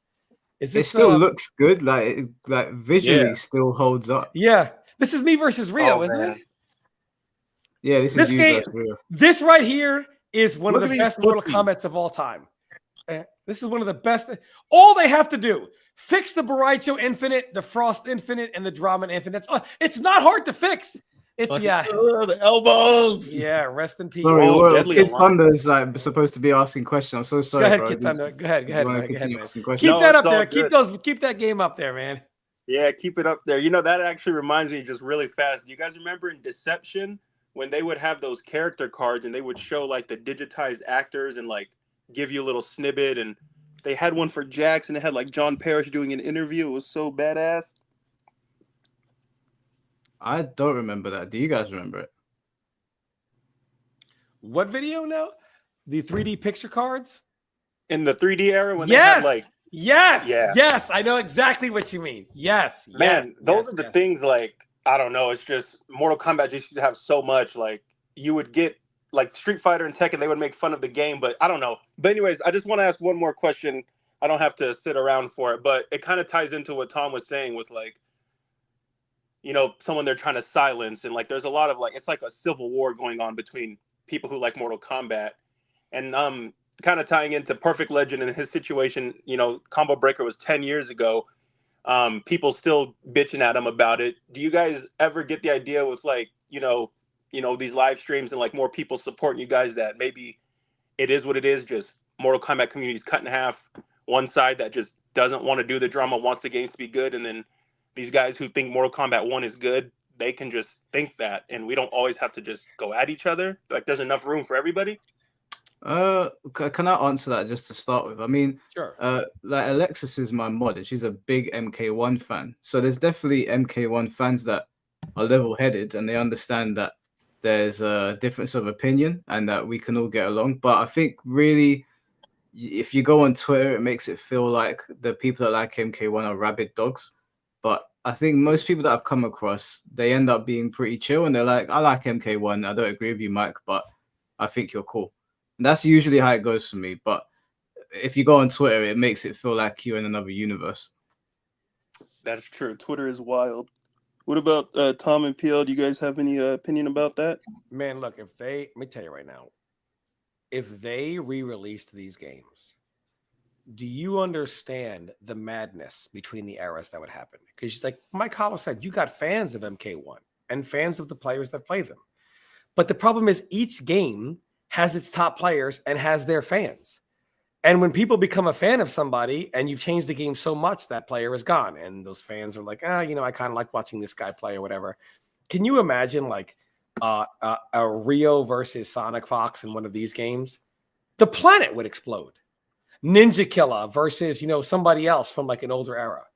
Dude, this would be some of the most hype matches ever seen ever.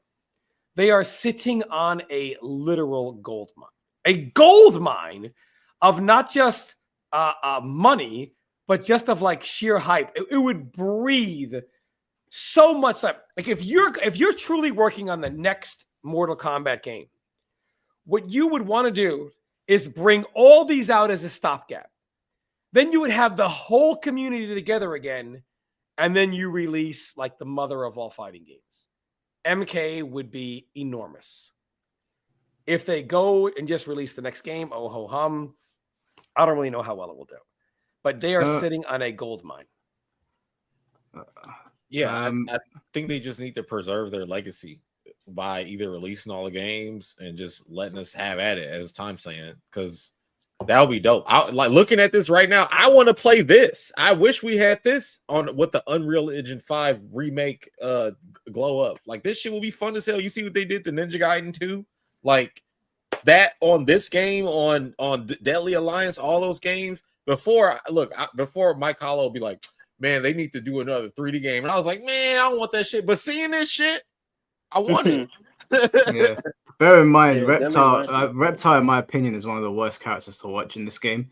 I find him really, really silly. But dude, like if you watch a Shang Tsung and Quan Chi match, it's top tier. He's top 3 in this game. Reptile's good. Yeah, he's very strong. Also, the character work is incredible in this game. The character select screen is good. Did you see your face when he pulled up both Scorpions? And your face in that video, you were like, look at this. You like compare this right now to Scorpion and MK1. He's like, it's not even. What is this character? It's true. Sorry, guys, just not to break up the conversation. There's a guy in the chat called LinQuay82. Bro, if you want to jump on, then you can, but don't sit in the chat saying I'm going to make up lies. Everyone's here watching, so if you want to jump on the stream, bro, you're more than welcome to. But if you're going to talk shit, come on camera and talk shit. Sorry, guys, go on. No, I just say real quick, so I want to take up more time. But I just real quick last thing, because Tom said if these games released, he would keep streaming. And I know a lot of times when I watch Tom on the live streams, he's always saying like everybody hates on him, which I do know he has haters. But I don't know if this means anything. But when you were streaming MK1 at launch, that was the only time I played the game. I would watch your Sub-Zero and Kung Lao, and I would just do whatever you did. And I was winning matches, and I was having fun. And then you stopped, and then I stopped. And I know a lot of friends have the same sentiment. Like, we like Mortal Kombat. We're not too involved in all the politics. I was watching, I remember your Johnny Cage matches in MK9. I think all you guys are just doing great stuff. So I just hope all the negative energy, I know we could just let it blow over. And, man, just less fighting. I don't know, less stress. Let's just all have fun, guys. It's just a game. We need to stop hating people over video games. It's insane. I think one thing that's kind of weird. I saw Maximilian say this, and I see these comments on my videos and on Mike's videos. They say, just give it a rest. Shut up. If you don't like it, play something else. if for one, this is the problem, because like MK11 or whatever, if the people that criticize the game all leave and the only people that are left are the ones telling you how great the game is, what do you think is going to change? Nothing. We have to keep pounding it in, because the shills keep pounding in just how much good the game is. And I got to be on for that true underdog bet, man. He's on tomorrow. Man, I've been waiting my whole life for this. Well, we gotta be. I don't want him to feel like he's being ambushed or anything. No. I know. I've always wanted to have a respectful conversation with him. I don't, like nothing like that. But these games, when the MK community, if they play the game you like, and Maximilian, I've heard, you know what normal people do? They go and play the game they like. Anytime anyone, myself or PL, has tried to stream MK9, or when I was streaming this with Rio, people would say, oh, there's Tom living in the past. Oh, he's streaming this game because he can't cut it in the monitor gain. The Mortal Kombat community, to quote Marty McFly and from Back to the Future, he's an asshole. They're all a bunch of assholes. All of them. The MK community are a bunch of assholes. Like, even if they see you having fun playing an older game, they want to ambush you and tell you you are only streaming that game because you can't cut it in the new game. They do everything to discourage the older games from being played. Even the community itself does it. That is tough. Okay, just one quick last one. This is just a fun one for the chat and anybody who wants to answer. What do you guys think is more of a heartbreak? Spawn. Oh, and chat, you want to watch this? Chat, watch this. This is a masterpiece. Sonya Blade. Oh man, I love this character in this game. My Sonya is my favorite character to play.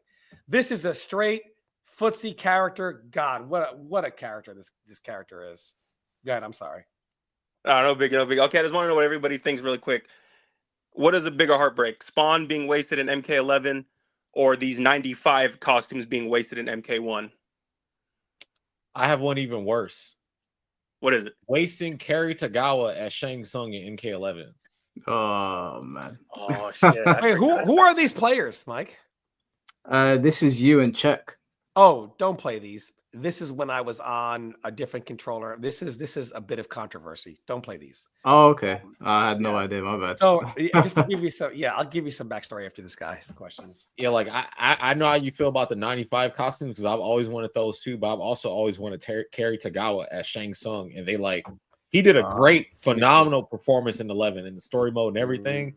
But the way Shang played in that game was so whack. And like, let me see if he played like Shang in this game in MK1, but had, of course, the soul steal, fatalities, and brutalities and shit, great. But yeah, man. I mean, I think he still played good in that game. I just think he plays better than MK1. Yeah, hey, it's the 95 costumes. Oh, they're so badass. But that's the only reason I get on and play MK1. Same. I just play. Yep, just play Sub-Zero, do a couple of combos, and then log off. But hey, thanks for having me on, guys. I won't take up much more time. I'm excited to catch the rest of the Thanks stream. for coming through. No I'll worries, see bro. you guys soon. Keep it up, Mike. Thank you. Thanks, bro. Let's see. There's also I think Mike Metroid and Rio have got some MK. This is a Deception. DA matches. Oh, this Deception, Raiden design is so cool, man. He just looks so sick. Yeah, Raiden is I did I started my MK Deadly Alliance guide. It's on Test Your Might still. I started building it a long time ago for people to understand how to play it. Myself and Czech are friends now, so that's why I don't want to. I'll talk about the Czech drama later off stream. You know, it is what it is. It's not drama now. It was just drama back then. Czech. By the way, Czech is if you want to talk about a game tester, Czech will find the most obscure stuff. It's totally stupid that NRS. I mean, I never brought him on. Yeah, I used to watch Czech's videos back in the day. Czech, I mean, he finds. He's always been the best combo guy. I mean, the thing I'm is, so sorry, guys, not to cut up the conversation. I missed the super chat just quickly from Qatari. Thank you for the 25. So if the MK Arcade and 3D games have online lobbies for modern consoles, it'd be the best thing to happen for the series, including the mini games too. Oh yeah, absolutely, absolutely. Combat. These games were fun, man. I mean, I'm sorry, man. These games were just so fun. They were a lot of fun. I remember traveling so much for Mortal Kombat Deadly Alliance, and there were so many people that were on the boards that would ask me like, "How do you do this? How do you do that?" And I wrote all these guides on the game. And the cool thing was there were a lot of players that couldn't travel for Deadly Alliance, and when Deception came online, to be able to play with so many of these players. And some of them got quite good, and it was so cool because there was a player I'll never forget him. His name was Only One, I believe, from Florida, and his Raiden was quite good, and he actually learned him from my Raiden guide and Deadly Alliance, and it was cool being able to play some of these people who I just couldn't play at tournaments because I just couldn't travel at that time for Deadly Alliance. It was really cool, and even I really did like. What was it? MKDC was also, it was very fun. I mean, a lot of these games, of course, they're not balanced, but they were extremely fun. And I think they were. If they had a good level of balance in these games and they kept this theme, I think they'd sell like hotcakes. Absolutely, absolutely. And MK9. I mean, honestly, if they released MK9 and just fixed some of the stuff, I mean, I think MK9 would beat the stuffing out of every game that they've ever released. I mean, MK9 was one of the most misunderstood fighting games of all time. MK9, a modern NRS player would come to it and just be like, "Where's the mix? Where's the overhead low?" It's such a different game. And the game you beat people by chipping them out more. Like the threat in that game is you can't block for long because you could literally just die by chip. The chip damage was so high, so you were forced to move around and not. It was very fast. Yeah, and the game was very in depth. People don't give it credit. A great example of the depth I use are two characters. One, let's say my character Sub-Zero. You literally use every move he had in every round. So you use Ice Ball, Ice Clone. I have a random, but I'm not going to go into now. Random application to use EX Ice Ball. A weird kind of situational EX ground puddle setup that was kind of gimmicky, but it's a knowledge check. I do have a setup for it. You use like your normals, down 3, down 4, standing 2, 2, 2, 2, 2, 4, 2, 1, 2, 1, 2, 2, 1, 4, back 1, 2, back 1, 2, 1, forward 4, standing 4. I literally named every normal and every string and every special. Tom, how often do you have to use all these moves? Every round. Mm-hmm. There is not a single character today that you can say that about in Mortal Kombat. If I look at Freddy is a character that the modern NRS player, let's not lie, the NRS player would rather jump off a building than deal with zoning. They hate it. They hate it. They don't want to deal with it. So people look at Freddy as an example of, here's another brain dead NRS zoner, another brain dead NRS character. This is for you, Tom, by the way. Thank you, Alexis. Alexis may play Injustice 2 and say, I'd rather quit the game than deal with Fireball. So don't say that yet, Alexis. But honestly, so a game like Freddy Krueger, that is a character like that is seen as like they use that example, brain dead NRS zoner. There's only 2 Freddy players that I can think of that were even formidable on the planet. So I know people like to think that humans were stupid back then and nobody could win in fighting games. But the fact of the matter is, if the character was really brain dead zoning, you would have seen a million Freddys. Yeah. For a character like Freddy to be just a good zoner, a high level zoner, you had to use a combination of straight claw, ground fingers, ground spike, which there were, I believe, close, medium, far, and then super far, 4 versions of. So you had to be very precise. And then there's the EX ground claw, which tracks, but it's bar, so you can't use it all the time. You have to use those 4 things in conjunction to make him a high-level zoner. It's not just run away and chuck one thing over and over again. And then there's his teleports. When do you retreat with movement? When do you use teleports to retreat forward or backwards? When do you exit instead? When do you use Freddy Nightmare Stance for movement, as well as a threat of a move in there? I just named like 7 or 8 tools. And then also he can come in and do like an overhead or a low to EX Hell Spike for like a little 50-50 situation. When do you come in and do that? It takes all of those to make him formidable. Not just option A. If it was a modern NRS game, run around and do 1 fireball, and then when they chase you, come in and mix. That's the current Mortal Kombat game. The fact that I just named like 10 things he has to do to be a high-level character, when you have that many tools that must be put together in order to create the picture, it allows players to put their own spin on how a character has to play, because there are so many tools to make a character effective. When a character becomes just route A and route B, that's when every character looks the same, every playing style looks the same. You can't tell. Even Kung Lao, you look at Forever King's Kung Lao and you look at PL's Kung Lao, drastically different. Why? Because there are just so many tools you can use, and it's seen as, Kung Lao is just jumping all over the place, teleporting, random spins. Far from it. It's a combination of straight hat, low hat, EX hat, spin, EX spin, teleport, when to teleport, instant jump 3, instant teleport 3, drop down teleport 3, teleport throw. All of these things had to be established. 2-1, 2-1 to Wing Chun punches, 1-1, 1-1, 2-1, 2-4. When do you teleport off of them? It took all of that to make the character effective. All of it. And if you just said, I'm just going to do this, Cabal, I'm just going to run away in zone, or I'm just going to rush down, you would be a bad player, because all of that made the character good. And in the modern NRS games, you just don't have to use as many tools to make a character good. And because you can do less and be massively effective, everyone kind of looks the same. I respect it, Alexis Black Canary. I respect guys, if you have something that you want to say to Perfect Legend or Tom Brady, now is your chance. Okay, other content creators don't let you come online to speak, so there's no point yapping in the chat. If you have something to say to PO, I'll let you in.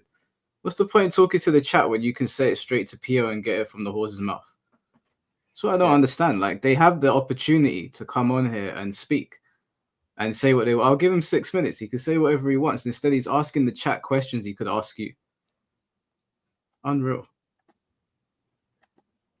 Hey, this man, is one of my favorite stages. And that Sub-Zero costume is... Huh? Don't be afraid of confrontation. Bro, and the soundtrack. Mike, play the soundtrack to the song. Just play the soundtrack very quickly to what is it, Slaughterhouse? Oh, you want Baracho? All right, guys, Baracho coming next. Woo, you moving like a ninja. Teenage Ninja Turtles.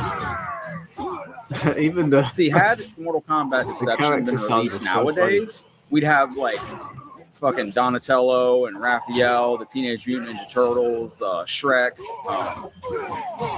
like all these weird guest characters. So sick.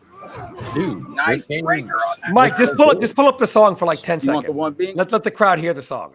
With the Slaughterhouse. Yeah. Listen to this shit. This shit screams Mortal Kombat. Hey, oh my God. The first 10 seconds, you're like, oh my, this shit is real. You're like, I'm fighting for my life.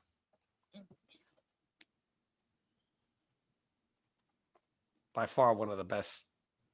God, MK was so sick at one time. Now I wish Deception was out, like, so we can. Yeah, here we go, guys. Listen to this shit.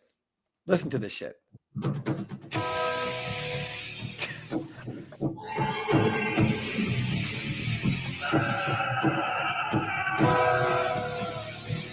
I remember this one. Remember this shit? I remember this. It gets so much better. Keep playing it for a second.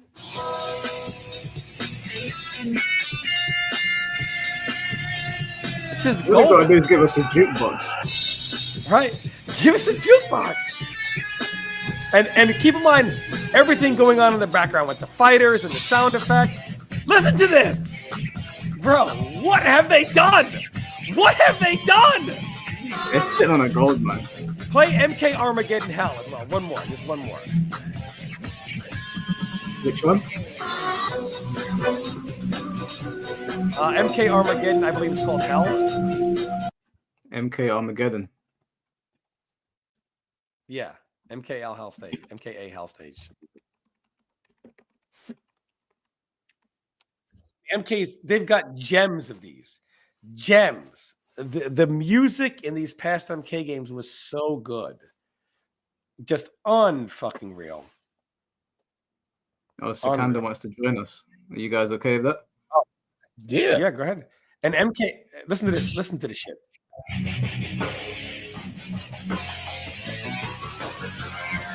Secanda, I'll send you the link. Give me a second, bro.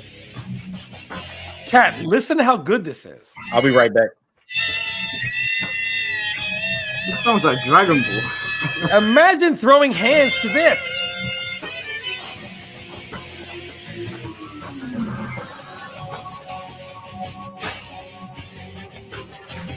It just captures the ambiance of Mortal Kombat. Like all of them are so good. All of them are so good. They've lost their way, man. Like it's just the essence of Mortal Kombat. I hate to sound like the narrator, but all right, we've got another caller here, and then I'm gonna bring in Secanda.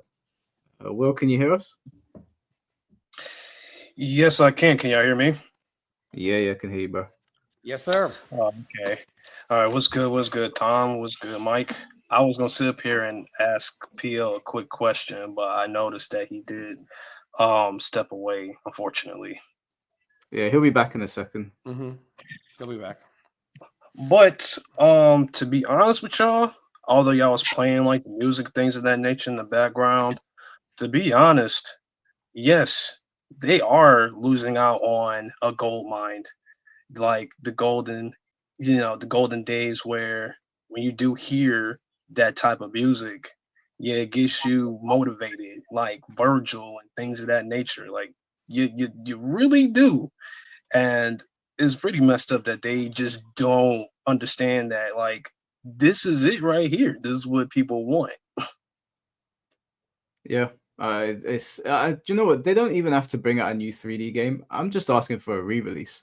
I'm very happy because my favorite is Deception, which is this one. I know some people says Deadly Alliance, but I'm not even necessarily saying, oh, like let's take Mortal Kombat down the 3D route, because I know some of the newer fans either they don't really know about the 3D games or they just don't appreciate Mortal Kombat being 3D and they think it's a Tekken clone. I'm cool with that. Like, I'm not trying to upset the MK fan base. I'm just saying, can you just do a re-release and give it a basic online functionality, a very, very like basic leaderboard? You won't hear from me again. MK can destroy itself all like a. This is a gold mine. I mean, it's a gold mine, dude. I mean, it's a gold mine. You release this game, dude. This game. Look, I forgot. I'm gonna say this because, like, when Deception came out, was also around time DOA 2 Ultimate came out. So I was like playing it, but I didn't play like a whole lot, so I wasn't able to get the. I played more puzzle combat and stuff than I did like the actual game. But going back in time and looking at this, and after playing everything, it's like, dude, this shit is fucking peak. Like, I know you said that the game online is different offline, like most of their games, but that was the big drawback back then. Yeah, because there was Infamous that only worked online, right? Well, the problem is the way they did the netcoding is they removed active frames to make the netcode run smoother.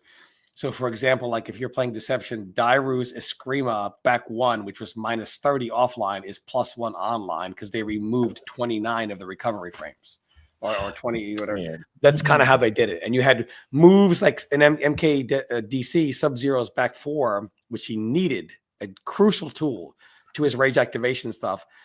It wouldn't launch online, but launched offline. Dude, it's so dope. You can clone and then like you can walk around the clone and sidestep it and shit. That shit is this shit is dope. Well, he got hit, but still, like this shit is dope. This game, they're sitting on gold, man. They're sitting on gold. What I'm hearing right now is that for 2 years I've been singing the praise of 3D, and now everyone wants to come over to. I sound like Fate. Hey man, I said it first. It was you me. did. For real. Like I'm watching it. Look, we didn't at the same time. We didn't. It's like you saying, man, you know, I think you would like girls with big asses, man. And I'm like, no, I want the straight up and down booties. The and street. Like, for which one? UMK3? I think it's UMK3. Yeah, no, I've become Fate. I said it first. Not everyone's Dude, on my side. this shit is godlike. I wish they would. Oh my god, put this shit out with rollback, and we will get it. Dude, this shit looks hella fun. Like, I don't know why I've been so against it. Like, what was I scarred from something? I think it was what Tom when you was talking about like the infinites and all that shit. How Boraicho could do a loop and throw combo or whatever that type shit. So I was like, I don't know, but that shit looks fun as hell. I want to sidestep projectiles. Yeah, the street. It sounds like Michael Jackson. Yeah, the NRS era people that have never played these games, man, they don't know it. The reason why MK9 soundtrack was good is they just took the arcade era soundtrack and remixed. Yeah, they just put it in there. Everything that we tell them that we want them to do, they did it in MK9. Play the Deception's character select music. I mean, chat. You gotta play the Armory, man. Remember, isn't that drop song? The Streets turn into a jukebox. Yeah, the Deception. It's the Alliance that's got the sick one. Nah, MK Deception's soundtrack is hard, man. That's hold on.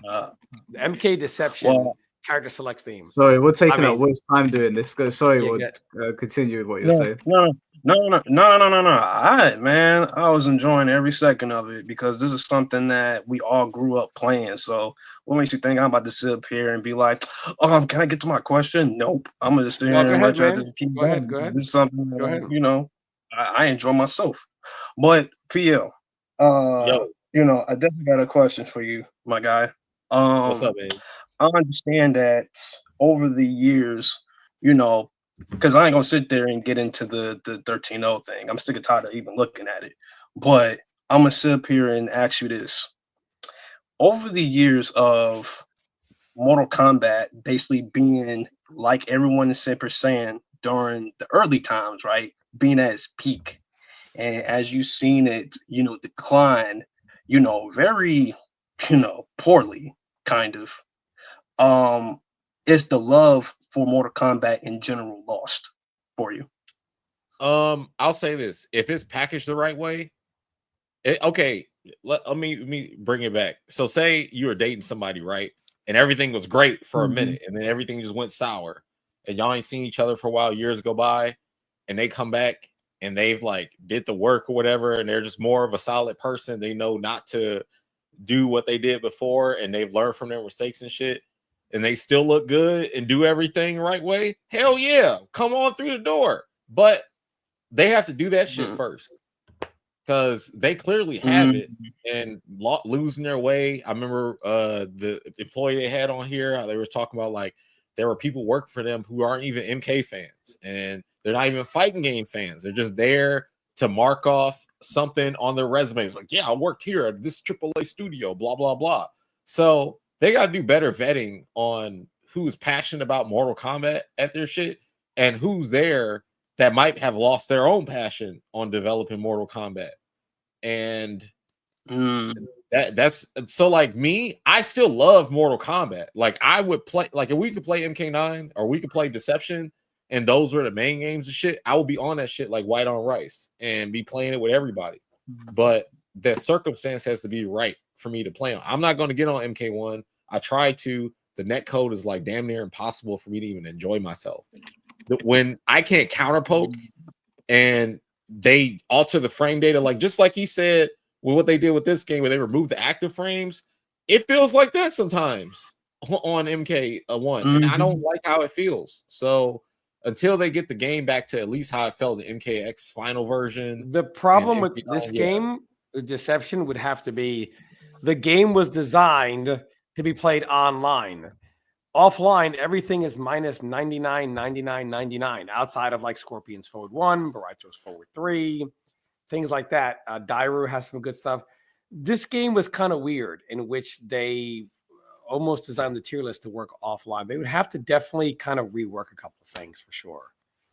There's just too many characters on death on block. Yeah, they made the right Mortal Kombat product because we thought MK1 was about to be the shit, and they're like, "Hey, guess what? Cameos and other stuff." We were like, I mean, but MK Deadly Alliance is good to go. The infinites are easy to fix. I mean, Frost low slide into ground freeze just enabled them to block while they're on the ground. After that, Baracho full combo branch combo into puke puddle, just allow them to roll after they're easy infinites to fix, easy mode in, but they were easy enough to ban. Unlike some of the modern MK infinites where it's like, oh, how many revolutions can you do? MK Deadly Alliance was the easiest game to have a clear rule book and police, and so they could literally re-release it within 30 seconds of programming and it would be fine. Did you have another question, Will? There's a couple people in the queue waiting to join as well. Oh no! I don't want to hold up anybody, but that's definitely what I wanted to ask PL, just because I thought that would be probably one of those things. Yeah, I would be all in to be playing and shit with y'all if basically everything was right. Yeah, I couldn't agree more. All right, thanks for your time. Thanks, man. No problem. No worries, bro. Take care. And by the way, before we bring Sikander on later, let me just explain why I hate this Sub-Zero. This Sub-Zero was built off Injustice 2 Sub-Zero. As much as I love Nick Nicastro designed this Sub-Zero, and he designed Injustice 2 Sub-Zero. Dive kick, clone punch, 3 ice clones, clone with a 5-second cooldown. It's all MK. It's all Injustice 2 Sub-Zero. Please, for the love of God, NRS, keep everything about Injustice the fuck out of Mortal Kombat. Please. I don't want to play Injustice 2 Sub-Zero. I don't want to play Injustice 2 Sub-Zero. That is so fucking lazy. You made him Injustice 2 Sub-Zero and put him in this game. I'm glad. I love watching Sikander doing stuff with Cyrex, but I just can't play Injustice 2 Sub-Zero. But you can give me Injustice Scorpion. That's like MK9 Scorpion, though. Or yeah, it's true. For the most part, All right, next caller it's Vex. Sikander hasn't joined yet, so next caller is Vex. Vex, can you hear us? Yeah, what's up? Loud and clear. Can you guys hear me? All right, bro. What's up, yours? What's up, man? Pretty much. So I'm just going to say this off the top. I pretty much am on the same team as y'all. Tom, I watched your streams tons of times, especially since MK11 with Rio, Dragon, all of them, and midway through MK11 and how everything was going down. PL, man, listen, people just didn't stop talking about the whole 13-0, but didn't see the matches after that.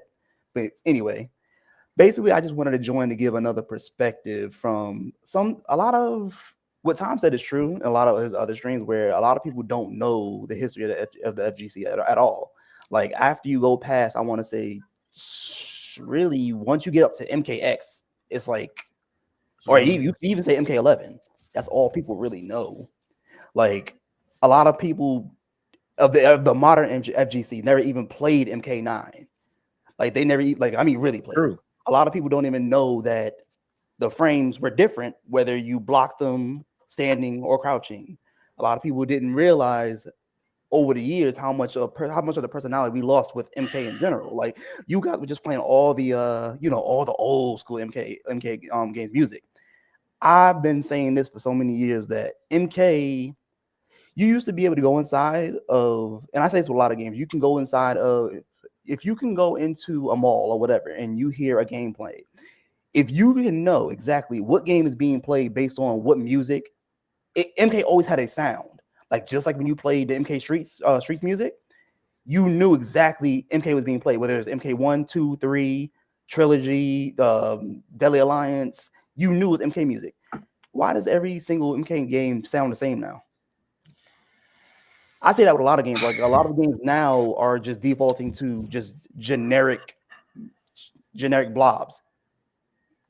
So it Yeah, I gets know to what you mean as far as like the hit stuns and the hit sound effects and stuff. Because like even when, say you hit a woman in Mortal Kombat, it's like they don't have that shit no more. Oh no, they listen. They and I'm one of those people. It's really funny because people nowadays think, "Oh, you're an MK hater."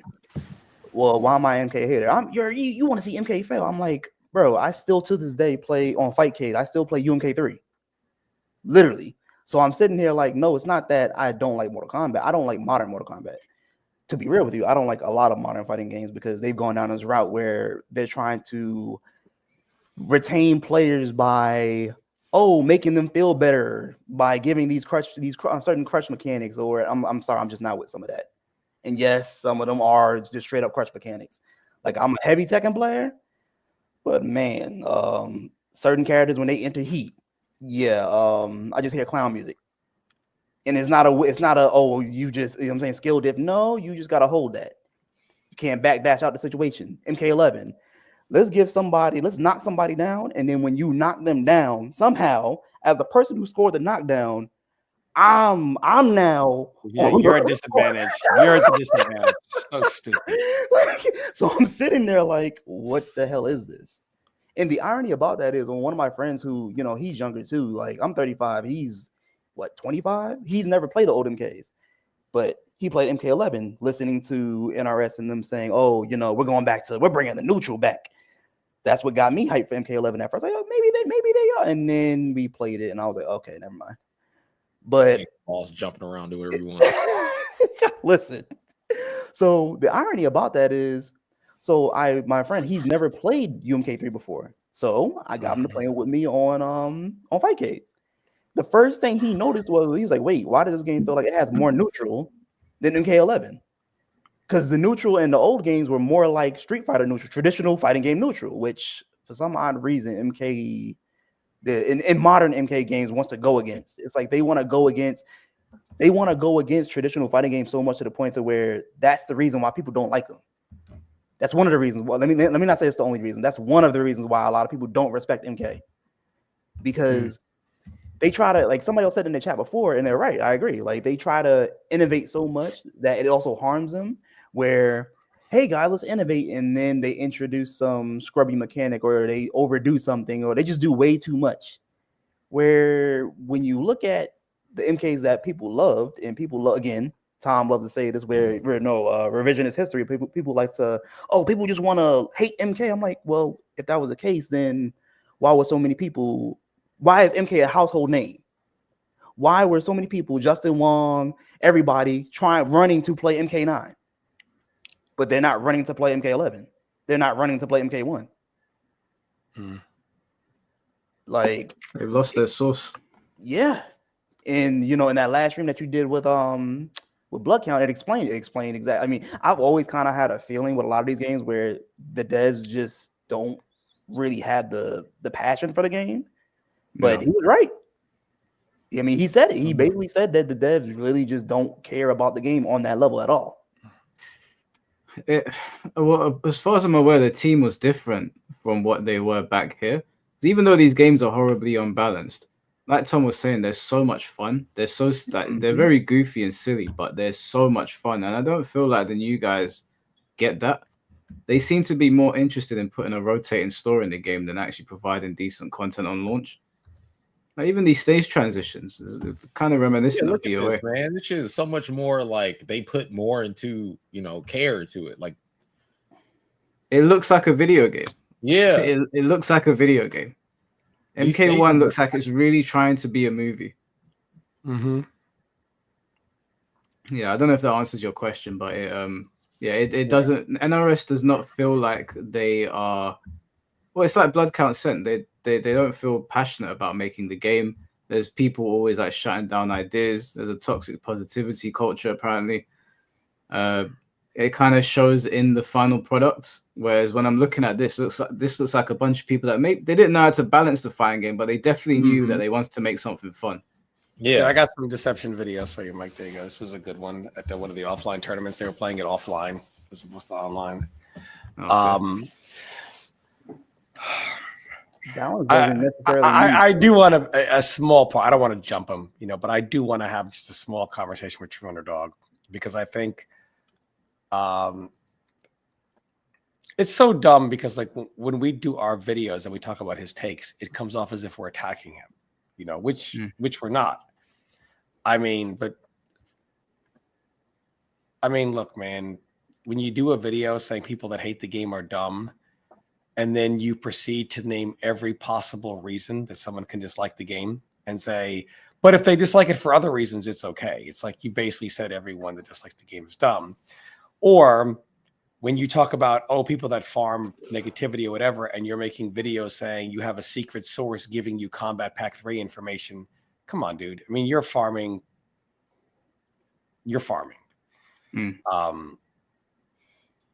So, I mean, he would never. He messaged me and he said that he wants to clear the air because obviously I made 3 videos on him talking about what we're talking about now.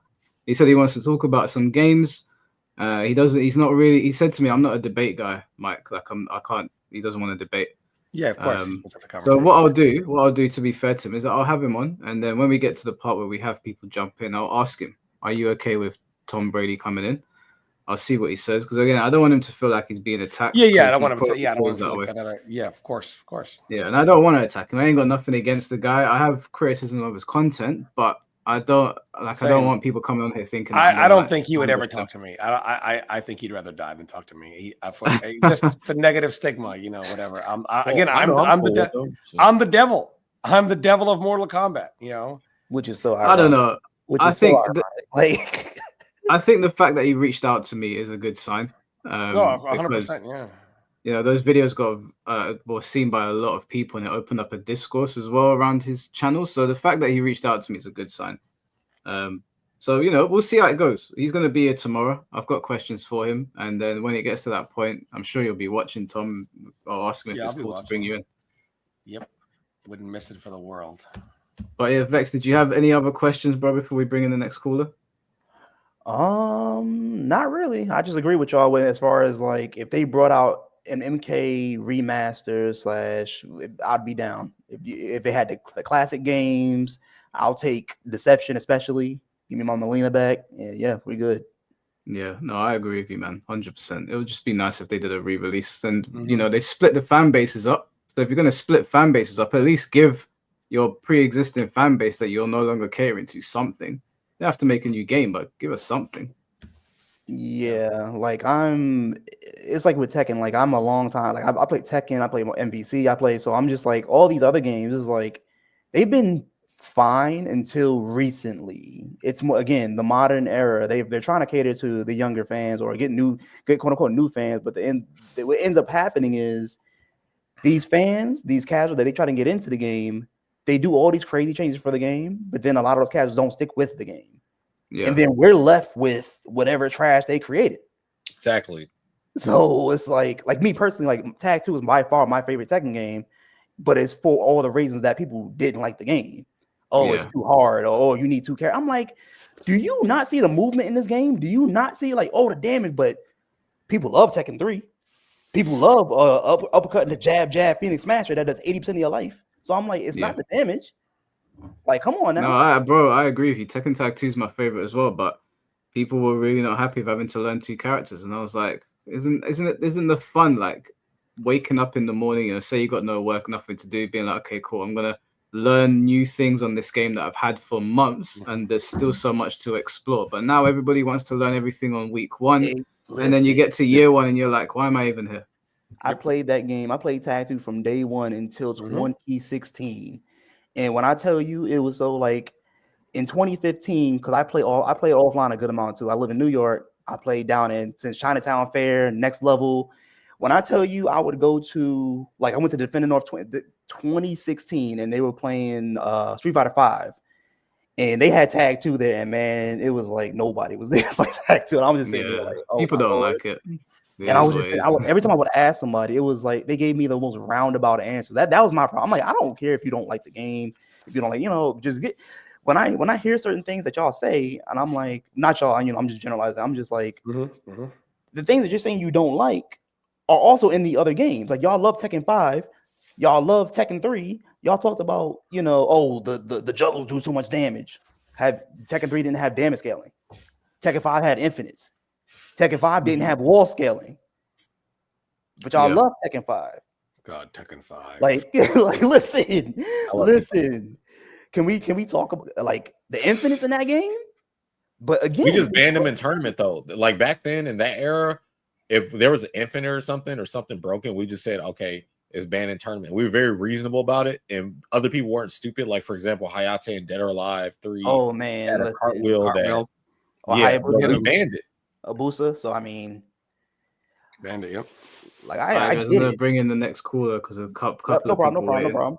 No worries. All right, y'all have appreciate you, man. Joining, bro. Appreciate it, Max. Thank you. Thanks, man. Take care. All right, next caller we got is Zach, and then Invincible's come back because he wants to press you on some things, PL, if that's okay. Okay. So bring in Zach first. And Zach, Hey, guys. You all right? Yo, what's up? Sir. What's up, Zach? It's good to see you guys.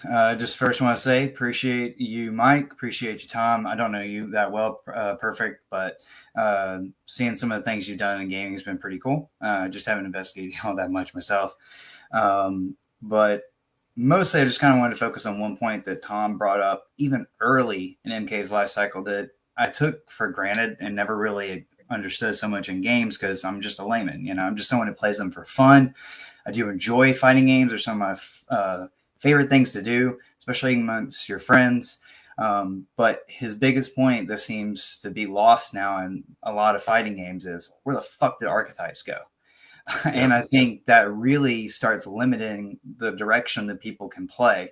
And then it simplifies everything to the point where people get to that poke stage, and then they'll finally open up a little bit, but it's like that's not entertaining to even watch, so it's like if I'm not even watching your game, the game gets too simplified and it just becomes people picking the best of the best characters, and they're so strong at the very top and the bottom don't really have any answers that it's like, well, I kind of like just picking a character that I like to play. I don't want to have to be forced in a situation where I have to pick the top character that can counter any archetype, no matter if there was one in the game, and it just sucks that archetypes have been deleted out of the game. When I think that just makes the game interesting. Something that I absolutely hated in MKX would be Jackie spam. They would just do, but you know what was also satisfying? Getting in on that bitch and taking her out. It took a lot of work to be able to do something like that, but the reward was always there, and it could even be entertaining to watch, and I like the fact that there would be a level of controversy in some of these archetypes, but the highest level players would always find a way to win against someone who just wanted to strictly zone. It was never, there was a one thing beats all kind of deal. And I think that was way more entertaining than, okay, well, it's just now going to be Johnny Cage versus Johnny Cage, or just only S tiers playing against S tiers, except for maybe you get an A tier. Again, I know these are kind of just theoretical things that people make up, and then great cameo, and that's what you end up seeing all. And rather than someone like an Nitara, if it were able to be done, that she had a lot more flair for her character design, that there was much more depth to it. Well, it would actually be seen in tournament a little bit more, and it would be interesting to see something besides just the same 4 characters in rotation. And I feel like that's been happening since MK11. The same like 4 to 6 characters in rotation. You don't see deviation from it. And I just kind of would like to see a little bit more. Not to mention for me as a basic player, it's all you play against in ranked, and even casual. Some people don't want to just pick a character to have fun with. They only want to pick the best of the best, and they just want to, try and bully everyone. And I like winning, but it's like, where's the fun aspect in games anymore? And I just wish that was kind of there still. Even the zoning, I would still welcome it back with open arms, just because it adds more to a game than just simply the same old repetitive motions. Okay, there's two answers here. One of them, someone's always going to say, oi. I'm not going to say who it is, Foxy Grandpa. Some people will say, oi, people are always going to play the best shit in every game. No, what are you on about, mate? No, but Foxy does a good, he does an imitation of me. That's just my tribute back.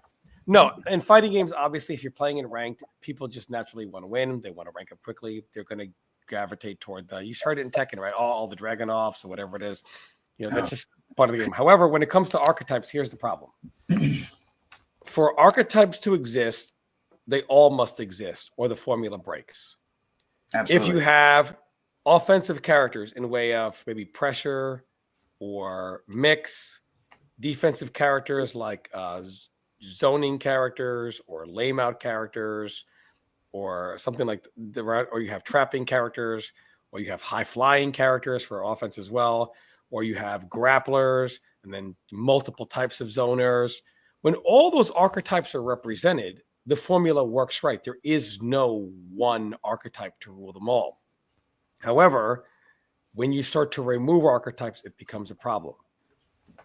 NRS players are so stupid that they don't think a grappler should have a mid command throw. What do you think grapplers do?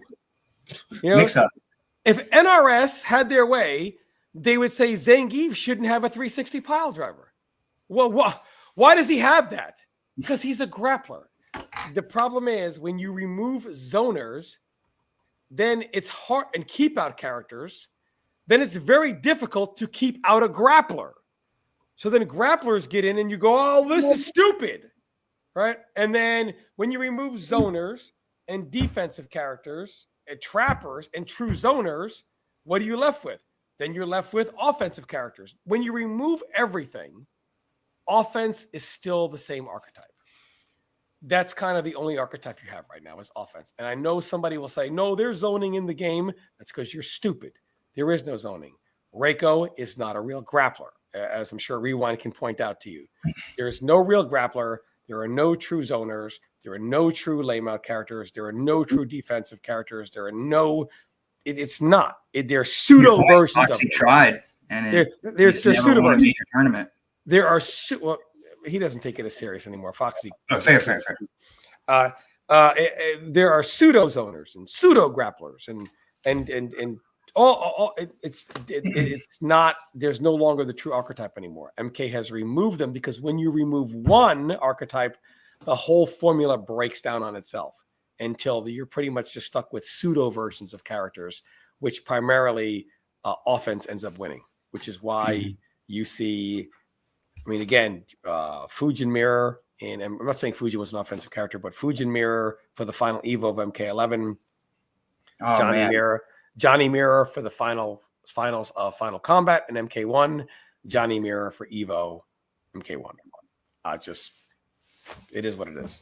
I think a good game that is nearly what you would want as far as variety is Guilty Gear Strive. I think they did a pretty good job of keeping archetypes intact. Doesn't necessarily mean the system mechanics all favor it, but at least it seems like it's... The archetype has to be there. And if you remove one of them, the whole formula breaks down. Yeah, they got Potemkin, Happy Chaos, Bridget, and Soul. Like it's all, they got the Shoto archetype, the Grappler archetype, the Zoner archetype, and then like the hybrids in between those. Yeah. Mm-hmm. I kind of just think the only thing still missing out of that game is just a few more of those types. Like I think the zoners are a little bit light, in that game. Not saying it's like what I want to deal with, but it's like give fair representation to all, creates for a much more balanced game, a lot more variety in the characters you're going to see going against you, and that creates a lot better of an environment, I think. And the last point I would like to make is I think it would be interesting if they could find a way to get more of a casual pool and perhaps, kind of how MK had it, where you could go into just created lobbies and, maybe have those less skill barriers. So people like me can just enjoy a game and play the character I like to play, no matter if they're the worst character in the freaking game, and still have a chance to, at least enjoy in these games and maybe strip the archetypes.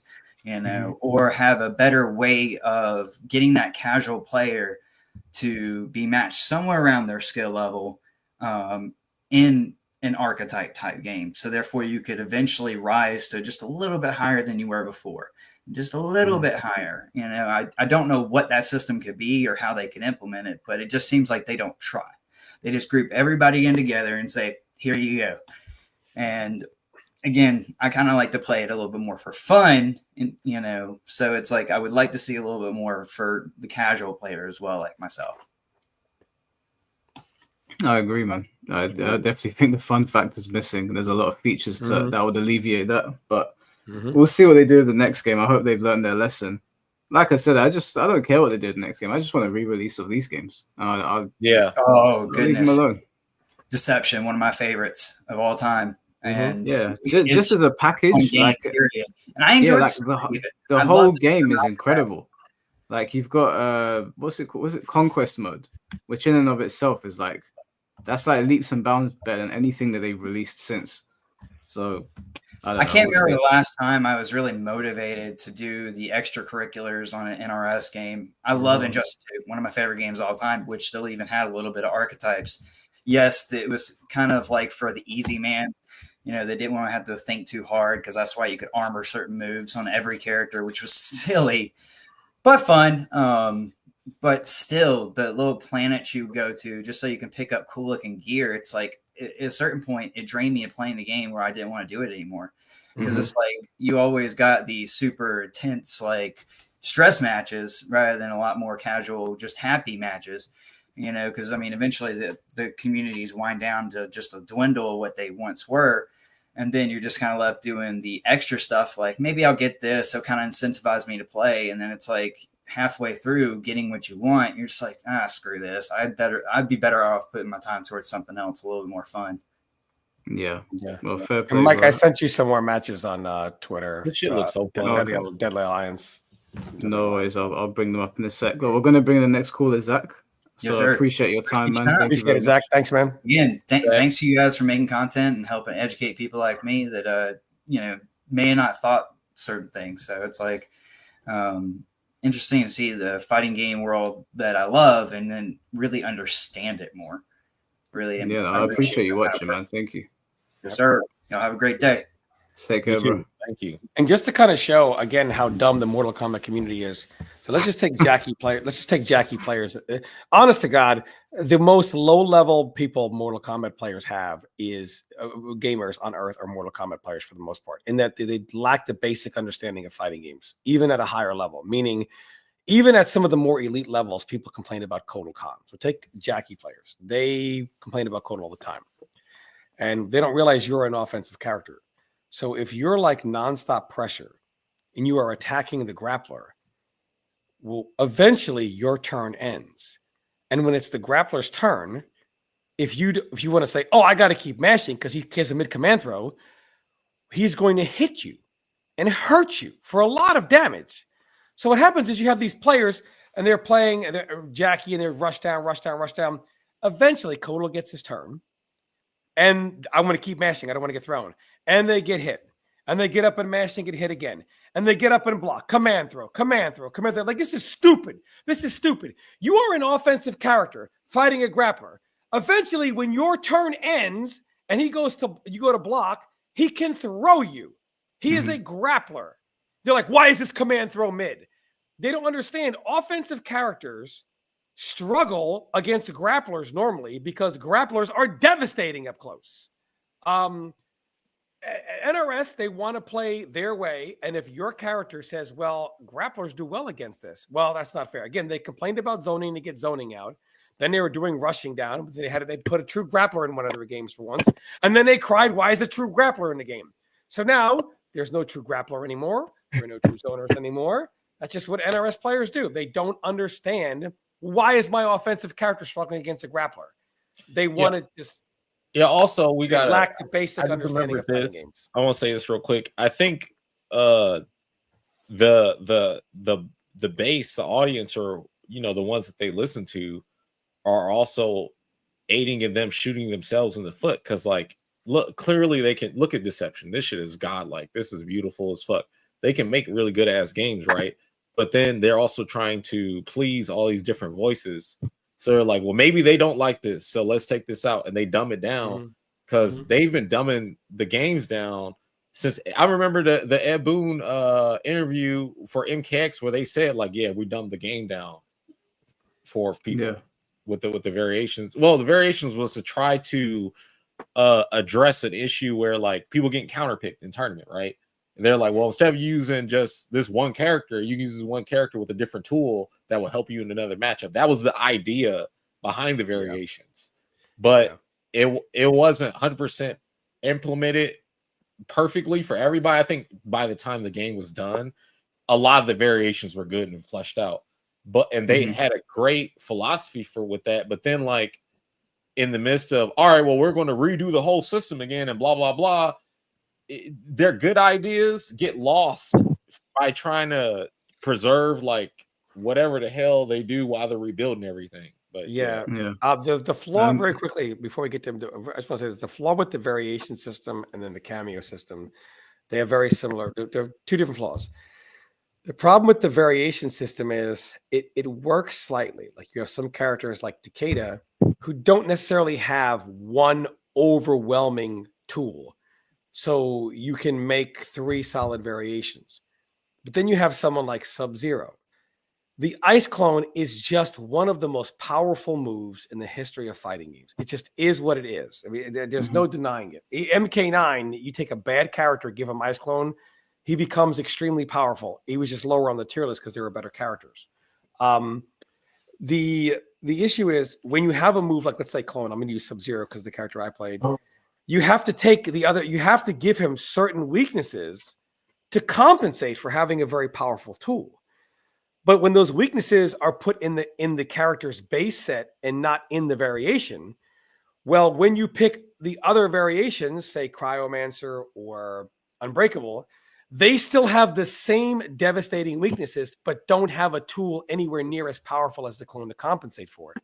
So the variation system fails when a character has a powerful legacy tool to the point you have to balance their base variation around the drawbacks to compensate for it.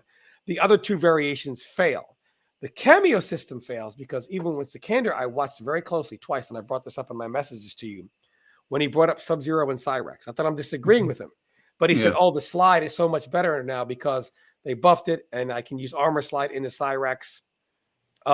Whereas before, he couldn't use the Cyrex team because the Armored Slide would just flip over. So now he can use regular slide in the Cyrex for combos, Armored Slide in the Cyrex for whatever.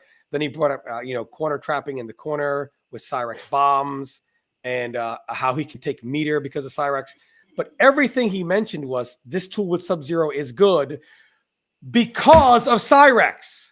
That's kind of the issue. Sub-Zero slide used to be much better because you could do it from crouch. I was the master of the crouching slide. I've been doing it since MKX, the day 1 MKX beta.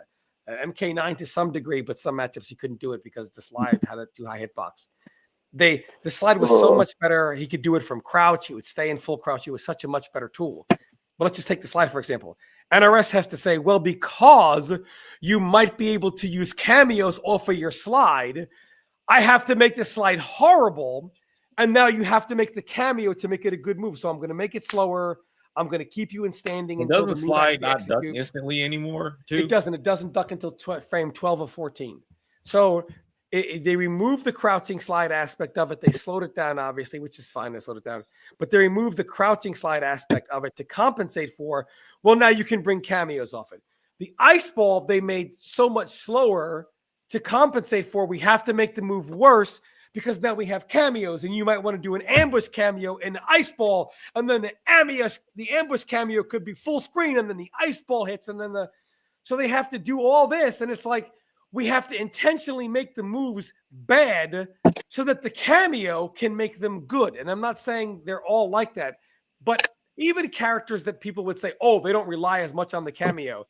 Yes, they do. What your moves do is no longer dictated by the move itself. It is dictated by the cameo, whether your move is unsafe, fun block, or safe, neutral or slightly minus or plus.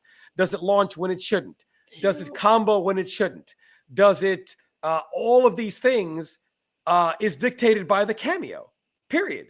Not the move itself. The cameo is always, in every situation, half of the character. What your moves do is dictated by the cameo. Why is a character like Frost garbage? Because she doesn't have good availability in her cooldowns. She doesn't make moves plus that shouldn't be plus. She doesn't make moves safe that are unsafe. She doesn't make moves combo that don't combo. She doesn't make moves launch that don't launch. And because the moves don't do them by themselves, she is automatically garbage. The cameo being half of the character automatically limits the cameo choice to a character must do a cameo. It is no argument. A cameo must make something safe that isn't safe. Launch that I don't want to rehash it, but all the cameos do that. All the cameos that are usable do that in some way, shape, or form. And that is because they're half of the character. That is why the cameo system and the variation system are just bad. MK Deception, for all its flaws and Deadly Alliance or whatever, the characters are made to do their own shit. Stance is not intentionally made to be bad because you might have another stance that's good. They make one complete character. Ever since they went off to make one character to do all their own stuff, and well, let's take a character and split them in three, or take a cameo and then a character. That formula, it just can't work. It's too flawed, and there's no way to make it unflawed. There's no way to fix it. No, I completely agree with you. I want to come back to that, but I wanted to bring on Invincible. He had some pushback for you, PL. Can you hear us? Yeah, I can hear you. All right, bro. Floor's yours. Yeah, what's the pushback? Well, before I even start, like Tom, I've been watching you for a while. Everything you say about MK, correct. I agree with that. There's no dispute on any of that. They should just give you the job and the game be okay. But yeah, Tom. PL, the 13-0 situation. I'm still because in my perspective, I know I'm not you, I'm not Sonic, because I know what happened. I'm just the viewer. We just get what we get, and so we go by perspective when we see in what we've been, shown to us, and what I saw. First, I don't want to make this long, so I'm just gonna tell you my perspective. If I'm wrong, feel free to correct me. I accept corrections. I joined Twitter, right, and then I found out there's this group of people that like the same game that I do. So I found you guys, follow everybody, and then your name was blowing up all over the place because it was in MK 9 times. You just winning everything, untouchable. So I was a fan. Because I liked your skill, things you're doing, how you're just beating everybody, untouchable, But then time went by, and of course, this little scrawny kid now barely can enter tournaments, defeating everybody. Defeated, if I remember correctly, was I saw a match with him in Pig the Hut, Rio. Then you just climb in the ladder. There was a skill to it. I wasn't aware because the first MK I played was the Alliance. I was just doing special moves all day, so I thought I was the best because I didn't know there is a scene of people that that does this at professional level. So in my town, I thought I was the best in the planet. Then I found you guys, saw the skill gap. Then I started realizing, there's just too much to this thing. It's more. Learn about the frames, got my ass kicked by this guy, Dark, whatever, something like that. I forgot his name. Very good player. And I started, understanding the game better. And when I saw you doing it in the level you guys were doing it, you were the number one of all of it. And of course, admiration, respect, and I started, I followed all the tournaments because of you. It's why I started getting involved in watching this tournament. I wanted to be part of it and all kind of stuff. And of course, this corner kid came out of nowhere, with furry everywhere, like just rainbow flags waving around, just beating everybody. To me, I admired that because the only thing that I put on top, to me, it doesn't matter where you're from, what you do is the skill you got, is the IQ of the game. And from what I saw from that kid, it's a little kid just beating the guy that I looked up to, which was you, because you were just doing so great. 1-2 evils, all the accomplishment. To me, you were the apex predator of the scene. And to see this little kid, just little footy kid. You know, so I'm saying that just wrecking everybody just on his skill alone. He wasn't, bragging about it. He wasn't. I didn't see him bragging. He was just a little kid learning, and I saw him climbing. So what? So what? You weren't going to test your might. Like, see, there's a lot of things that you don't know and didn't see.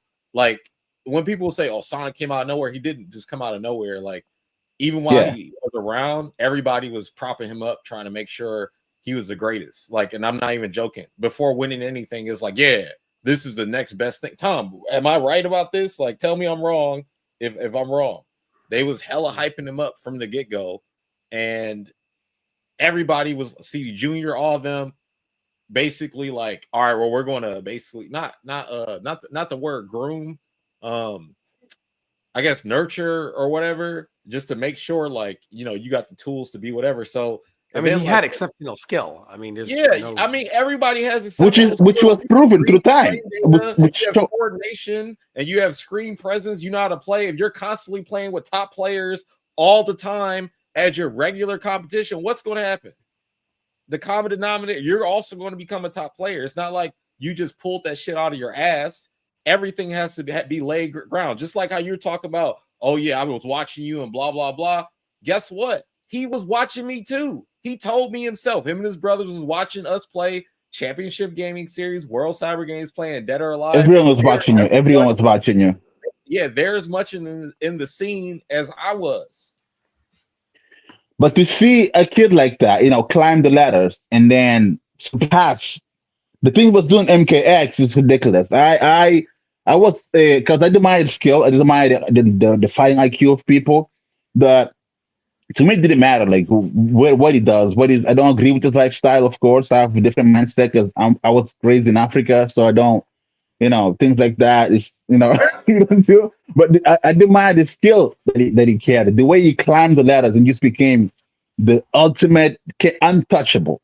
Everyone that had anything to show just goes to this guy and just gets, obliterated. Like he was amazing to watch. Time from when he was playing MK9 and DOA and Injustice, you just only saw him play Mortal Kombat X. No, I started on MK. Actually, I joined the scene when MK vs DC was happening. All that. That's when I joined the scene. I was just getting to know people, make friends. No, I'm talking about watching him specifically. Like you didn't see him playing the other games; you only saw him playing. No, the first time I watched him was MK9. That's when he first started. He was like a little kid. I heard he could barely enter, so they had him like, he couldn't go enter officially or something like that. So he was doing it on, but he was allowed to do it. And then I watched him doing that. And I watched him on Injustice 1. He was Catwoman, I think, Catgirl, whatever. And he was going against this very strong guy with the, I forgot the guy's name, but it's a really good player with the Martian Manhunter. So he lost to that guy. I know I've seen nothing. Jupiter. Who? Jupiter. Yeah, Jupiter. Yeah, I watched all that. I was really in the scene. I was really paying attention to things. I watched all that. I saw him from. Like, he didn't disappear for X. He was like around for the other games too.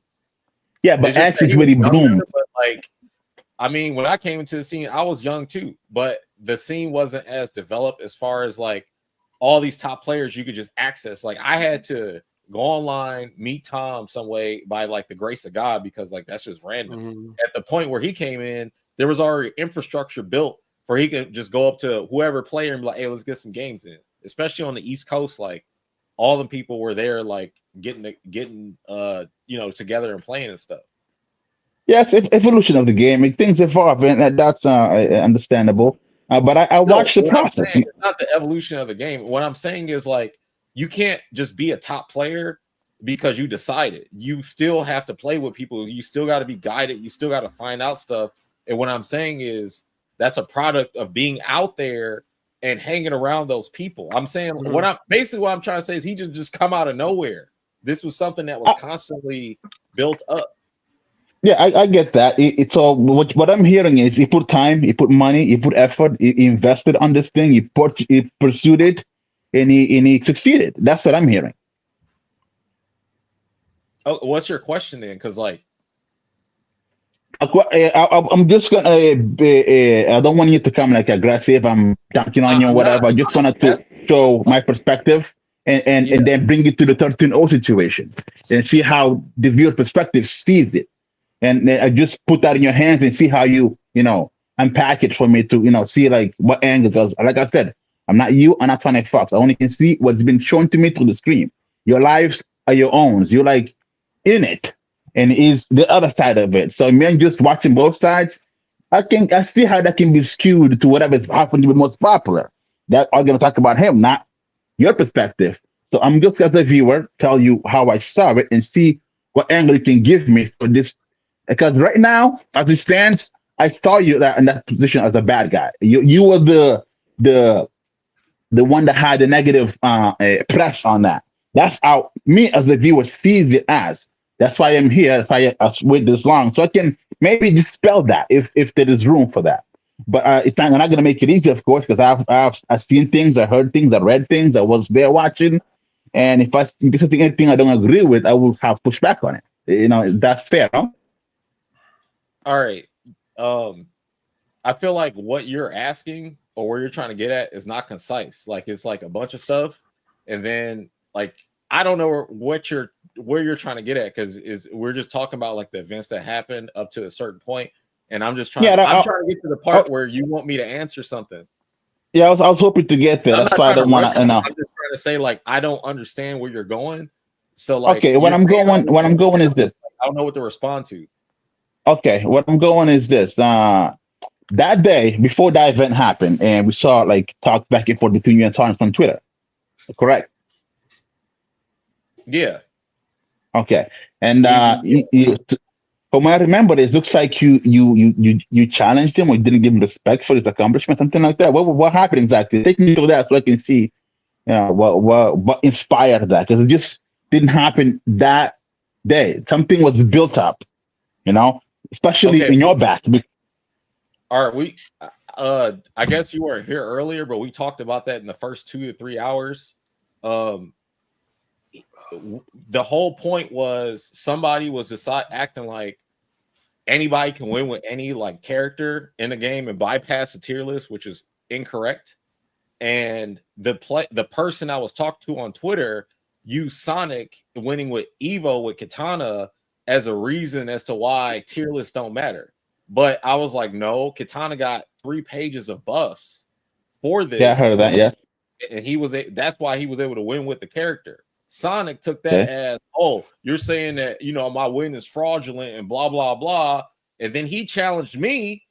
Internalize this, please. He challenged me to a 1st to 10, and then I was like, what are we going to play for? What's the point? And then I said, you know what? Fuck it. I'll play just so y'all can see how bad the match is. But because a lot of people don't really have the brain that I do and other fighting game players who are within the scene and know how games work, they weren't looking at it as like, oh, let's expose how bad this character is. It was, oh, let's pass the torch and say PL's not that good and blah, blah, blah, blah, blah.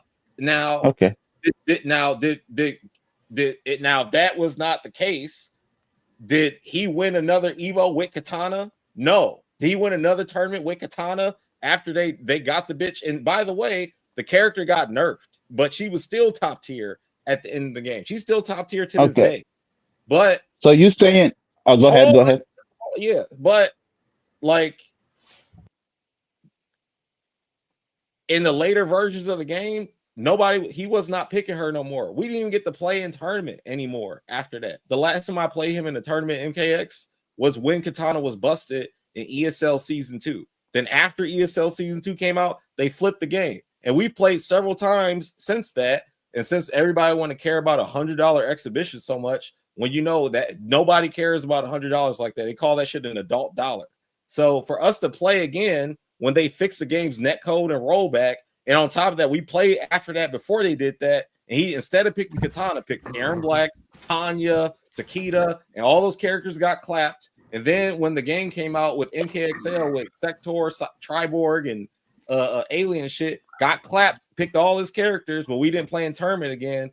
It's just like it didn't matter to me, but everybody else took that shit, ran with it, and just like how you're saying now, yeah, man, it looked like this.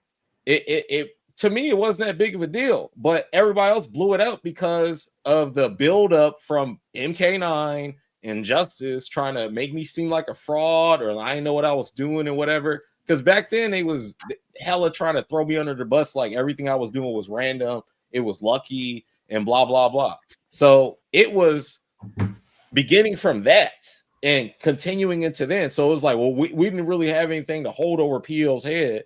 So that's what they do. They went in hyper fixated on that so they could try to hold that over my head. Now, I don't feel any kind of way, but I also see how much sheep there are out there that will believe whatever they see and just go along with that shit and then start treating people different and then expect me to be all like happy-go-lucky with the shit when people start acting disrespectful. That's not how things work. If you disrespect me, I'm disrespecting you. And because I'm 1,000% better at disrespecting people, you probably shouldn't open that door. I'm not saying you, but I'm talking about the other people. Like the guy that came in here earlier who was fat and wanted to start talking shit, and I called out how he didn't want to come up on camera because he was ugly and fat and was using the fucking AI-generated anime girl. Look, man, don't throw stones in the glass house.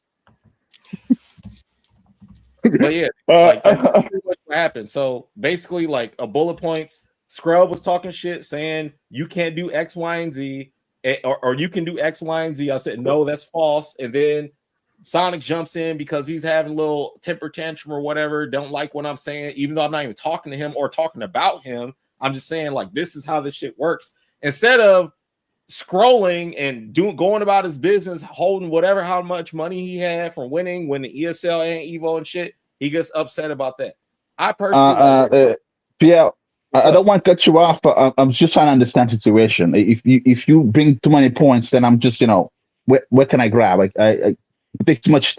So I'm trying to understand the situation. Glad you understand, but yeah, I was trying to get out everything so you can understand where I'm coming from because I don't know what you're asking, but based on what you're saying, that's what I led into. But go ahead. Yeah, I prefer if when I ask, try to if you can, just the precise point so I can get going. I'm trying to understand the situation, so I'm building a case here, right? Bruh, your whole conversation has been like that, all over the place, trying to understand. And you're telling me, how about you get off of the stream and write down what you want to say, so we're not fucking going all over the place trying to play tic-tac-toe, fucking Monopoly, figuring out what you want to say. What the hell? Dude, I just asked one question. Not. That's a lie. What one question did you? What was the question? Situation on Twitter. He challenged you, or you challenged him? You said he challenged you. I've answered the question. So, what was your ex question? Yes. Yeah, I heard the question. But you kept going. I didn't get to follow up. All right, well, so he challenged you. He challenged you with Kitana. Because the tier list doesn't matter. That's the point, right? No, he was just challenging him to make no point. Actually, just to challenge him. There was no point in that match for SonicFox. Because when he said Kitana get him buffed, and therefore SonicFox took as offense that he takes it out of his skill, putting it on the buff. So what I heard is maybe SonicFox challenged him to prove to PL that it's his skill actually, not because Kitana got buffed, right? Is that I don't get it? All right, so I don't want to cut you off. I hate cutting people off, but I'm gonna get to this point. No, it's okay. It's okay. So think about this. If you are SonicFox, right, and you think I'm discrediting your skill because I said you won with Katana, and you want to prove to me that it's not Katana that you won with, wouldn't you pick a different character? Which he did afterwards. What? Yeah. Which he did afterwards. Makes sense. What you're saying? No, what you're saying makes sense. Yeah. No, don't stop me. You asked me. I was in the moment. Were you in the moment? Were you there, or were you watching it? That's why I'm asking you. Like I said, I don't have your perspective. That's why I'm asking you a question. You can't interject and predict what I'm going to say. You have to listen. No. Thank you. So, going back to that, yes, we played the first of 10 at fucking midnight. The match was over. I didn't even feel like playing no more, and I'm like, whatever.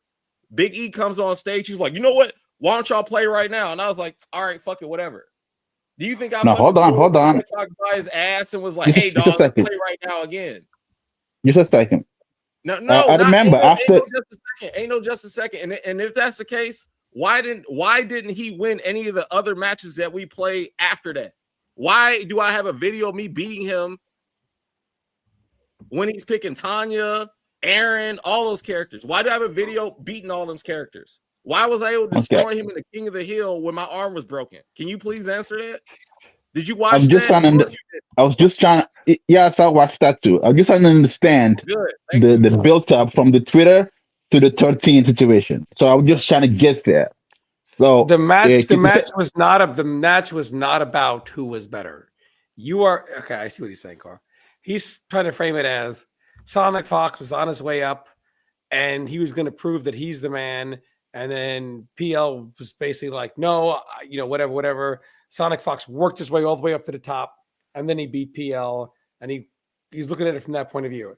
It was nothing like that. The match was not the argument from PL side was not about am I better than you. That's kind of the narrative.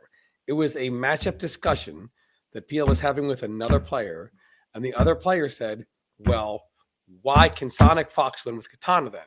And PL said, well, because it was about any character can win. And PL was saying, no, there are tier lists, there are different character strengths and weaknesses.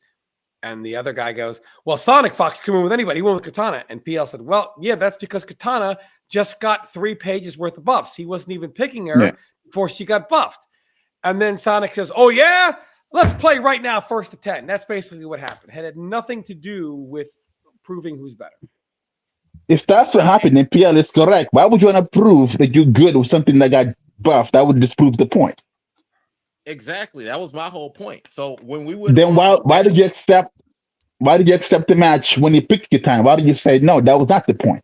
Here's why. As I was talking about going back to MK9, and MK9, after I beat Rio several times to win Evo, they was like, oh, well, you know what? That doesn't count. We need you guys to play a 1st to 10 for $10,000. The scene was constantly moving the goalposts and gaslighting my wins the whole time.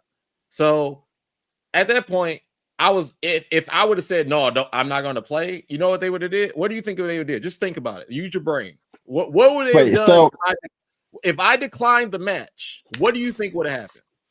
If you pull out the Twitter and showed them, I said you only won because Katana got buffed. Therefore, to prove that point, you have to pick somebody else.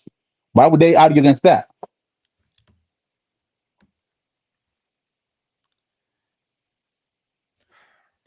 I'm waiting for you to answer my question. Okay. I think if you said no, they'll probably call you a B word, a coward, something like that.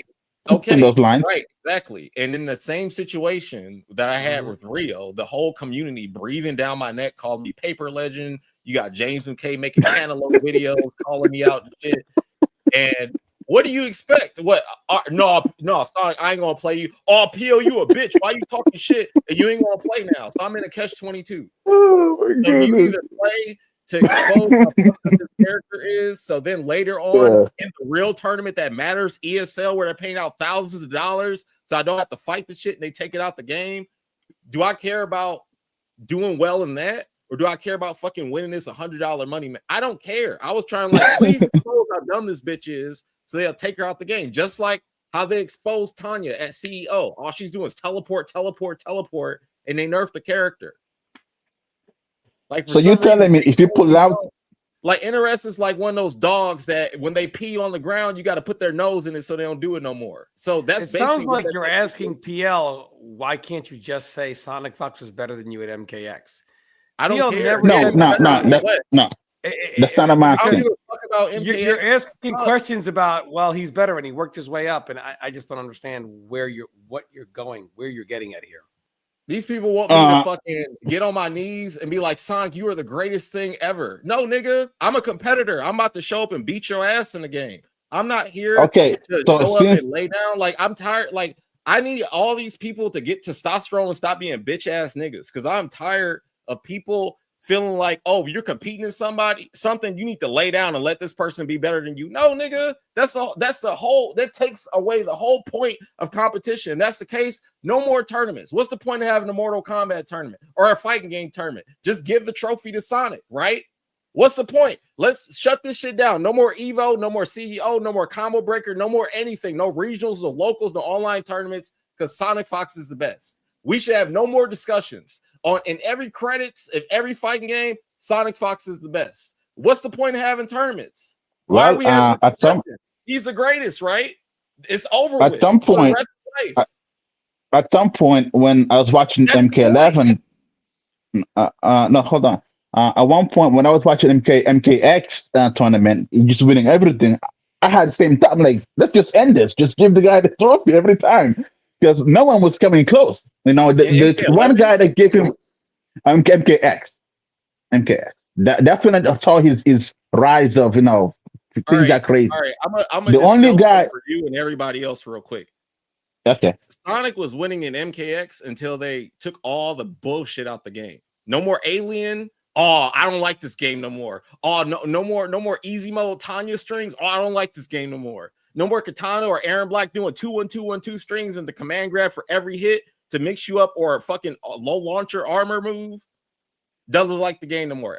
This version MKXL, guess who don't fucking like this shit? SonicFox don't like it because he was getting his back blown out by Ninja Killer and everybody else. Dragon was beating his ass with Shinnok. All these new kids that play that shit, fucking him up. I'm just saying. Yeah, what's up? I don't understand what the point of this conversation is.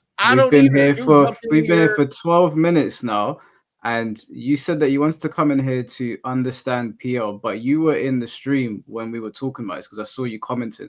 So can we get to the point? Because this is yeah, I heard him talking, but this is everything that he said. That's why I'm here. Like, because for example, he just put the point that if he said no to the match, they would just call him a paper legend. But I said, if you showed them the tweet and told them, I said, not because of his skill, because of Kitana.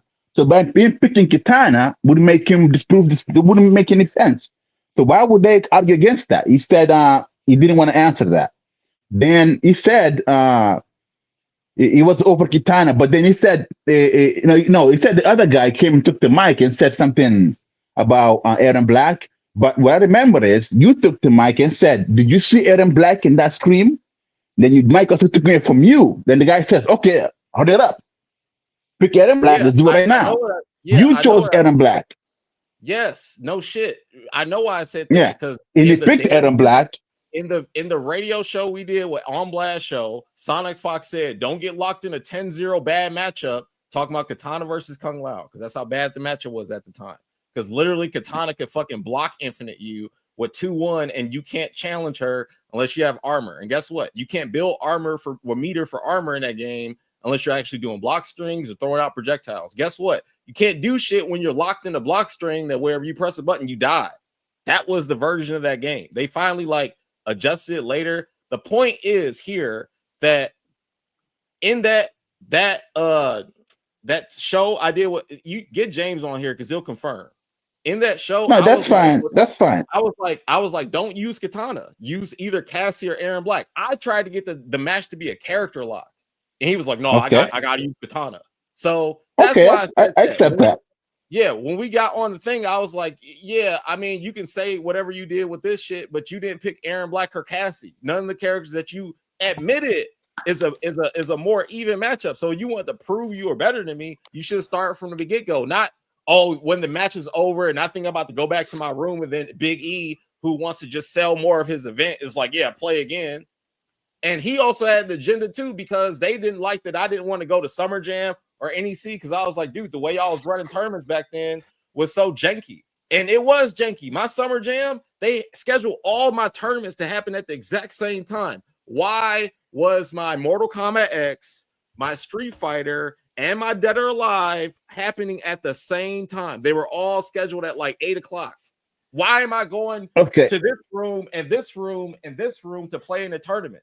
Burning me out. What is the point of all this? I don't understand what the point of this is. This is just attacking. The point of all this, I disagree with everything he's saying. Everything he's saying is not lying enough. That's the point. To say. He's just in here just saying shit. But if you hear me out, I feel like you're talking long, so maybe this is you be doing this.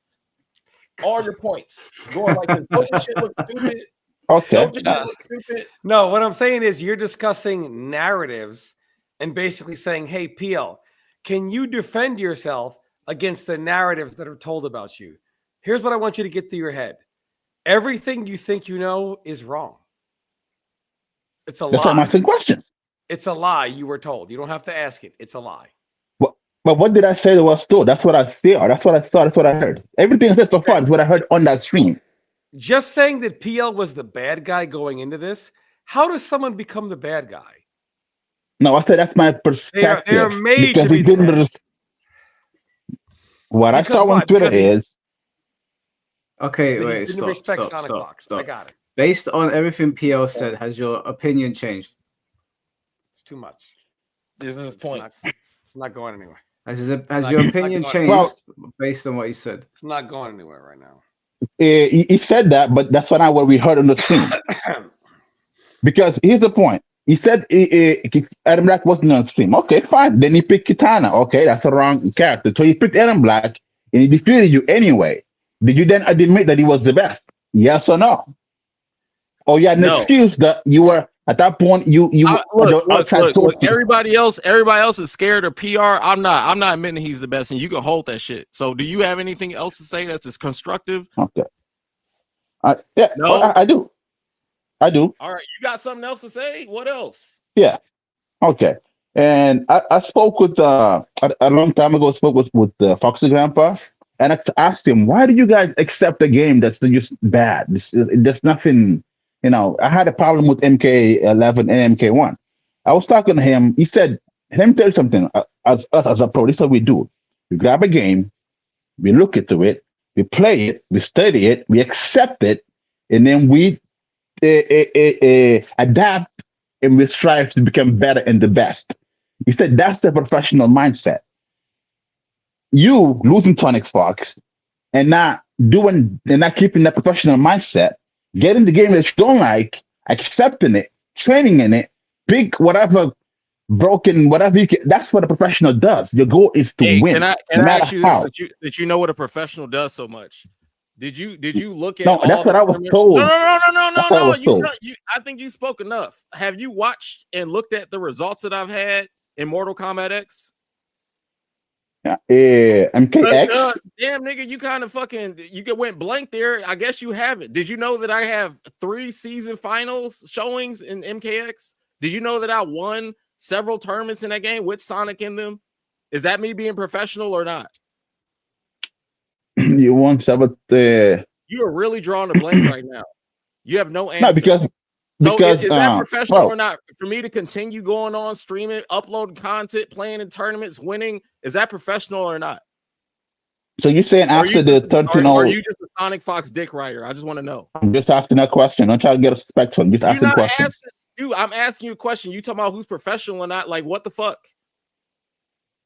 Is it professional? After the 13-0, so you're saying after 13-0, you won some tournaments with SonicFox in it. That's what you're saying. Wait, hold on. Stop. Stop this. At this point, I can no longer have respect for you in this conversation. So you can either go to perfectlegend.net and read the results yourself right now and just leave the conversation, because at this point you're offering nothing. There are mad people probably in line to want to get on and actually have something. The only reason this has gone on for this long is that there's no one else that's called in, which is why I've left it. But this is going nowhere.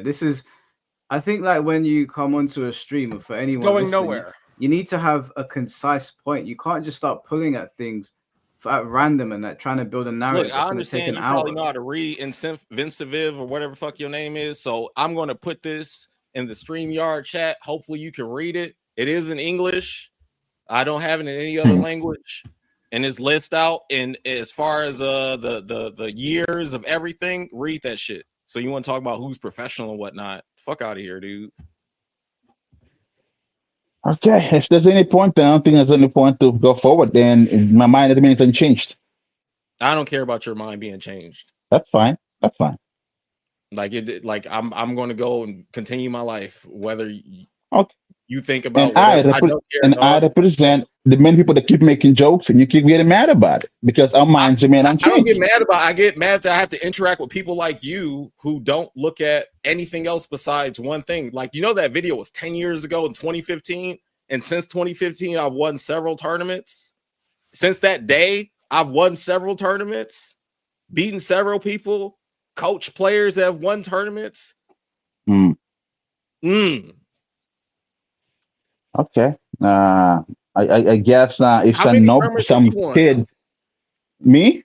Yeah. I don't play professionally. I just play for fun. I bet you. What I don't know what you do professionally, but it's probably pretty bad because you don't do any research on anything. Because as much as we are open to, dude, you got the same internet as me. You could have Googled what has Perfect Legend done since whatever.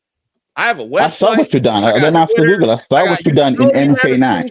You haven't seen anything clearly. That's why I started explaining. That's how I started explaining from where I saw you. You was like, wow, this is the only tournament match that's ever happened in my life. Perfect Legend versus SonicFox. I'm only going to watch this. New games have come out since then, and that's the only thing you acknowledge. You know how many topics I got in Mortal Kombat 11 and Pro Series? Of course not, because you don't fucking do research. You probably be jacking off to SonicFox every day, huh? Oh my God, 2-1. Yeah. Okay. Like, come on, dude. Be for real. Go read the results. I sent you the damn thing. Since you want to be right about shit, you can't deny reality. I'll take a look at it. I'll take a look at it after the stream is done. But I don't think there's any point. Read the shit. Mike, this has gone nowhere. This has gone. I don't think there's any point getting this mad over it and calling names and I'm showing pretty mad. Your hypocrisy, and you're trying to avoid the shit by acting like you have a better. I said I'll take a look at it after the stream is done. I'll go and put the chat and click on the link. Right now, why is it so hard? Because we talking. For the crowd. Because we talking. I can't. If I get out of here, he's gonna go be gone. Look. You're not trying to change your mind. You're trying to. I'm not trying to change. I can simplify. Look, I don't need to. Look, hold on. I put into this right now. Okay, then enjoy the fun.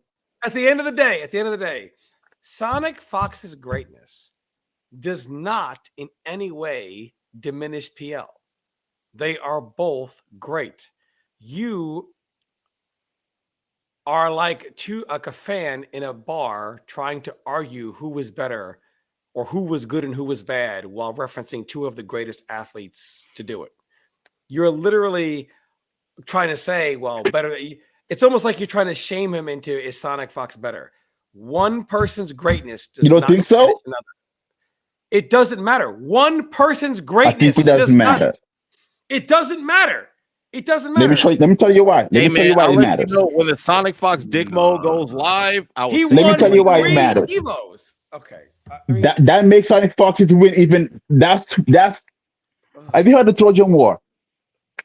No, we're not doing this. We need to move on. I appreciate you coming on, bro. It's been like half an hour. Yeah, one person's greatness does not diminish another. This man is not going to read the results, though. Well, when the one is so great that he gets beaten 30-0 by somebody else, how much more does the other one? Look, man, I guess you need his translation or something, because I'll read it for you. All right, Kumite in Tennessee 2015. I can't do it. I can't do it. No, that's it. We gotta move on. I gotta get a beer. I was a dry night all night until now. Oh my God. Guys, when you come into a stream to have a conversation with somebody, don't try to pretend to be Detective Cluedo or something. Try to get to the point. I actually sat there and I was like, let me see what he wants to pull from, because maybe he's trying to connect some dots he doesn't understand. Bro was not trying to understand. He was hitting you. It doesn't take half an hour. Huh? He was hitting you with the fate mix-up. He was sent by fate. He didn't. So there's a difference between coming in to have a conversation to try to understand. All he wants to do was get PL to admit that SonicFox is the better player. That's all he wants to do. Shit. You will hold that shit for your life. Hold your breath. Let's see how long he'll take. All he wanted to do. Tom, thank you for the $10 donation. The fact that people are holding a 13-0 for over 10 years is crazy. Why are people this obsessed over a loss from over 10 years ago? It's like nothing new ever happened. Let it go. It's just people. This is what I think. Okay, you can make as many jokes as you want on the internet. You can say whatever you want, and as players and content creators, we put ourselves out there to be scrutinized. But at the end of the day, if your existence is dedicated to trolling somebody and you make insults on them for something that happened 10 years ago over a fucking video game, in my opinion, you're a very, very, very sad individual. That's just my opinion. Jokes move on. Like, it's time to. You can make the joke if you want. You're allowed to. It's your right to say whatever you want. But if that is all you bring to a conversation and that frames everything about the person's persona, 10 years on after they've done things with their lives, you're a sad person. And let me just say this. The MK community, who lives by the mantra of let it go, just move on, stop talking about it. Let it go. They sure have a hard time taking their own advice. The MK community will beat a dead horse for 10 years while telling other people, oh, can't you move on? I mean, like I said, dumbest bunch of humans ever. The MK community is just one meteor hitting their Earth away from extinction. Dude was not trying to. He got the list and saw how long it was. He's like, I don't know how to read actually. Yeah, I mean it's just dumb. It's just dumb. Are we ever getting Sikander on, man? I've never been on at the same time as Sikander. I sent him the invite. He didn't respond. I'm assuming maybe he's gone to sleep or something. Maybe, I mean, we yeah. can arrange to do a podcast with him. Like, I can arrange to get all of us on there at the same time. Yeah.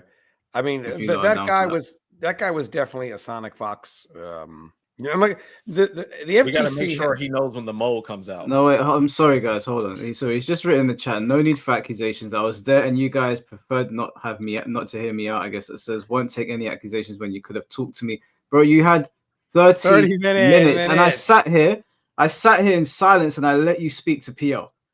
30 minutes you were here. 30 minutes. I was watching the chat. Yeah. 30 minutes long to have that time. conversation, and I said nothing other than can we get to the point? You weren't looking Did all his to have your acting, mind making his change. bed, setting his camera up, his lights and Yeah. shit, the mood. He probably had some wine in the back as he had his fucking magazine of Sonic behind his chair and shit. Tomorrow, yeah, it's time to go up the bat for my man.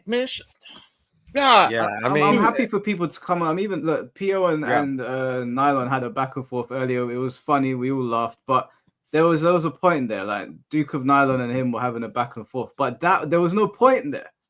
There was not even a point. There was no points being made. None, zero. And I put the stream chat through it. Nobody wanted to hear it after 5 minutes, dude. So I'm sorry. Like at the end of the day, I've got people here watching. They still want to watch the stream. Yeah. Like you had your opportunity to talk to him for half. I gave you the most time, and we got nowhere. The whole time. Nowhere. We made no ground whatsoever in 30 minutes. That's astounding to me. So it's like, why don't you admit that's Sonic's it. best? Yeah, that was Like, just what? Yeah. I mean, it didn't really go anywhere. Overall, it's you know it's kind of followed PL. It's kind of stupid that it has really. The MK community, like I said, they are. Go ahead and read that out. Thank you, Tom, for the $10. He said, if that was the reverse, I bet money people in the MK community would say it's homophobic. This is the same community that don't know how an overhead works. Cough, Sikander, cough. Did you guys ever see that where Sikander froze the enemy and he went for the overhead and it just... I just want to say this. Many people, Sikander said, how was I supposed to know that? I knew it. I'll tell you why. That has been a Sub-Zero thing from the beginning of time. Low hitbox characters going under Sub-Zero's mids and overheads.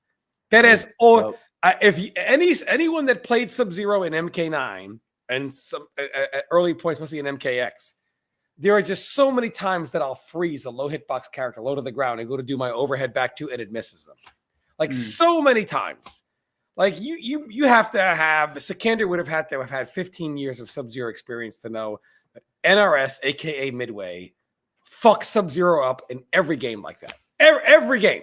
I mean, it's just, and it's so dumb. Even when it happened back then, I'm like, well, this is stupid.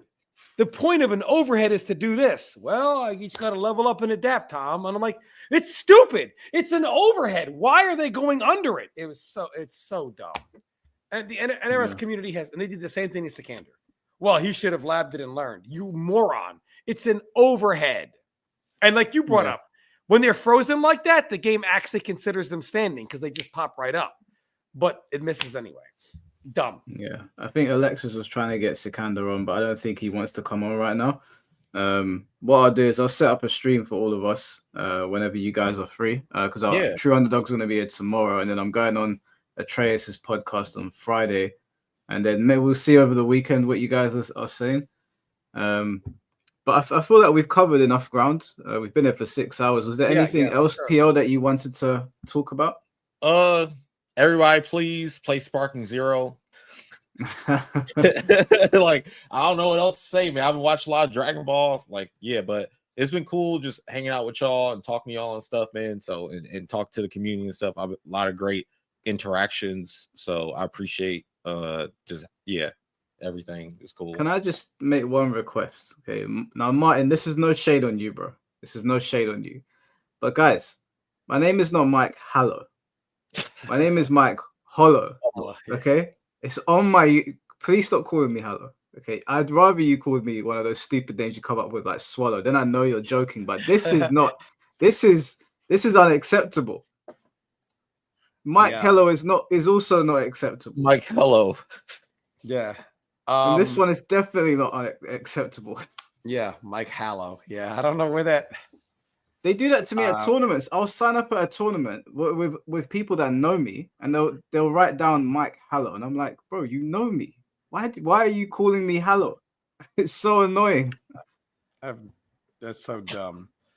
But before I go, I do want to say people always come to your stream and they ask, why don't I do more history things? As I sent you 2 videos many years ago. I did the making of Mortal Kombat 1-on-2 with James MK. None of you cared. I did the full history of MK1 being the Senator Lieberman trials, how they changed everything, how they changed how video games were rated. None of you cared. But if I do a video where I'm like, this is the worst shit there, and you guys are all there to record it and say, oh, there's Tom flipping out again. So I don't do it because you don't watch it. I could make a video right now on the whole history of fighting games and nobody would care. So, I don't know, man. There's some people. Nobody would care. Why don't you blend the anger with the history? Because when I do that, people remix my videos to heavy metal themes and they say, oh, Tom was raging back then. Like people literally, it's so dumb, man. Like, I don't know. I'm about as done with the MK community as I can ever. Not only my supporters, I will tell you right now, my supporters are about as supportive of me as Peter was to Jesus when he denied him. My supporters are like that. I'm not comparing myself to Jesus. What I'm saying is, if you don't, I don't know if you guys are too, God knows if people even know the Bible anymore. There's a thing in there, but let's put it in modern day terms. Peter says to Jesus, man, I got your back, dog. I'll never deny you. And he's like, you're going to deny me 3 times in front of these people. And he's like, hell no. And then when the shit goes down, they're like, hey, man, ain't you down with that dude? He's like, I don't know who that dude is. Hell no. That's what my supporters are. My supporters, you'll come here in this stream or my stream privately. But when your master, SonicFox or Foxy Grandpa has thrown shade at me all the time. Foxy will bring up the score more than Fate does. So as much as Fate is Foxy, anytime I have an argument with him, he'll bring up the receipts, I'll bring up this. And you guys come to my stream and you bow down and you will give a blowjob to anyone who comes at me hard. Because my supporters aren't real supporters. I don't have any. It's basically, you will do it in private as long as nobody hears it. But if you're in the public eye of the Mortal Kombat community, fuck Tom, we don't like Tom. I see you guys all the time. You guys go to other streams and bash me to no end. So I fully understand. I don't appreciate my supporters. Who are these people? No, I hear you. To respond back to it. Also, sorry, let me just read this super chat. Thank you, Tom, for the $5. Also, it's crazy how they're still holding this 13-0, but conveniently forgot how Nairo got off scot-free. It's an evil world we live in. Oh, yeah. Yeah, Smash community is something else, bro. Well, that's a conversation for another time. Combat Cowboy, thank you for becoming a member. I just want to reference this real quick. Look, like I said, you can make jokes if you want, but at the end of the day, Perfect Legend's a 2-time Evo champion, and the people that are making jokes of him, a 3-time Evo champion, and the people making jokes about him would never be able to lace up his boots. So it's okay. You can make the joke if you want, but it's SonicFox making the attacks or whatever. SonicFox is a competitor. You could call them rivals or whatever. And SonicFox is also an Evo champion. So maybe it's like, okay, cool, but there's two Evo champions going at it. But all these people that are pointing at PL go 0-2 at any tournament they go to, if they even show up to a tournament. They'll go 0-2 in ranked most of the time. So you can make the joke if you want, but it's a bit like, who are you? You know, like what have you done? So yeah, that's how I feel about it anyway. You can make the joke, but it's empty coming from people that have never gotten even 100%. close to that level of success. You know what they like doing too is they'll be like, "Well, I'm not a professional player," to try to make it seem like they're safe from being talked about. In that sense, it's like, well, you are interjecting yourself into that world. So where are you at? Where's your shit at for you to be talking so much? Yeah. Pierre, I think there's someone called ICMK that wants to say something to you. If you guys still have time. Okay. You guys still got Bring time? them on. I see. If you're there, send me a message and I'll add you in. Also, thank you for the donation, Duke of Nylon, for the $5. Lies, we love Tom. Clone, true underdog is a show. I mean, my quote unquote supporters used to go to my stream and create aliases to shit talk me. And then I would find out who they were and I would ban them and they'd say, "Oh, Tom turns on his supporters." So they would do it so that when I came at them, like, you know, whatever, they're like, "Oh, see that he turns on me," even though they have 10 different names that they troll me out on my stream. So it's like, at the end of the day, it's you know, and any top player, all these people that support me right now, if SonicFox spoke out about me or anyone else, you know, and I respect Foxy, but Foxy is one of the kings of telling me, what about the score? What about you're known for this. Foxy, what is this quote that I used to have? You're known for the score esports. That's all people know you for. Foxy, as much as I love him and I respect him, he trashes me every minute of every day. And he does it as a joke. I mean, I know he doesn't. He does it because, so here's the thing. He does it because he knows the people claim to be my supporters will start a riot in the stream. And then he just sits back and watches the carnage. My supporters have no backbone whatsoever. They have no spine. I have the worst supporters on God's green earth. I mean, this is what it is. Yeah. They missed the part about support. This guy, man, I don't think look, bro, you're not understanding. You can make the joke if you want. You can say whatever you want, but I'm just saying, if that's how you interact with PL every single time he says something, if that's the only thing that comes out of your mouth, then you're a sad person. You don't have to forget it. If that's if that's the big moment for you in the FGC and you really, really enjoyed it, good for you. But it's weird, you know? It's just a weird thing to do. So, you know, enjoy it, I guess. Everybody loses. But the fact of the matter is that PO is a top player. He won 3 times at EVO, and he had the guts to go on stage and play. Most people, they say stuff in the stream chat when they come in to criticize. They won't even jump on call. So, yeah. I didn't want to play. How many times does somebody he go into Candace play, chat and talk shit, and then he's like, "Go ahead and get it down." They don't want to play. Yeah. Do you know who ICMK is, PO? I don't know. Idea. Waiting for him to come in.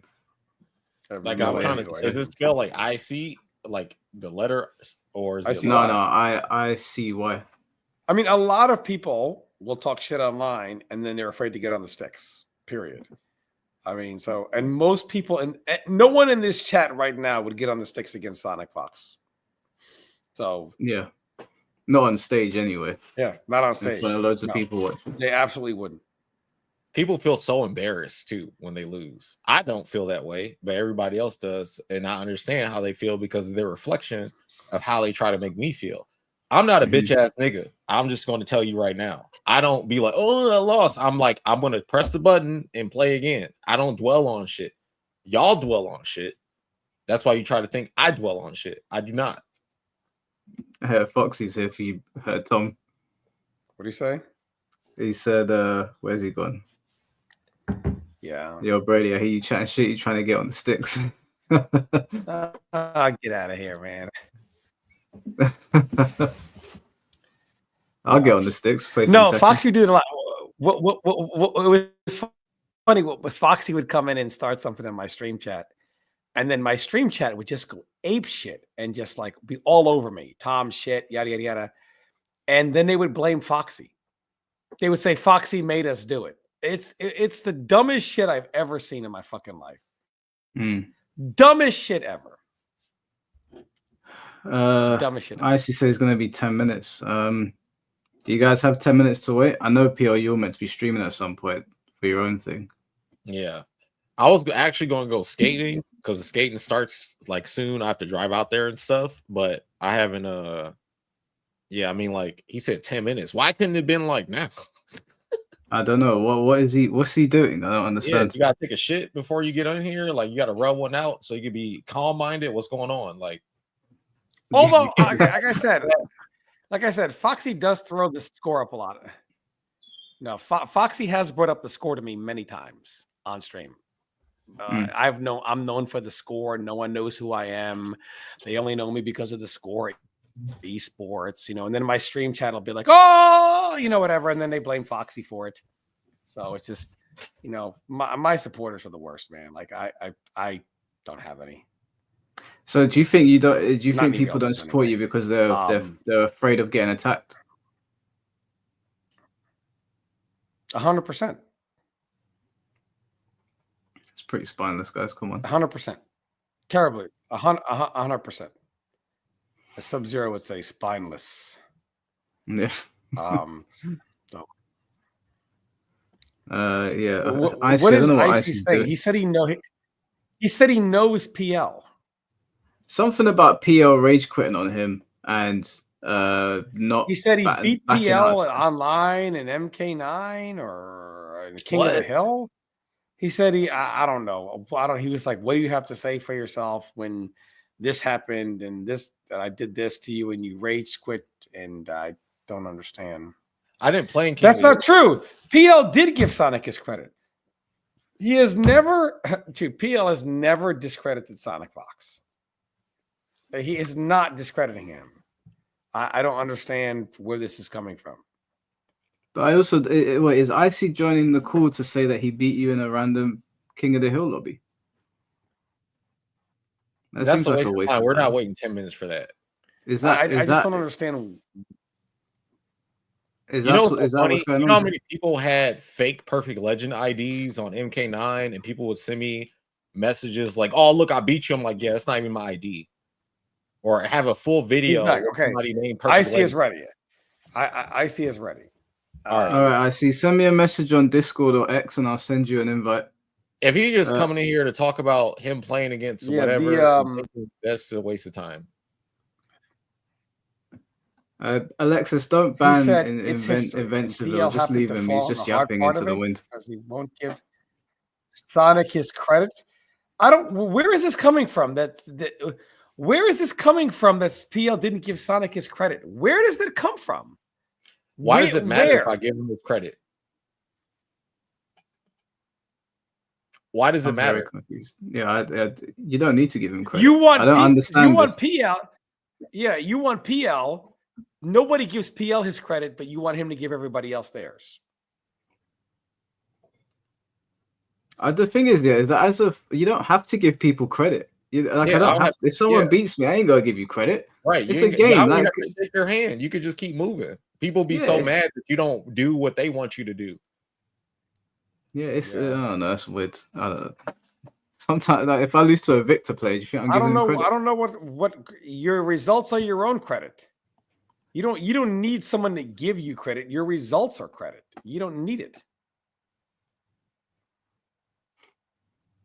I don't understand. These people didn't give him credit. He won. That's its own credit on his own. I don't understand. What is this? Why do you care? Does it help you sleep at night? Random mofo with no Eve wins. What? I'm very confused. Yeah. Don't know what that means, bro. Sorry. The other guy, I think maybe I don't know. Oh, okay. He tagged me. I was very confused by that. I see. Are you coming on? I see. What are you doing? Come on, Icy. Come on, Icy. All right, man. Don't say nothing stupid because, you're wasting our time if you say something stupid when you come on. We've had enough idiots. I would die if it was that Incentiville guy under a different name. And he came on here and was like, yo, dude, I would die. Please be that guy. Matter of fact, please be him under a different name. All right, dude, that would be, oh my God, the best shit ever. Come on, get him on. He's not a Discord user. Message him on Twitch. I'm not a huge Discord user. Twitter. Just send me a message on Twitter or something, bro. Come on. It's 2 a.m. here for me, man. Let's get this show on the road.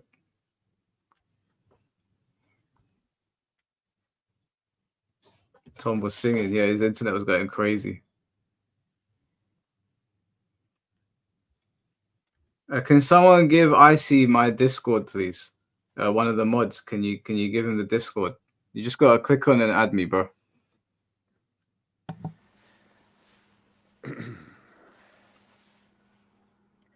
This guy, I finally caught a live. Fuck yeah. Yeah, about 6 hours too late, bro. Yeah.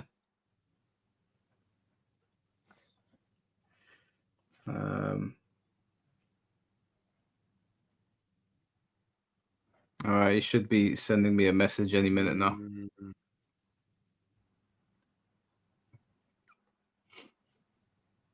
What's going on, Immortal Soul? How you doing, bro? I just got off work in Hawaii. Well, at least you're in Hawaii and not London. Alexis, why are you still yapping about 54 defense thing? You know, this is a blue rank player talking to a Tekken god about defense. Damn. They ain't got to worry about defense down there. A Fujin is talking. Yeah. I haven't seen Michelangelo in a long time. I haven't seen Mike in a while. Hey, Pokey, thank you. I appreciate Pokey always in every stream, hanging out, helping me in a grind good my MK rival. if the next one is on fire. Would I compete in the next MK game?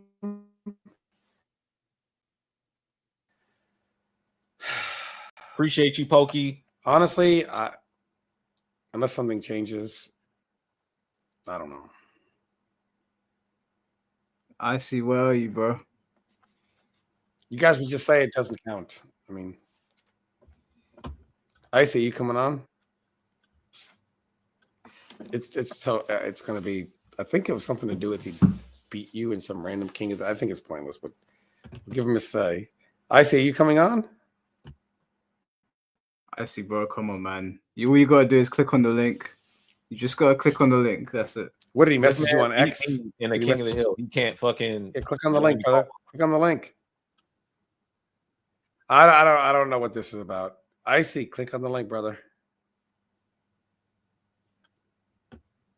Do you know what, guys? I think we're being trolled here. I see. Are you coming on or not? Just say yes or no in the chat, man. Just please say yes or no.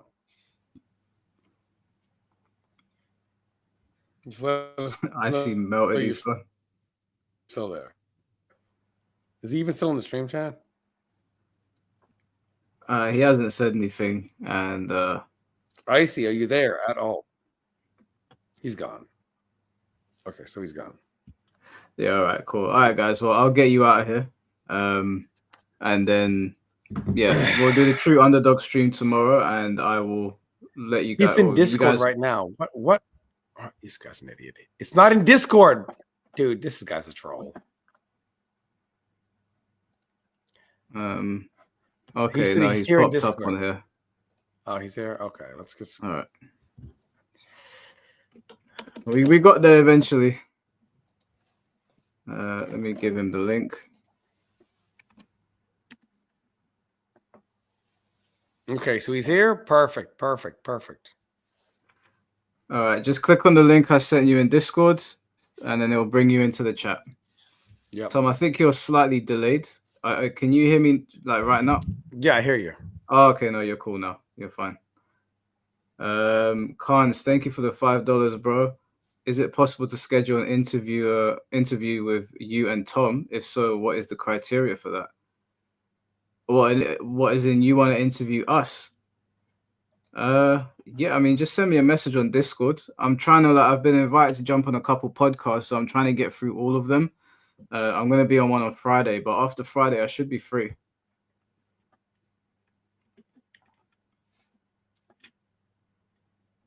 But yeah, just send me a DM and then ask Tom when he can, and we'll try to work something out. I've got about 4 or 5 to get through, and then I should be free.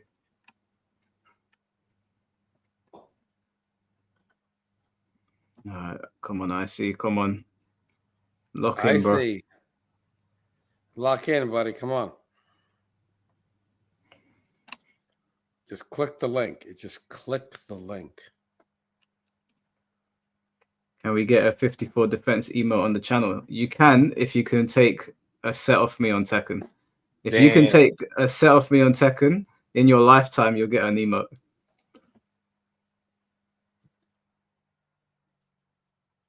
Yeah, I see. Just click on the link, bro. He's messaging me on Discord. Just click on the link I sent you. That's all you gotta do. That's all you gotta do, man. Click on the link, IC. Come on.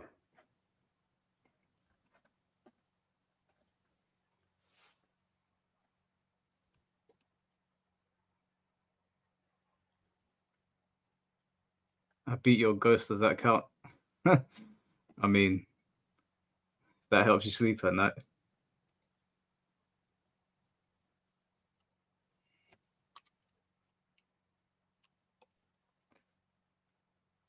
All right, Icy's here.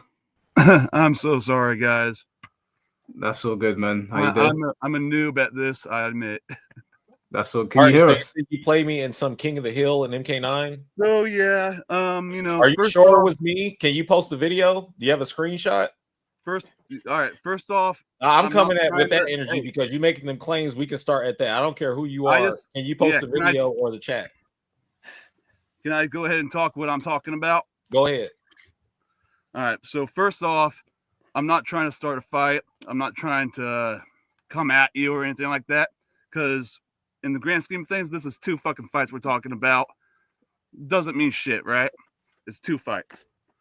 But so this is what happened. And this was a long time ago. This was back in the MK9 days on Xbox 360.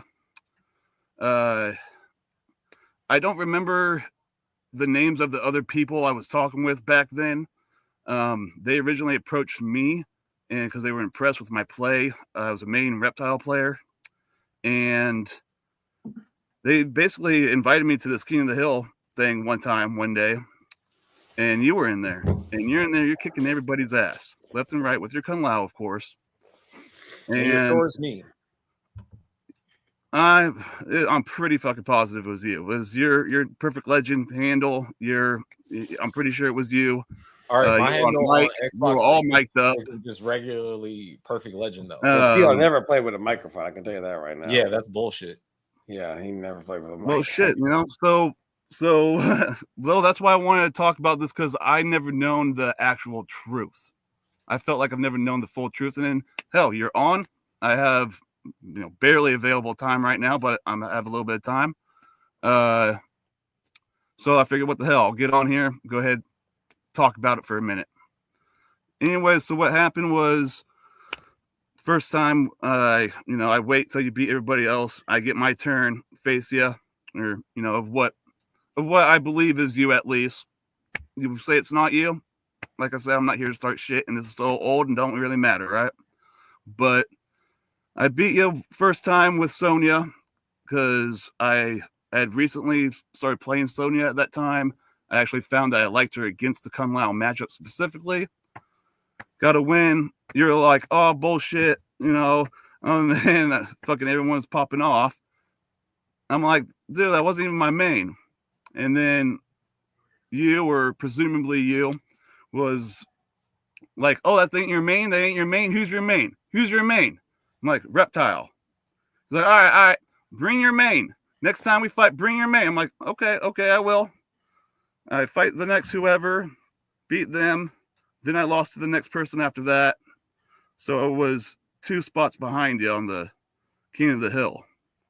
We waiting. You got your turn. You beat whoever. You beat the person between us. Got back to you and me. I picked my reptile. You're like, come on, bring your reptile. I'm like, all right, I bring my reptile. We have a good match. I beat you again. And I don't recall what it was you said. I just remember you going off and screaming, and just all of a sudden you're gone. Like you rage quit.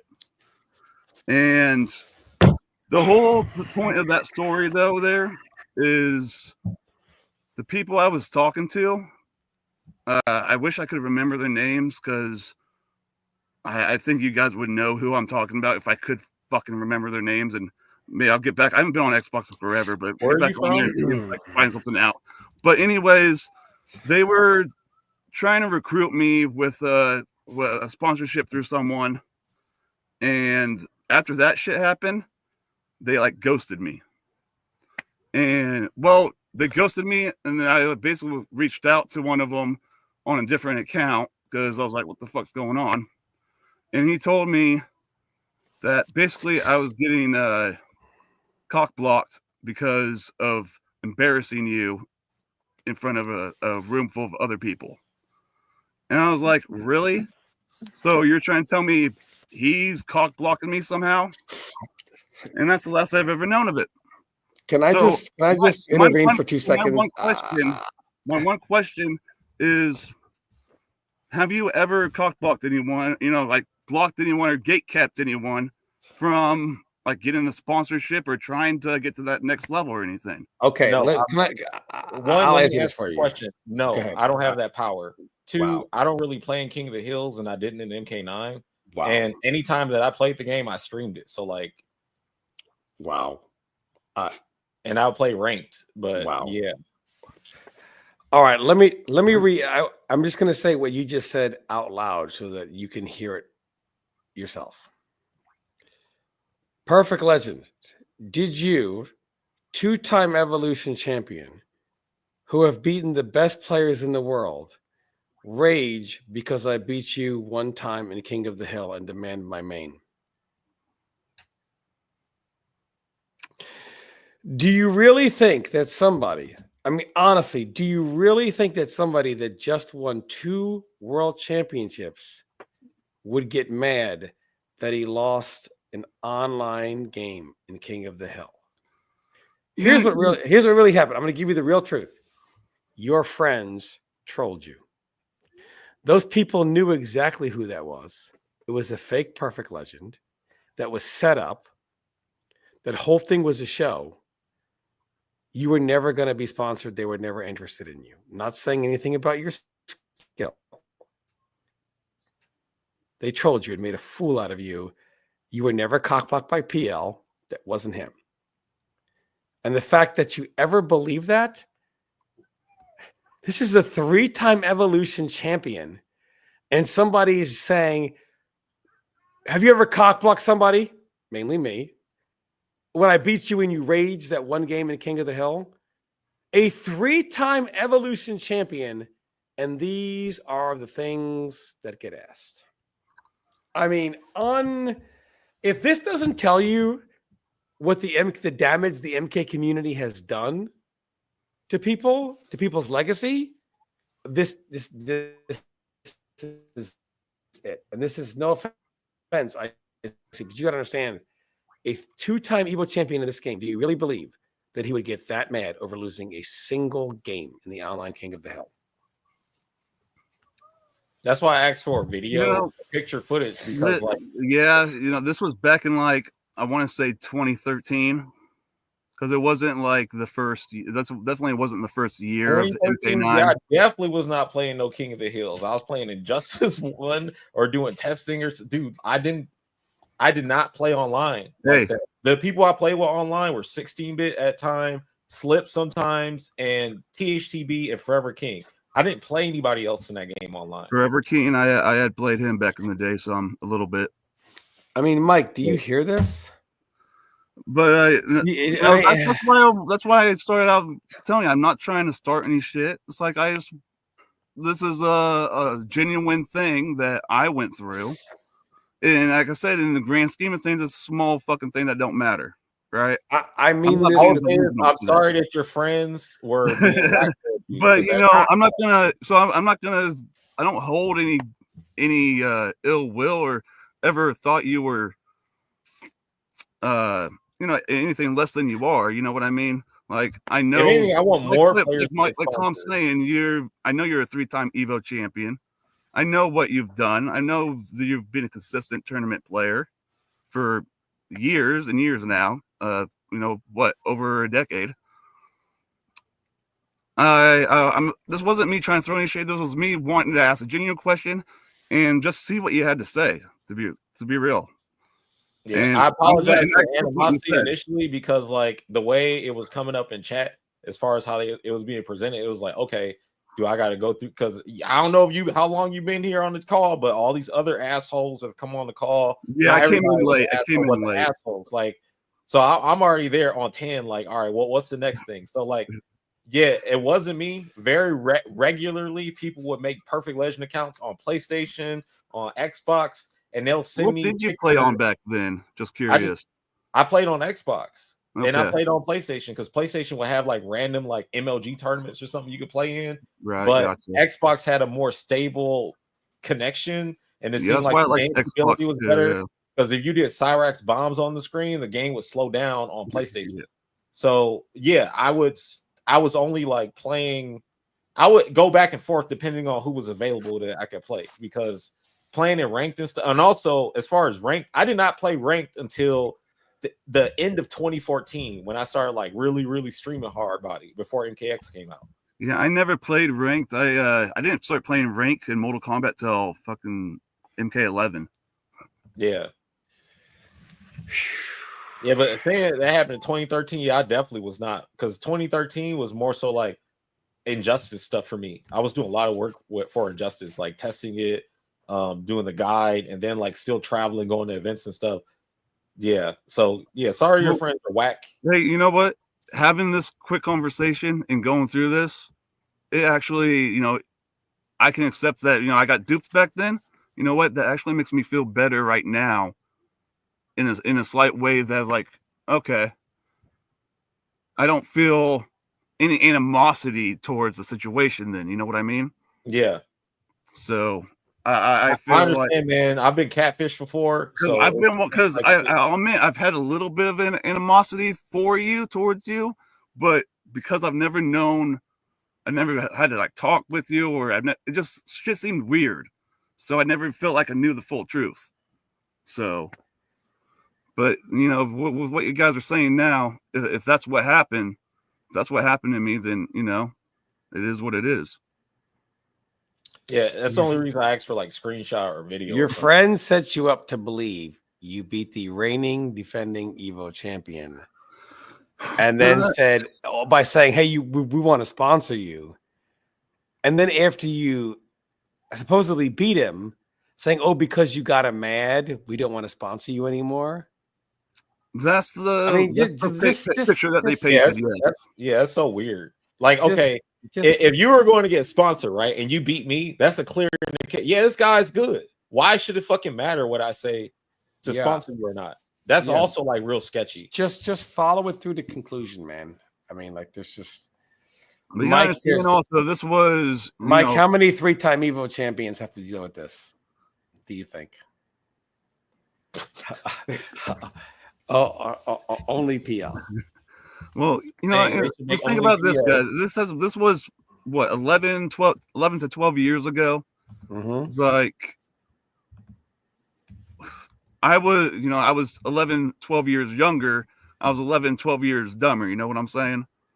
So if I was fooled, I could see me potentially getting fooled like that. You know, I give you some grace. It's easy to be like preyed on in a situation like that because you were probably like, "Damn, you can do this with games," and then you were playing and you were getting good at the game. You felt like, because I was like, "Hey, let's set like this I up." feel a little washed these days, to be honest. But I was like on my game back in MK9, MKX, and I always wanted to travel. It was just one thing or another always kept me. And I'm in such a. I'm over on the West Coast, but I'm not in Cali. Okay. And there just ain't no scene like close by me. Where are you at? So I'm on the Oregon coast. Okay. Yeah, I understand. Well, the only thing now, thankfully, with the netcode being better, you can play online. But like, man, MK1's netcode feels. Well, so bad. yeah. If it was goddamn delay. All right. So you played MK9 clearly. So compare MK9's netcode back then to MK1's netcode today. How do you feel? Well, MK9 netcode at the start was not good, but I can't remember how long it took them, but they did a patch. Yeah, it kind of mellowed out. It made it a little bit better. because remember they was using the GameSpy servers, and then they did something, and it came a little bit more playable. But I'm saying, like, doesn't that connection feel like the MK1 connection now? Yeah. I would have to go, play it to really tell for sure. But do you still play today? Oh yeah, I mean, well, do I still play MK1 or anything? Yeah. I play MK1. Trying to get back into it. The Conan coming out. He's actually more fun than I expected to be. But that, all the issues you guys like Tom and Mike talk about with MK1 with the cameo system and shit. Yeah, that game's got issues. But I don't know why. It's like I got fucking Mortal Kombat Stockholm syndrome because I still play MK1, man. I know how you feel, man. I mean, you're just like a lot of us where we are in a habit of just playing Mortal Kombat and just consuming it. And then it's like I'm trying to get more into Tekken, but it's like I keep going back and forth. And it's like I got to pick a lane, I feel like. I understand why you keep going back and forth because it's the heat. The heat's probably turning you off. All right, guys, let's wrap it up because it's 2:50 in the morning for me. I see. I appreciate you coming on, man. Hey, thanks for having me on, Mike. I'm so sorry about the delay on that. I wasn't really planning to come on, and it just just fine, man. No worries. It's all good. It's all good. I hope maybe I could come back on and talk with you guys about some MK stuff. At better time and whatnot, and just talk about whatever BS about it. But yeah, I still play MK1. I still actually am trying to be one of the front leaders, I guess you could say, or someone that's helped pushing the return of Mortal Kombat X. Oh, nice. So I've been playing that. Make sure to play that at least once a week as well. Once a week ain't much, but it's something. Yeah. I mean, you gotta play. You already know how to play the game. You just keeping up with it. It's more like I gotta because I hadn't played a lot of it. I played it some here and there throughout the years, but I'm so rusty with it. It's not. I'm fine playing my characters. It's more of the defense. Trying to remember, like, oh shit, I got to block high on this. Oh, he's got that move. That's the where most of the rest comes in. Okay, awesome, man. Well, thanks for jumping on, bro. All right. Yep. Thanks, guys. I'll catch you later. I see. And good night, everyone. Good night, bro. All right, guys. I feel like we've covered enough ground today. Yeah, for sure. Yep.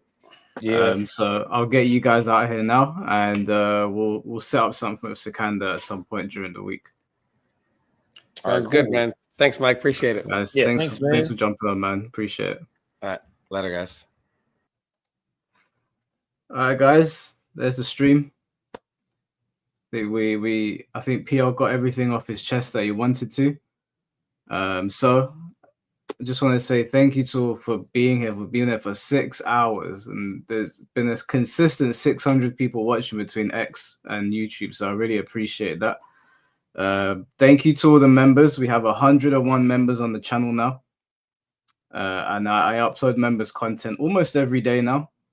All my ranked gameplay, all my horror games, it's all on the members section. So thank you to all the members, and thank you to all the donations for all the donations and the questions today.